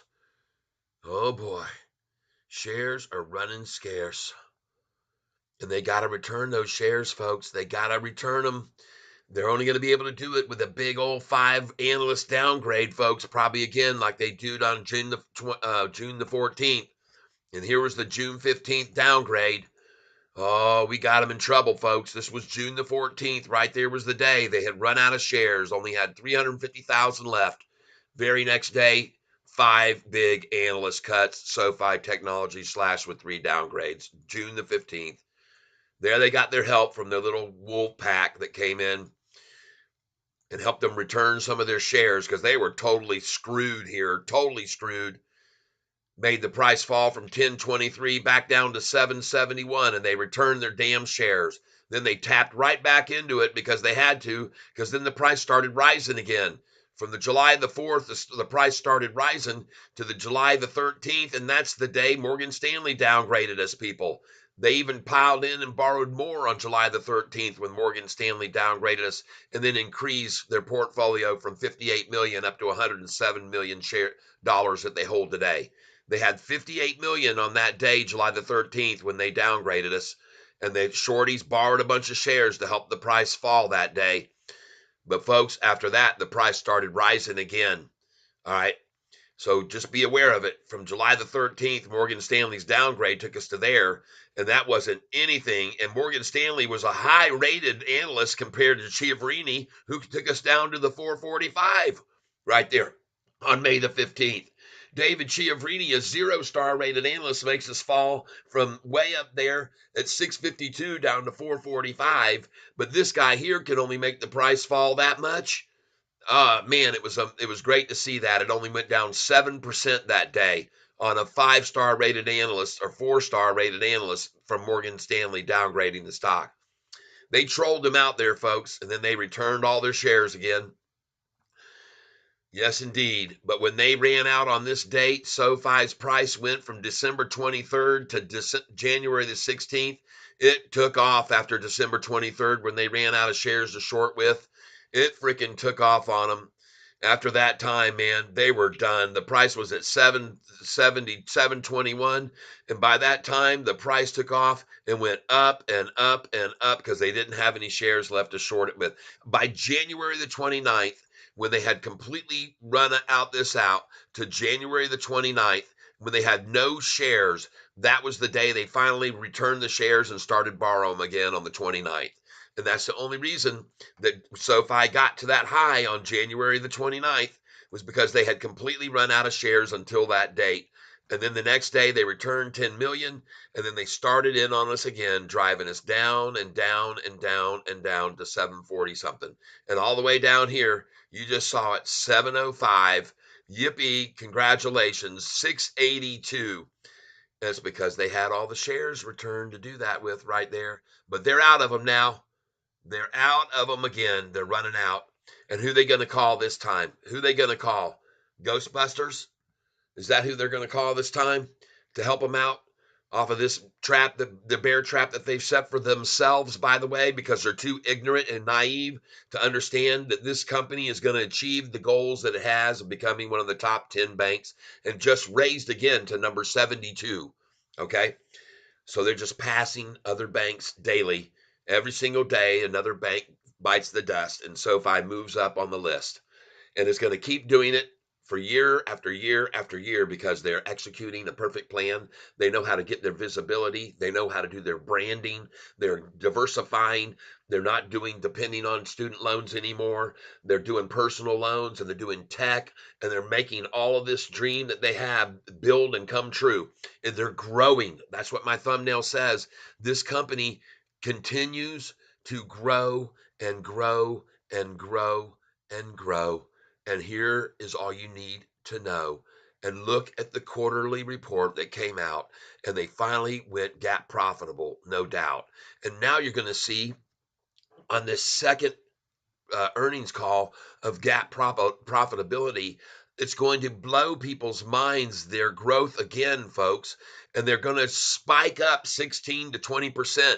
And there's going to be a lot more institutions that will be dollar cost averaging. Then after they do this for another 4 quarters, like they've done the last 4 quarters, up and up. I'm on quarterly here, folks. Up, up, up, up. Next 4 quarters, up, up, up, up. And this blue line gets here, here, here, here. Okay? That's what's going to happen because now they're going to put more to the earnings right here because they got that deal and the convertible notes, and now they're paying 1.25% and saving themselves 40 to 50 million a year to going right to the bottom line, everybody. That move for the convertible notes was genius. And now the price is going to go to 12.29 because of it. And it's going to be driven up there by these institutions that just got part of that deal. The ones that got in know what it means to get the price to 12.29. And I wouldn't be wanting to go against institutions if I were you. I wouldn't want to. Speaking of that right now, why don't we go over and see if we can find out how many institutions got in on that convertible note deal? Let's try that right now. All right. Google.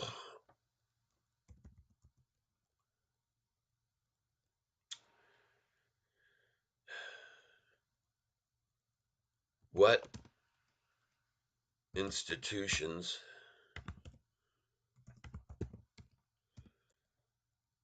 bought SoFi convertible notes?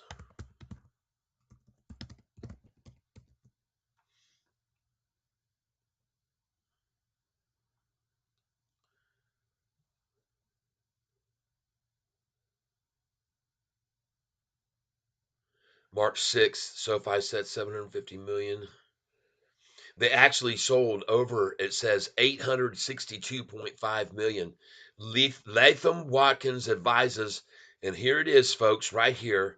This is be the who represented and made this offering is Nathan Watkins, I guess. And we're going to look at this screen right now and determine if they can tell us anything about who bought the shares, who bought the convertible notes. And I don't want any cookies, so I reject them all. Thank you. SoFi Technologies Incorporated, an online personal finance company, closed on March 8th. It's, see, 862.5 million because they were oversubscribed. They had more people than they expected come in wanting to take as many of these convertible notes for 1.25% interest return paid biannually. Is that why you think instead of 750 million was sold, 862.5 million was sold so they could make 1.25% interest? Or could it be more likely that it was oversold to that amount because so many institutions wanted in because they can now make the price go to 12.29 and start turning those over into stock? When the price hits 12.29, uh they'll get $9.45 per note that they got for 727. So they'll make a nice little 30% profit. Don't get me wrong. All right. Because they're obtaining these convertible notes at 727. That's why 954 is the number that they can maximize out. Okay. That's where they max out at. Uh, I'm sorry, 1454. Back up. They got the notes to 727. 1454 is the number that must be achieved for them to then just say, hey, man, we just want to cash out. I don't think they would then even.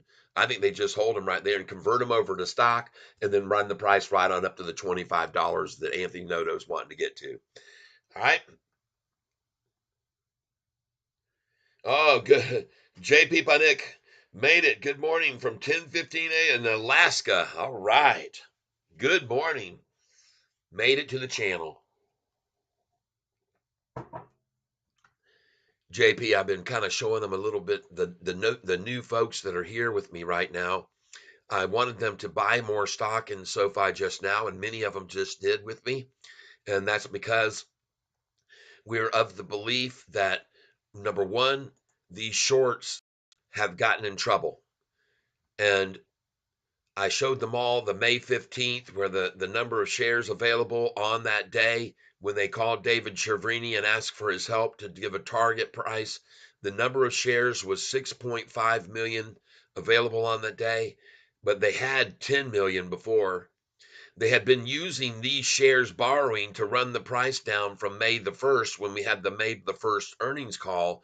Right there, May the 1st, they borrowed a lot of shares. There was 5.2 million that day. And man, they borrowed there on May the 2nd to make the price drop and borrowed on May the 3rd to make it drop more. And then they borrowed again on May the 15th to make it drop more. And those were borrowed shares, folks. And they still, some people believe, have those, had those shorted positions.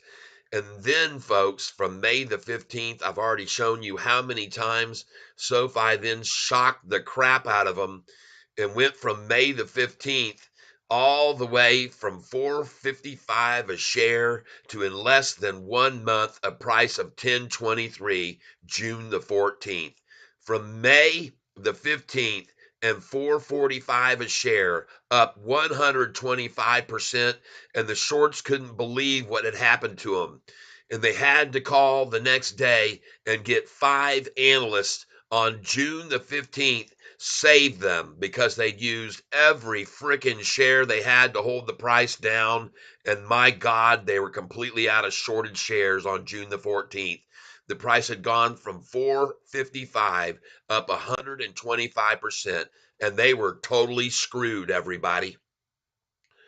So January 14th, they had run out of shares. They were all the way down to on the June the 14th, they were down, and then June the 14th, they were down to only 350,000 shares left, people. And the price had gone in a month from here where they borrowed to short with, to down here. They were in a friggin' major fix, and thank God they had their friends. Because the next day, June 15th, there they came. Downgrades, they called them, when every one of them raised their target prices. This one here went from, it says, went to a new target price of 8 from 650. And they're calling that a downgrade, everyone. And this one here went to 10 from a previous 950. And they're calling that a downgrade. I don't know where they came up with 5 big analysts. That's not true. There were 3. There were 3 downgrades. So what the hell does this even mean right here? It's just so much BS, everybody. And I'm exposing this BS. I want everyone to be aware of the games that were played and what was happening with shareable, borrowable shares while they got themselves in such a major fix, and why they had to depend on a bunch of liars to come out the next day to get the price to drop. Okay, that's what it is. A bunch of liars lying about the company, fabricating reasons the price was going to drop back to $7 and $9. And the truth of the matter is, they were all lying to protect these people who had gotten themselves in this fix and had run out of shares to borrow. This is what you do when you get desperate, people. This is like almost going out and robbing a bank right here. And the poor people that sold on those damn downgrades and made the price drop all the way back to 771 were all victimized, because later the price was all the way up to 1170. God, just unbelievable, folks. But this is where the rubber meets the road. Over here on December 23rd, 2 days before that, Shorty had Sofi's price at the lowest it had been. And then they borrowed a bunch of shares on December 23rd to make it go even lower. They wanted to take it out, but it went the other way. You can see that when I show you this right here, December the 23rd. We roll up here to show you December 23rd right now, because you need to understand this, and it needs to be very clear in your head. As of December the 21st, the price had been driven down on December 18th to $9.14 here, 908, 782. Folks, all this time, what I want you to see is what happened when they got to this point here, December 23rd. Why did they have to use and exhaust all of those shares after December 23rd? And what happens when they were gone? Okay, well, on December 23rd, they were all gone right here, and the price suddenly took off.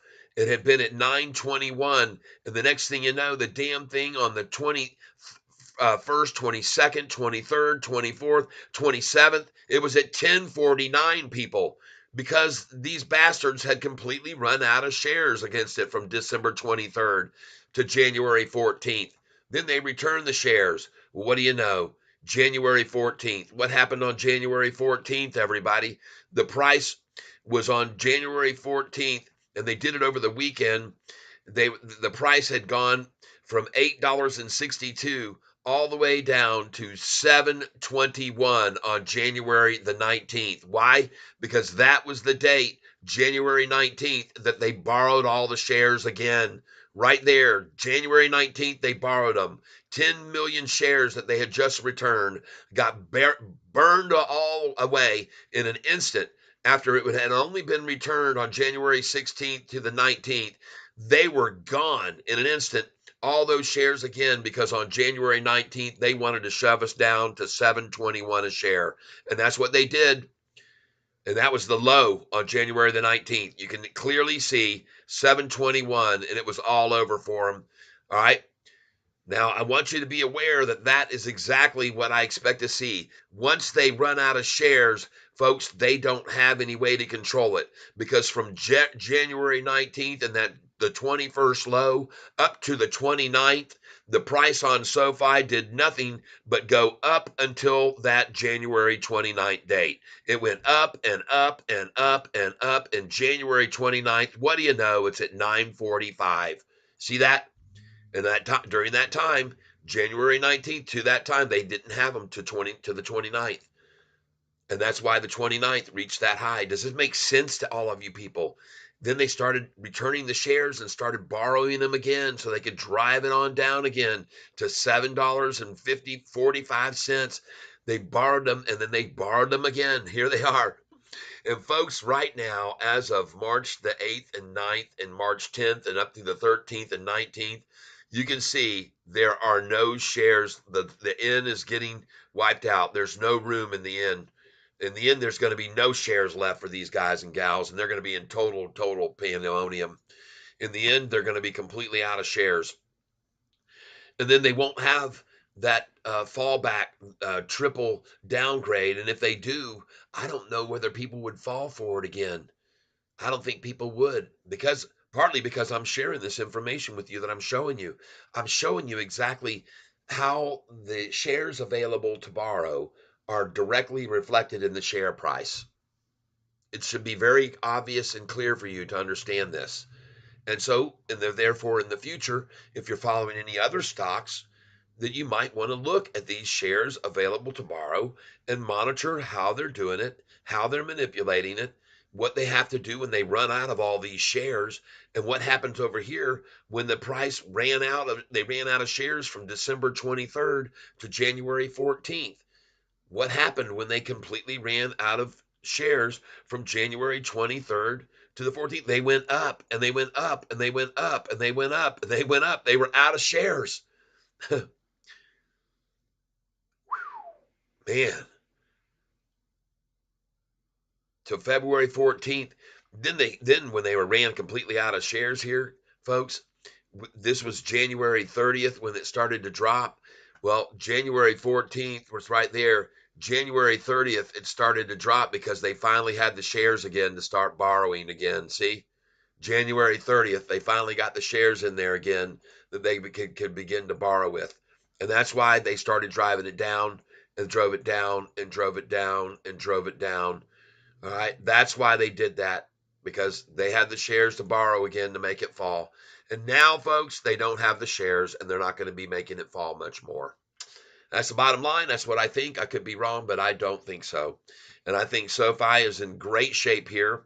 I'm not worried one little bit about the price manipulation on 30 million shares at 226. I think that the price should be way lower than it is right now, based on the fact that the volume is as low as it's been. And the reason that they can't drive it down any further is, again, acknowledgement of the fact that they can't, because they can't. They simply don't have the shares available to make it happen with. They need these shares, folks. They need these shares. And again, I pointed out to you, even on a day when they had the price down on January 23rd, what a coincidence, on that January 23rd price that I just mentioned. What an interesting coincidence on January 23rd when they pushed the SoFi price from 833 down to 733 on 45 million shares. Isn't it again interesting that on January 23rd, what I'm showing you is what happened on January 23rd. There is no coincidence between it. Oh my gosh, it is visible, very clearly visible.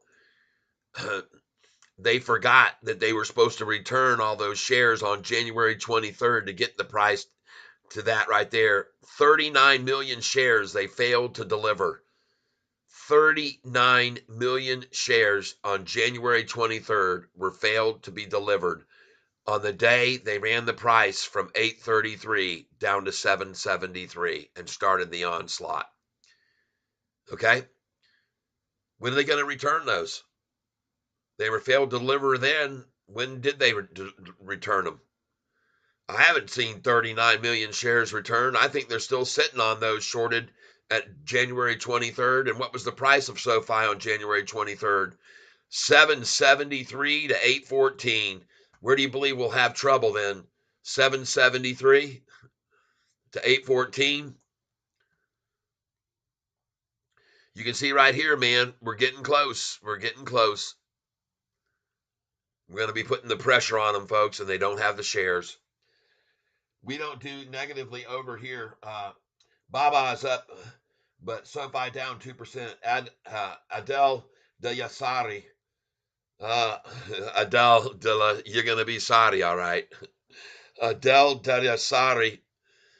It should be uh, Adele de Yasari. You shorted SoFi when they didn't have The institutions didn't have any more shares. You made a bad decision if you're shorting here, because as you can see, when they run out of the institutions, run out of shares to short with, SoFi's price ascends very quickly. And here you can see they went from 10 million on January 19th to January 31st. And you can see what happened to the price from January 19th at 721 when they ran out of shares to the 31st. The price was all the way up here, folks, to $9.45 on the 29th. So when they run out, it affects the share price very rapidly, and they're almost out of shares now. Okay. Okay, Adele, they can make the price drop when they've got shares to borrow, but they can't stop it from going up when there are none. And that's the fact that I'm showing everybody today. You can see there, January 17th, January 18th, and 19th, there were 10 million shares available to borrow. But folks, on January 19th, and you can look at SoFi's price, the price on January 19th hit the all-time low because that was the day, January 19th, that they borrowed all the shares right there. That was the day they borrowed 10 million shares to price this thing to the 719 they got, 721 they got to. And then guess what they did? I think they went long there. And I think they started buying shares back of SoFi because they had to return them. Okay. They had to return them. All right. But from that 19th, folks, look what the price did from January the 19th to January, coincidentally, the 29th. It went from January 19th of 721 to the high on January 29th of 945 before they took it back down. So you see that? And the only reason they could take it off at 945 on January 29th is because they returned the shares to borrow them again immediately. There it is right there. There's the date, January 29th. They returned them all. The reason the price went up so much to that 945 was, and they couldn't stop it because they didn't have any shares until they returned them all and start borrowing again, and then driving it down again from that date, January 29th. They drove it all the way down to the low that we just saw. And folks, I want you to know that low right there that we just saw of $6.82, well, that was almost 7% higher than the last low of 445. Just in case you're not aware of it.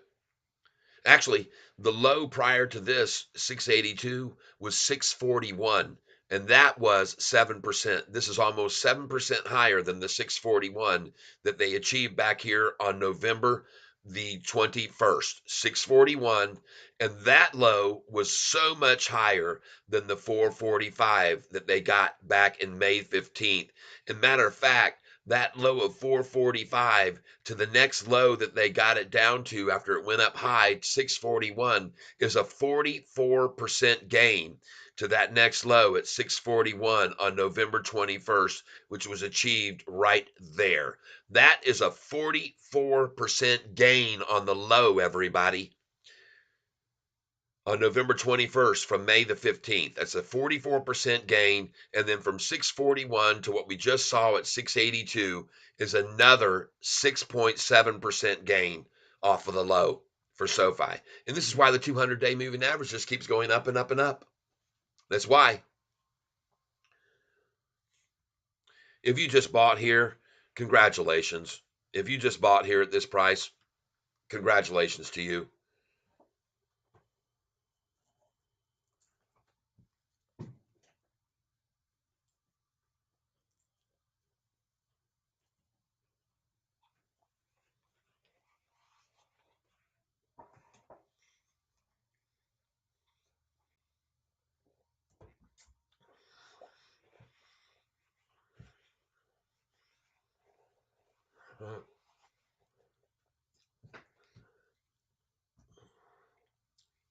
Adele,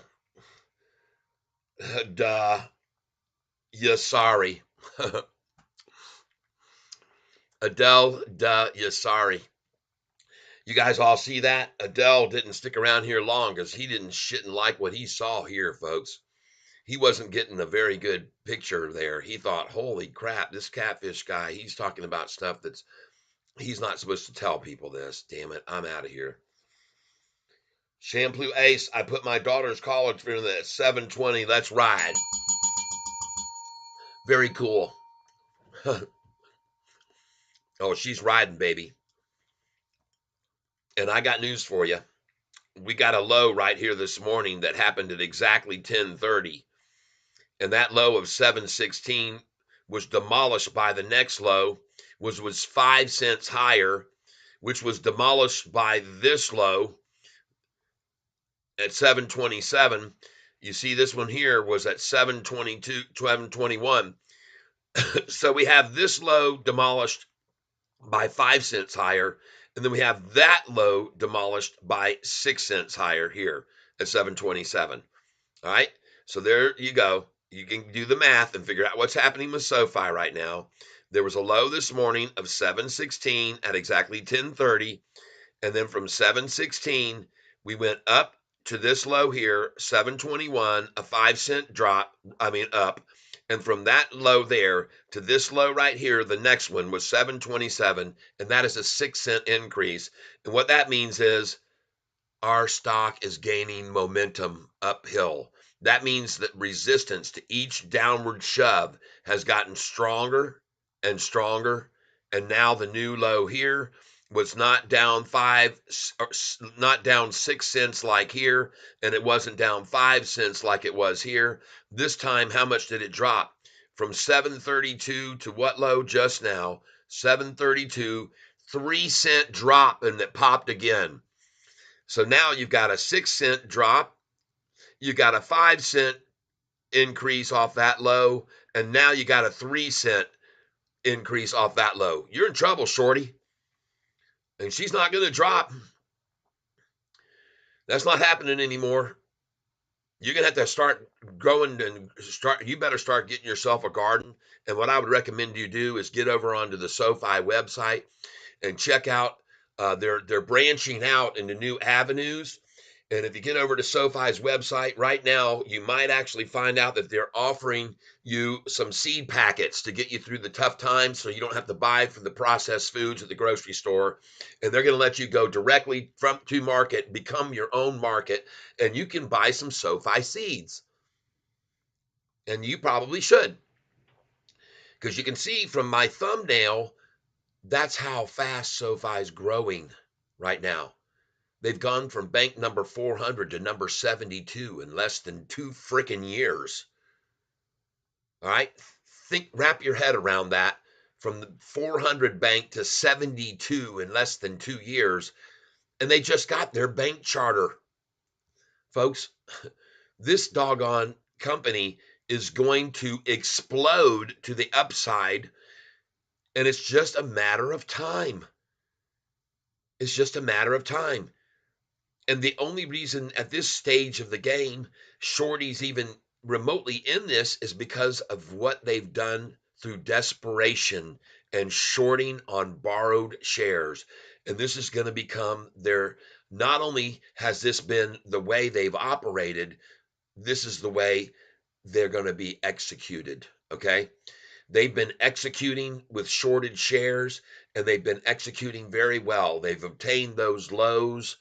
They got to that 445 a share low on May the 15th. They executed perfectly borrowing these shares after the earnings call on May the 1st, when it was our seventh earnings call in a row with profitability and growing revenue and building customers and adding deposits, all during the pandemic and the shutdown of the repayment on loans. And they were just hounding the price down, borrowing shares on May 1st and 2nd and 3rd to make the price drop from 652, which should have gone up to sevens or eights. They forced it down on borrowed shares, and that backfired on them. Everybody started looking into the credentials of David Chiaverini and realized he was just a scammer. And they all started buying back into SoFi, and the price went up 125% from May the 15th all the way to June the 14th. And on that very day, what do you know? The sucking shorties they'd sucked the tree dry from SoFi, and they only had 350,000 shares left on that day, June the 14th. 350,000 shares left. What are you going to do? What are you going to do when you've only got 350,000 shares and SoFi's gone from your 455 where you shorted it? And by the way, on that day, the price wasn't just 455 where they started shorting it.